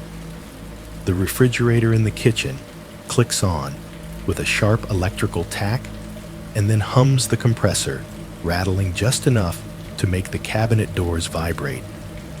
The ice machine out in the hallway drops cubes at odd hours, clink, clack, followed by a mechanical sigh. Late trains pass a few blocks away, their horns softened by distance, but still recognizable to anyone who's ever stood too close to the rails. For a long time after I stopped working, I just sat in that noise and let it fill the space where schedules used to live. Then I discovered YouTube. It started with a suggestion from the kid at the liquor store downstairs, the one who always calls me sir, even though I've told him not to. I'd gone in to buy coffee filters and walked out with a cheap used laptop they'd taken as collateral and never reclaimed. It was old plastic, worn shiny, where other people's wrists had rested, but it turned on. That was enough. At first, I used it like everyone else does, to look up how much things cost to check the weather, without waiting for the local news to see if anyone had finally decided what year the world was going to end this time. The internet felt too big, like one of those American grocery stores with 30 brands of the same thing. You stare at the shelves and forget what you came for. One night restless, I clicked on a video with a title in big red letters, True Horror Story. Viewer submission. The thumbnail was a blurry staircase. The description said something about a college dorm, a shadow in the hallway, something in the vents. The video opened with a familiar format, stock creepy music under a simple image, and then a voice calm practice began to talk. If you have a scary experience you'd like to share, you can send it to our email. The story that followed was about a girl in her 20s who thought something was living in her shower drain, doors closing on their own, footsteps in an empty hall. Nothing I hadn't heard in a bar 100 times before from men who needed an excuse for the noises a building makes at night. But there was something about the way it was told. The voice was steady, almost soothing, like someone reading a bedtime story to an audience that didn't want to sleep. Pictures slid past on the screen: empty corridors, foggy streets, a bathroom mirror with handprints in the steam. Sent in by a viewer, the caption said. By the time it ended, the autoplay had already queued up another, then another. The titles blurred together. He liked to watch me sleep. True story. Something knocked from inside the closet. I took the last train home, and I wish I hadn't. The air conditioner hummed along under the narration. The red liquor sign outside my window pulsed faintly through the blinds, matching the rise and fall of the host's voice. My coffee went cold on the table beside me. It was a strange feeling listening to strangers package their terror into 15-20 minutes of content. They opened with disclaimers, with invitations to sit back, turn off the lights, with jokes about ads interrupting the scariest parts. They talked about ghosts in old houses, things in forests, men in parking lots. Some of the stories were obviously embellished. Others had that messy, awkward detail that made them feel too real. What struck me most was how eager people were to send their fear in. This was the scariest thing that ever happened to me, they'd write, and then trust some faceless voice to turn it into something consumable. Views climbed into the hundreds of thousands. Comments filled with people typing about how they got chills, how they wouldn't sleep tonight, how they listened to this kind of thing to relax. Relax. I sat there in my small American apartment, listening to a man on the internet describe a haunted attic, and thought how simple his horror was. It had shape. It had a face. It either existed or it didn't. At the end of the story, he could decide. I believed this was a ghost, or it was all in my head. Mine had never given me that luxury. Every once in a while, the host's microphone would pick up more than his voice. There'd be a low background hum, a fan, a refrigerator, a computer tower's cooling system. It was usually faint, something most people's ears would file under noise and ignore. But sometimes late at night, with the building settling and my own HVAC unit blending its voice into the mix, that hum took on a different shape. It became the muffled roar of an engine in a confined space stripped of its higher notes by stone. The pauses in the narration, the little breaths between sentences, filled themselves with remembered sounds, a metal shriek, a distant thump, a coughed-out breath that never finished. A new video would drop. The notification sound on the laptop would chime a cheerful little digital bip-bing, and I'd jump heart-hammering as if someone had pounded on my door. I kept watching. Curiosity is a kind of sickness. I wanted to see how close anyone would get to the sort of thing that had marked me. Stories of people trapped in elevators, stories of mines flooding, stories of carbon monoxide leaks in suburban houses where entire families never woke up. The comments under those were different. Less laughing, more nervous jokes about buying extra detectors. One night, a thumbnail caught my eye, an old black and white photograph of a train in a mountain pass. The title read, 3 Real Train Horror Stories That Actually Happened. I clicked before I could talk myself out of it. The first 2 stories were far away in space and time collisions, derailments, familiar disasters with twisted metal and headlines, and blame assigned neatly afterward. The host's voice, dipped in the right places, rose where it needed to paint a picture of chaos and confusion and rescue. Then he said, "Our last story takes us to Italy, 1944, and one of the most mysterious train disasters of the war." My hand tightened on the edge of the table. He talked about a freight train, about a tunnel, about hundreds of people found dead without a scratch on them. He mentioned bad Cold War time shortages, poor ventilation, old photographs slid by a tunnel mouth, men carrying stretchers, rows of shrouded forms. He did not talk about faces turning gray in the dark. He did not talk about the way sound changes when everyone in a space stops breathing at once. He did not mention the ones on the roof falling one by one like sacks of grain. He didn't mention stowaways at all. They were simply unofficial passengers, a phrase that stripped all the desperation out of them. And because so few survived, he concluded, we'll probably never know exactly what it was like in there. The hum in his microphone swelled for a second, filling the pause. I heard not the fan on his desk, but the remembered engine pounding in a stone throat. The laptop speakers fuzzed a little. Somewhere in the building, the ice machine dropped a load of cubes. Clink, clack. The HVAC unit coughed and came back to life. A car door in the parking lot below closed with a hollow thud. I closed the video. The suggestions on the side of the screen rearranged themselves immediately. More trains, more tunnels, more top 5 stories that will keep you off. Public transport forever. The chat scrolled with people typing about how terrifying it was, how they hated confined spaces, how sad it must have been.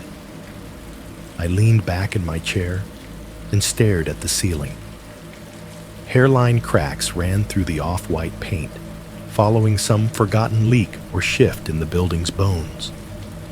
The red liquor sign outside pulsed faintly, its glow seeping in around the edges of the blinds, painting a slow heartbeat on the wall. I know what it was like, I said, into the empty room. My voice sounded strange, rusty from disuse, swallowed immediately by the drone of the HVAC and the faint lingering echo of someone else's narration. I know exactly what it was like. The thought that followed sat down in my chest like a weight. The host had said, "We'll never know." The viewers had nodded, accepted that. The official numbers had been approximate for decades. The details had been smoothed out for the sake of comfort and brevity, and the idea that some things are better left unsaid. I'd spent a lifetime letting that be true. For the first time, watching the little red progress bar on the abandoned video, listening to the building breathe around me, another thought slipped in. If I told it, really told it, all of it, would anyone actually listen all the way to the end? I always imagined this part happening in daylight. Some clean hour in the afternoon, maybe with traffic on the street below, and the smell of pizza grease drifting up through the floor. But of course it didn't work out that way. Of course it's 2 a.m. From my window, the parking lot looks like a drained swimming pool, wide flat, empty in a way it never is when the sun's up. The paint that used to mark the spaces has faded into ghost lines. You can only see them if you squint. 3 cars remain: a pickup under the busted light, a dented sedan near the dumpster, and a white van I've never seen before, tucked along the far fence with its windshield staring at the building like an eye. The red liquor sign in the store window below is dark. Earlier, it bled color through my blinds, like usual, a slow pulse that painted the ceiling in red strokes. Sometime around 1:30, it clicked off, leaving the parking lot. To the street lamps, those tall poles, with their sodium bulbs that turn everything the color of old bones. The neon open sign is off too. The last breath of the day has gone out of the strip. Up here, though, nothing is ever really off.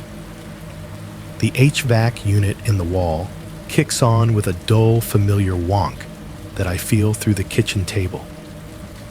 There's a moment of hesitation, like an old man clearing his throat, and then the fan starts pushing air through the vents in a way that sounds if I close my eyes exactly like wind being dragged through a tunnel. A low, steady rush, shaped by metal and corners. The refrigerator answers with a sharp click from its compressor. A half second of silence, then a soft rising hum as it joins in. The vibration travels into the cabinets, rattling the loose handle on the drawer where I keep takeout menus. The rhythm of it is wrong for a heartbeat, and then settles into something I know too well, that faint, jittery tremor that comes through the floor of a caboose right before it loses the fight and stops. Somewhere below my feet, something larger comes awake, the building's boiler down in the unlovely concrete space behind the almost always closed door at the end of our hallway. It starts with a distant tick, tick, tick, then a low gathering growl, then a steady animal rumble. I've never seen the unit itself, only heard it. But in my head, it has a smokestack and a firebox and wheels that never move. If you're listening to this as a story on some horror channel, you might be hearing all of that right now, under my voice. The hum, the rush, the faint rattles. Or the host cleaned it up in editing and laid music over everything, and all you get is my words. Either way, this is where it actually started. Here, at this table, with me, and an old laptop that doesn't owe anybody anything. The machine in front of me is as tired as I am. The plastic around the keyboard is worn smooth where other wrists used to rest. Paint rubbed off certain keys, so the letters are just ghosts. There's a smear of something between the G and H crumbs from a sandwich, or maybe the remains of a pizza grease fingerprint that refused to die. When I type, the keys stick sometimes and make a little tack-tack sound like a telegraph someone forgot to switch off. Right now, the cursor on the screen is a blinking rectangle in an email form. The address at the top is one you'd recognize if you spend too much time listening to other people's nightmares. Send your true stories to, followed by something that looks like a joke, but isn't. I've heard the host, read it 100 times. I stared at that empty box for a long time before I wrote the first line. You can use my story on your channel. I typed, slow checking each word like it might explode. Just don't use my last name. I deleted it, wrote it again, deleted it. Then I left it there and dropped down a line, because some things just have to stay. If you're wondering why some old man in a nothing apartment above a liquor store would choose a horror channel for his confession instead of a journalist or a priest, the answer is simple. People still listen to these. Really listen. They put you on in the dark, on purpose, and let you into their rooms. They stay for 20-30 minutes just to hear how strangers got scared. I'm not looking for sympathy. I'm not even sure I'm looking for forgiveness. Mostly, I'm looking for a place where the story isn't going to be trimmed down to a line in a document or a 3-minute segment between ads. You're used to certain patterns in these stories. You know them, even if you don't think you do. Footsteps in an empty hallway. A shadow where there shouldn't be one. Hands reaching from under the bed. White shapes at the end of the driveway. Voices on baby monitors. Cameras catching what eyes missed. If you came here for that, I'm going to disappoint you. There are no devils in my story. No pale woman wearing the wrong face. No thin man in the trees. No demon with a number instead of a name. I won't be telling you about a door that opened by itself or a mirror that showed something it shouldn't. The only numbers that matter are 521 and the one stamped on the side of a train. The thing that scared me more than anything I ever heard on your favorite channel isn't a creature. It doesn't care what you believe. It doesn't roar or whisper. It doesn't moan. It will never scratch on your window. It doesn't even have a color. At worst, it's a line in a report. Incomplete combustion, accumulation of gas. And the monster that helped it along, that one had ink on its fingers and a rubber stamp that said confidential. If this gets read aloud, the host will probably drop his voice a little right there. You might roll your eyes. Ah, here we go, old man, ranting about the system. That's fine. Stay or go? I won't know. I'm not the one watching the view count tick up. I'm the one sitting at a chip table at 2:03 a.m., listening to my apartment imitate a mountain. I start to type the part you've already heard in one way or another, the climb the bad coal, the overloaded cars, how the engine sounded like it was coughing its life away even before it buried itself in the stone, how the wheels slipped on the wet rails and then found purchase in the tunnel, how for a few blessed seconds I thought we were going to make it. The HVAC shudders, coughs, and the pitch of its hum changes. The air coming through the vent feels warmer on my arm. The fridge buzzes in sympathy. The boiler's rumble ramps up, then down, like something with a long, slow heartbeat. When I write, the train began to slow. Something else happens. It's small. If you weren't looking right at it, you might think you'd imagined it. The light over my kitchen table, cheap landlord-grade fixture with a plastic cover that's gone yellow at the edges, flickers. Just once. The room goes dim for a heartbeat. The parking lot outside disappears completely, black glass staring back at me. For the length of one quick inhale, I am in a tunnel again with no exit and no sky. Then the light comes back to full strength, humming as if nothing happened. My fingers pause over the keyboard. That's new, I say out loud to no one. The building answers with its usual orchestra pipes, ticking something, expanding and contracting in the walls, distant ice dropping into the hallway machine with a delicate clink-clack. Nothing dramatic, just a flicker, old wiring, loose connection, the sort of thing you mention to the super, and he shrugs about. I start typing again. The train came to a stop with the caboose hanging at the mouth of the tunnel I write, half in, half out. That's when the CO detector chirps. You might know the sound already.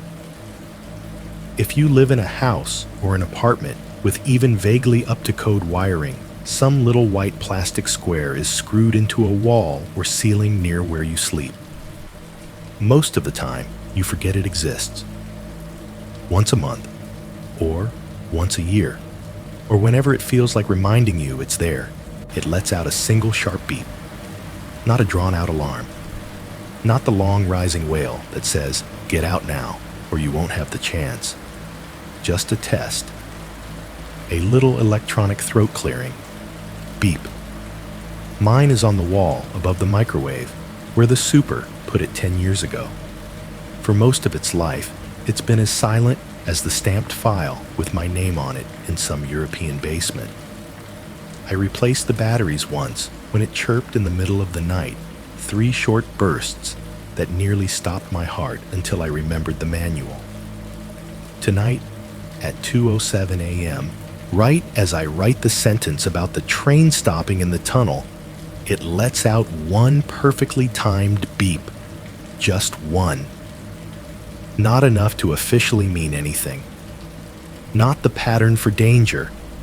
The kind of sound you could ignore if you were half asleep, the kind you might write off as your phone or a truck backing up outside. In the quiet of this hour, with the HVAC roaring like a distant engine, and the boiler humming like something trapped in rock, that single solitary chirp punches through everything. My spine straightens. I can feel my pulse in my throat. For a second, all I can think is, of course it would be tonight. I look up at the little white box. Its red light blinks once calm as a heartbeat on a monitor. Then nothing. No second beat. No cascade of sound. Just the hum of the machinery, the soft howl of air in the vents, the fridge's steady breathing. If this were one of those other stories, this is where I'd tell you the CO detector started shrieking and wouldn't stop, or that the battery died right as the smell of exhaust filled the room. I'd say the host's voice on the screen distorted, dropped 2 octaves, and something whispered from the boiler room door. But that's not the story I have. I sit there watching the detector and make a choice. I could get up, open the windows, even if it lets the smell of old pizza and cold rain in, step out onto the balcony and suck in the damp winter air, call the super and let him bang on pipes and tell me everything's fine. Instead, I put my fingers back on the keys. This is probably the part where someone with more sense than me is shouting at their screen. Check it. Get out. Don't be stupid. It's a reasonable reaction. You hear enough stories about people who don't listen to their alarms. Here's the thing. I know what it feels like to really be in danger from the stuff you can't see. I know how fast it can take you, how the world tilts and the air turns heavy and thoughts slow down. Right now I feel old, tired, clear enough to know that a single chirp in a building where everything wheezes and rattles anyway is probably just electronics doing what electronics do. And if it's not, if this is the day the boiler downstairs decides to misbehave, if some fluke in the flues sends the wrong air to the wrong place, then let me put this down first. That's the bargain I make with myself. I don't recommend it. I'm not telling you it's wise. I'm telling you what happened. I start talking to you properly this time through my fingers. You're probably listening to this with your headphones on.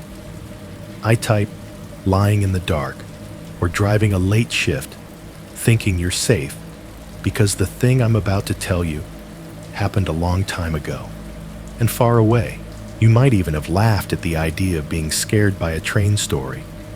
No ghosts, right? No demons? Just a tunnel and bad air. The HVAC rattles. The fridge hums. The boiler below us growls like an old engine trying to climb where it shouldn't.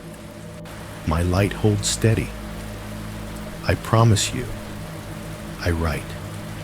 There is nothing in your closet that has ever scared me as much as a line of text on a form and the hiss of something turning into nothing in the dark. If you hear little clicks and thumps under the host's voice as you listen, if a neighbor upstairs drops something, if a truck door slams outside your own window, if your own heater kicks in with a metallic bang, you might feel a shiver you can't explain. I won't tell you it's nothing. I also won't tell you it's the boy in the coat, or the 521, or a mountain breathing through your ductwork.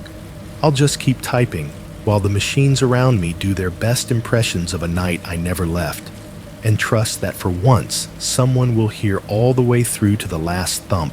I'm not telling you this because I think it will make me feel better. If there was a cure for guilt, I would have found it already. I've tried distance work, new languages, oceans. All I did was teach my ghosts better geography. When people talk about that train, if they talk about it at all, they usually talk about bad luck. Wrong place, wrong time, wrong fuel. A freak convergence. You can hear the relief in their voices when they say it. Nothing anyone could have done. That's a lie we tell, so we can sleep. The truth is, I could have done something. Not just me, of course. No one man loaded that train by himself. But I was there. I saw the faces in the yard that night. I watched them slip into cars, climb onto roofs, wedge themselves into any space that looked like it might carry them away from whatever waited behind. You've heard me say that the crew felt sorry for them, that we looked the other way. It sounds almost noble like that, doesn't it? A quiet act of kindness in a cruel time. Kindness shouldn't kill 500 people. There's a small, hard part of me that never stopped replaying the choices we made. Every time I saw someone pull themselves up onto a ladder and disappear over the edge of a car roof, I could have shouted. I could have blown my whistle called the yard. Police forced a confrontation that might have gotten me labeled heartless or worse. I didn't. I told myself the same story everyone else did. If we don't notice, they'll get where they're going. If we don't make trouble, nobody gets thrown back into the fire they're trying to escape. We were all so afraid of being the one to say no that we ended up saying yes with our silence. When you've survived something you shouldn't, people like to feed you other lies. They tell you you're a miracle, that you were meant to live, that you must have some purpose left to fulfill, as if the universe is a book and you're a character whose arc hasn't wrapped up yet. If that's true, then the universe has a sick sense of humor. Do you know what it actually feels like being the one who breathes when everyone else doesn't? It feels like theft, like you stole air out of someone else's mouth. You walk around with this constant low-grade nausea, as if your body knows it's carrying something that doesn't belong to it. I stood half outside that tunnel because my car didn't make it all the way in. That's it. Not because I was virtuous or brave or chosen. A few more meters of track and I would be a number on a line, and you would be listening to someone else right now.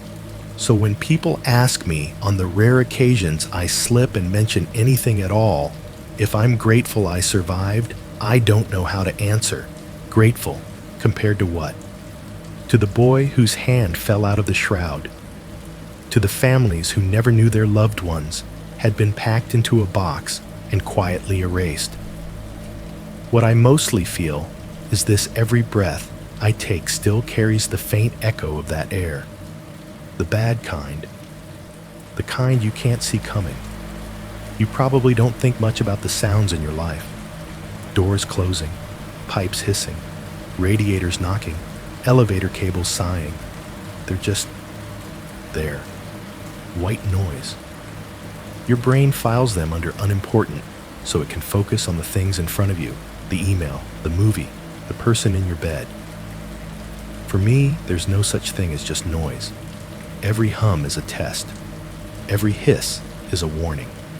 Every innocent little thump makes my muscles tense before my mind catches up. If I walk into a basement, my first thought isn't, what's stored down here? It's, what's running down here? What's burning fuel? What's the ventilation like? My eyes go right to the heaters, the boilers, the water heaters, the exhaust pipes. My lungs start counting breaths on their own. In a supermarket, people complain about the cold in the frozen aisle. I listen to the compressors, how often they kick on, whether the fans sound labored. The hiss of refrigerant in coils puts my teeth on edge. I see families reading labels, kids opening freezer doors just to feel the chill. And all I can think is, if something went wrong with the gas in here, none of you would even know until it was too late. We make jokes about claustrophobia in this country. I don't like elevators, someone says, and everyone laughs. They picture being stuck between floors, banging on the doors, maybe peeing themselves, then being rescued and telling the story at parties. When I get into an elevator, I listen for the fans. Every box that moves people in this country has at least one. A little hum overhead, a faint whir in the shaft. I stand under that noise and think, if that stopped, if the power cut and we were stuck here, how long before the air goes stale? How long before someone notices? It's not dramatic. I don't clutch my chest or scream to get out. I just stand a little closer to the doors, breathe a little shallower, and watch the floor numbers like a lifeline. You listen to horror stories because they give shape to fear. They wrap it in a face or a shadow or something that can be fought or banished or at least understood. A thing you can picture is a thing you can prepare for. The thing that killed those people in that tunnel. You can't see it. You can't punch it. You can't reason with it. It doesn't care if you're brave or a coward, kind or cruel. It doesn't even make much noise. It just rides along with you invisible, building up one breath at a time until suddenly there's nothing left to breathe. We like to blame the gas because it's convenient. We can call it an accident, an act of God, something that happened to us instead of something we helped make. But that gas was the end of a chain that started with decisions. Someone chose to buy cheaper coal because the good stuff was needed elsewhere. Someone chose to keep the schedule tight because the army wanted trains on time.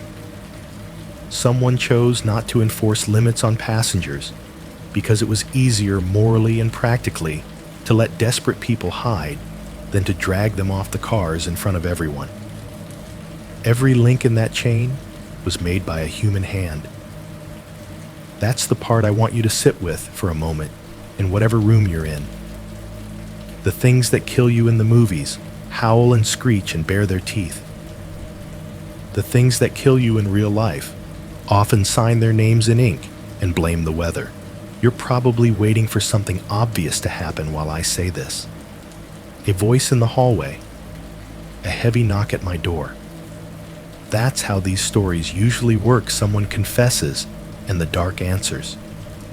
What I get instead is plumbing.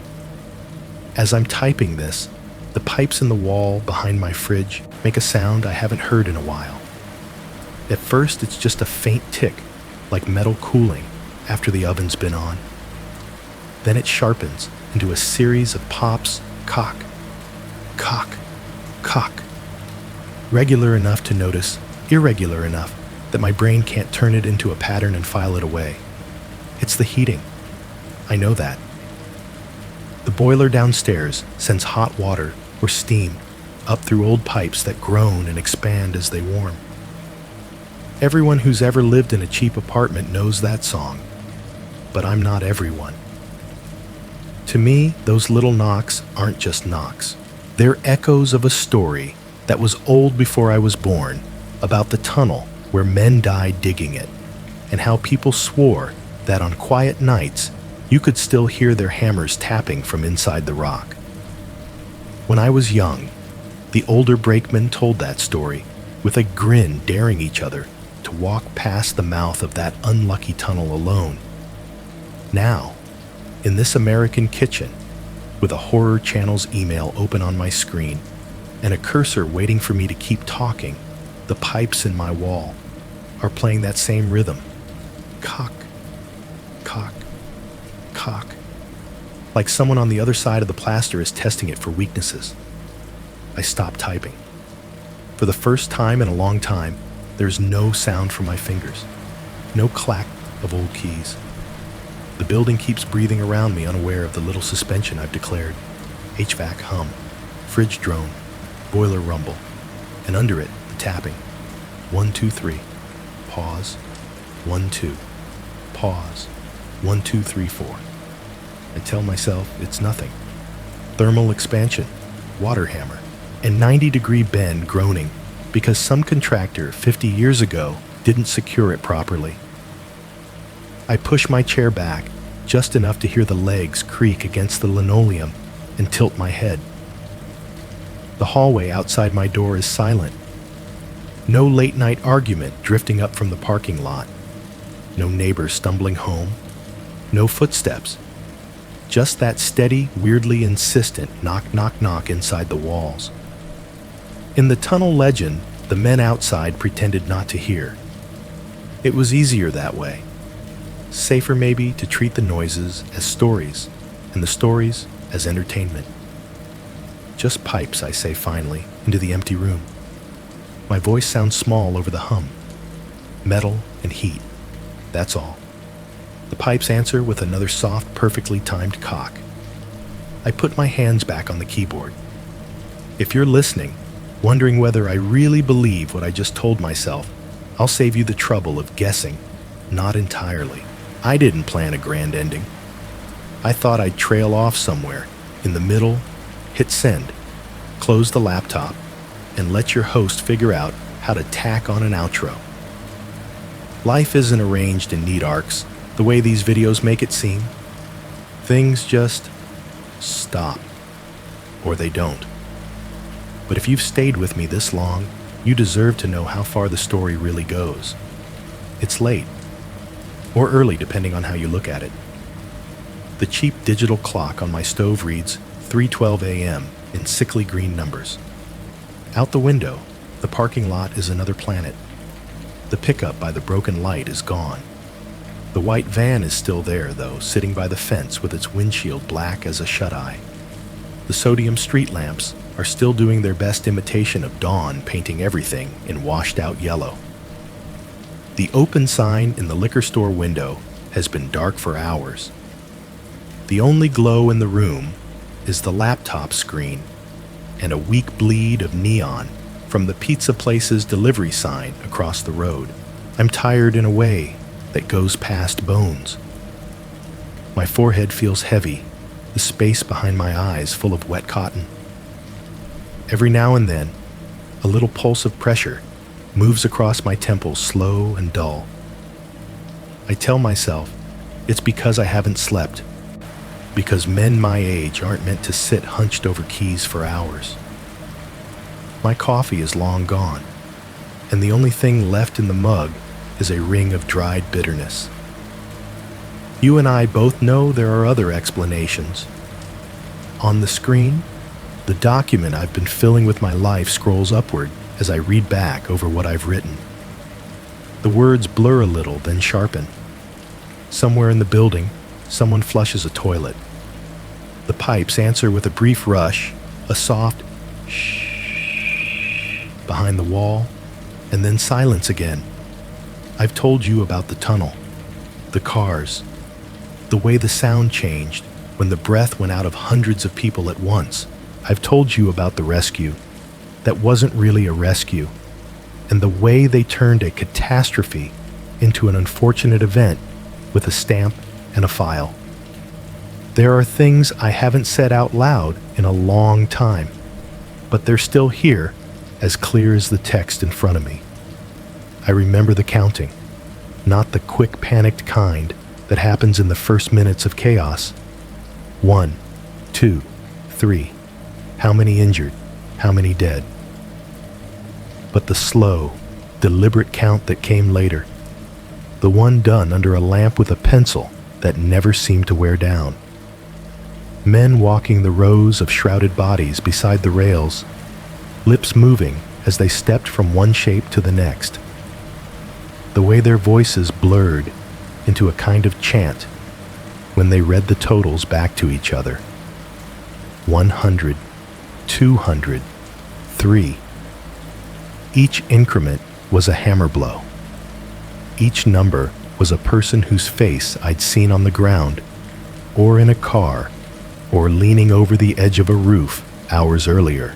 400, 480, 500. They argued over a handful. This one had been counted twice. That one died in the tent, not on the train. Did he belong in the same column? Did it matter? 521, someone finally said, and under the lamplight, those digits became gospel.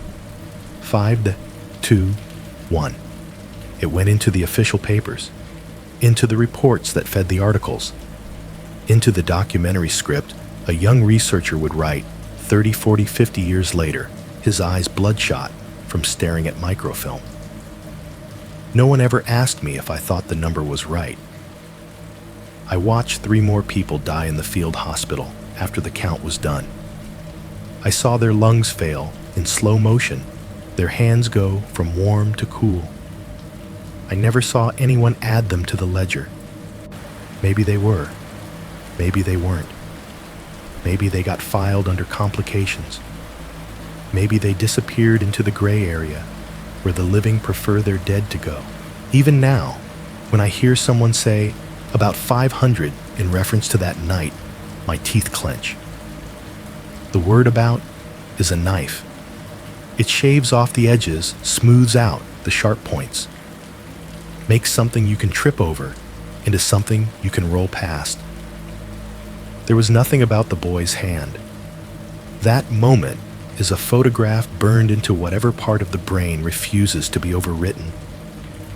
The pallid fingers spilling from the torn edge of the shroud, the nails bitten down, the wrist too thin for the weight of the canvas around it, the way the bundle rolled when it fell, the same casual indifference gravity gives to sacks of flour and crates of tools. Thump. The sound of that fall is the punctuation mark at the end of every memory I have of that day.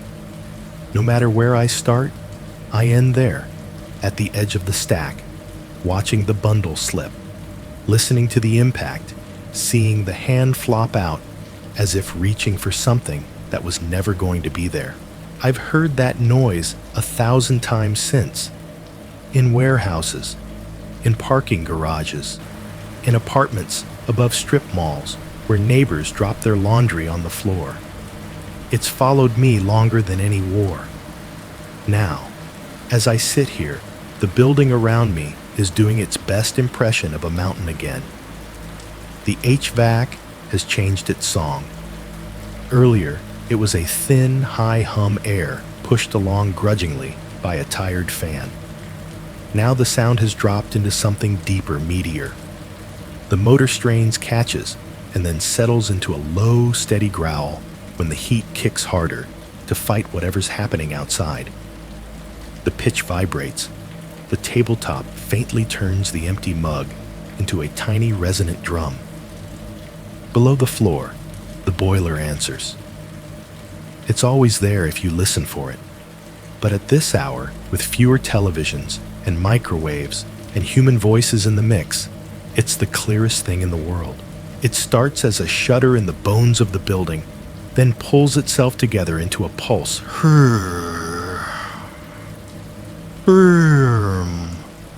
Over and over like a heart buried under concrete laboring away. It sounds like an engine in a tunnel. If you've never heard that, count yourself lucky. You can't unhear it once you do. The way the sound folds back on itself, bouncing between rock and steel, becoming a kind of continuous suffocating roar. Not loud in the way explosions are loud. Loud in the way pain is loud when there's no one there to hear you scream. Up the hall behind the metal door, with the peeling paint and the no unauthorized access sign, the modern boiler does its work. Out here in my apartment, its voice is muffled, but not enough. The rhythm gets into my chest. The heat from the vent blows across my arm in a slow, steady stream that feels too warm all of a sudden. A thin film of sweat blooms at my hairline. The smell in the room shifts. It's subtle. If you walked in right now, you might not notice it at first. The ghosts of old meals still hang in the air. Burnt bread, tomato sauce, coffee grounds. The faint tang of cleaning chemicals from the last time I remembered to mop. Under that, there's always the background perfume of the building itself. Dust, drywall, whatever spills have seeped into the carpet in the hallway over the years. But tonight, something else threads through it all. A sweetness that doesn't belong. Not the pleasant sweet of pastry or fruit. More like the sickly edge of overheated metal, and something organic, pushed just a little too far. It's thin, almost not there, but the part of me that learned to listen in another time pricks up like a dog hearing a whistle. My forehead throbs. My thoughts fuzz around the edges. I tell myself again that it's the hour, the effort, the way I've been hunching over this laptop for 3-4 hours now. On the wall above the microwave, the CO detector stares back at me with its single, unbothered LED. Solid red. No flashing. No shrill alarm. No pattern of beeps that spells out danger in a language even the half-asleep can understand. Silence. That's the joke, isn't it? After a life spent flinching at every knock and hiss, the one machine in this place that's supposed to scream when the invisible comes for you says nothing at all. I put my fingers back on the keyboard. The knack of typing through dizziness is one you pick up young, if you're lucky, and I've had a lot of practice. I write my last lines to you. Not to the host, not to the channel's email address, not to the faceless team who'll decide whether this is worth being turned into a thumbnail and a title with the word true in it. To you, the person in the dark with earbuds in, or at a sink with dishes, or driving down some highway where the lights come and go like breaths. I'm not telling you this because I want sympathy, I type. I'm not asking you to forgive me for the choices I made or didn't make. You don't know me. You don't owe me anything. But if you hear something heavy fall while you're listening to this, if a neighbor drops something upstairs, or a pipe knocks in the wall, or some crate in a warehouse 3 floors below, you lands wrong and echoes up. My hope is that just for a second, you think about what it isn't. I hope it's your plumbing, or your neighbor's bad aim, or your building settling. I hope it isn't a boy in a too big coat hitting the ground for the second time. My hands hover over the keys. The room feels smaller suddenly.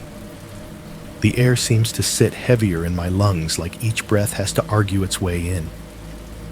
From the end of the hallway, outside my door, down where the exit sign buzzes and the carpet sticks a little under your shoes, a sound rises. Thump. Not the polite little noises I've been living with for years. Not the muffled bumps of people moving around, or the dull knocks of pipes. This one is bigger, more final. It sounds like something large and dense losing a fight with gravity and meeting the floor with all the conviction it has. It comes from the direction of the boiler room. It travels up through the frame of the building, through the studs and the plaster, and straight into the soles of my feet. For a second, it's so clear that the walls might as well be gone, and I'm standing on ballast again. Ballast that's just received another piece of the sky. I sit perfectly still. The laptop's fan whirs suddenly too loud. The cursor blinks at the end of my last sentence, patiently waiting. The smell in the room edges a fraction stronger toward that not right sweetness. The CO detector does nothing. I tell myself I should get up, crack the window, open the door, walk down the hall, and bang on the boiler room door until someone else hears what I hear. That's what you're supposed to do when you think something might be wrong, right? Take action. Don't be passive. Don't repeat the mistakes you've already told the world you regret. My chair scrapes softly as I stand. The room sways just enough that I have to put a hand on the table to steady myself. The laptop's glow smears around the edges for a heartbeat, then snaps back into focus. I save the document more out of muscle memory than intention. Old habits. You don't trust a machine until the little progress bar finishes its blink. I walk to the door. Each step feels like I'm moving through honey. My fingers leave faint prints of warmth on the doorknob's cheap brass. The metal feels hotter than it should. Or maybe my skin is just colder. I hesitate, with my ear against the thin wood. The hallway beyond is quiet. No footsteps, no voices. Just the distant, constant rumble of the building's mechanical heart. Then from directly below my feet, another sound. Thump, louder this time, closer, not from the end of the hall. From the unit under mine, the mirror of my little rectangle of space. If I stomped my heel, someone down there, if there is a someone, would hear it. What fell? A shelf? A box? A person I don't know. The smell curls thicker at the back of my nose, now metallic and sweet, and very faintly familiar, in a way I've spent a lifetime trying not to remember. The edge of the door, under my fingers, feels too sharp, too real. I know what the responsible thing is. You do too. You're probably thinking it right now out there in your safe room with your safe air. Get out. Open the door. Walk away from the boiler, not toward it. Don't make this rhyme with a night you never got over. I stand there breathing the same air. I've been suspicious of my whole life and realized something cold and simple. Every time I thought I'd gotten away switching jobs, crossing oceans living above the rails instead of on them, I was still tied to the same line, still carrying the same ticket. No matter how far you go, a one-way journey doesn't stop being one way just because you get off early for a while. I rest my forehead against the door for a moment. The wood is cool. The hallway on the other side might as well be a tunnel I've been pacing around the mouth of for 70-odd years. I know I should go out, I say softly enough that my voice barely disturbs the air. I turn the knob. Whether I pull the door open all the way or not, whether I make it to the stairs or the sidewalk, or just as far as the exit sign, I'm not going to tell you that part. Because the scariest thing about a one-way train is not the tunnel, or the dark, or even the gas. It's the moment you finally accept that all those years you thought you were living somewhere else, you were only ever standing at the mouth of it, listening to the engine draw closer. This story, about the old brakeman and the one-way train to hell, feels less like a horror tale and more like a confession about being human. On the surface, it is about a wartime disaster, a bad tunnel, cheap coal, and invisible gas. But underneath it is really about guilt, responsibility, and the weight of surviving when others do not.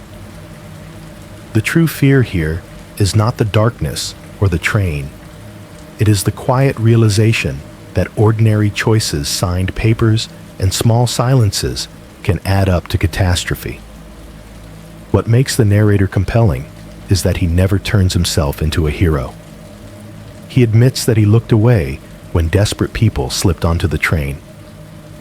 He admits that he signed the documents that softened the truth. His survival was an accident of position, one car length, a few meters of track. That honesty is painful, but it is also strangely hopeful. It reminds us that facing our own part in a tragedy, however small, is the first step toward not repeating it. The story also shows how trauma can live inside everyday life. For most people, a thump in the ceiling, the hum of HVAC, or the hiss of pipes is nothing. For him, those sounds are echoes of the tunnel. They prove that the past does not vanish. It hides in textures, noises, and routine moments. Yet he keeps living. He changes countries, jobs, languages. He never fully escapes, but he learns to keep walking, even while the rails hum under his feet.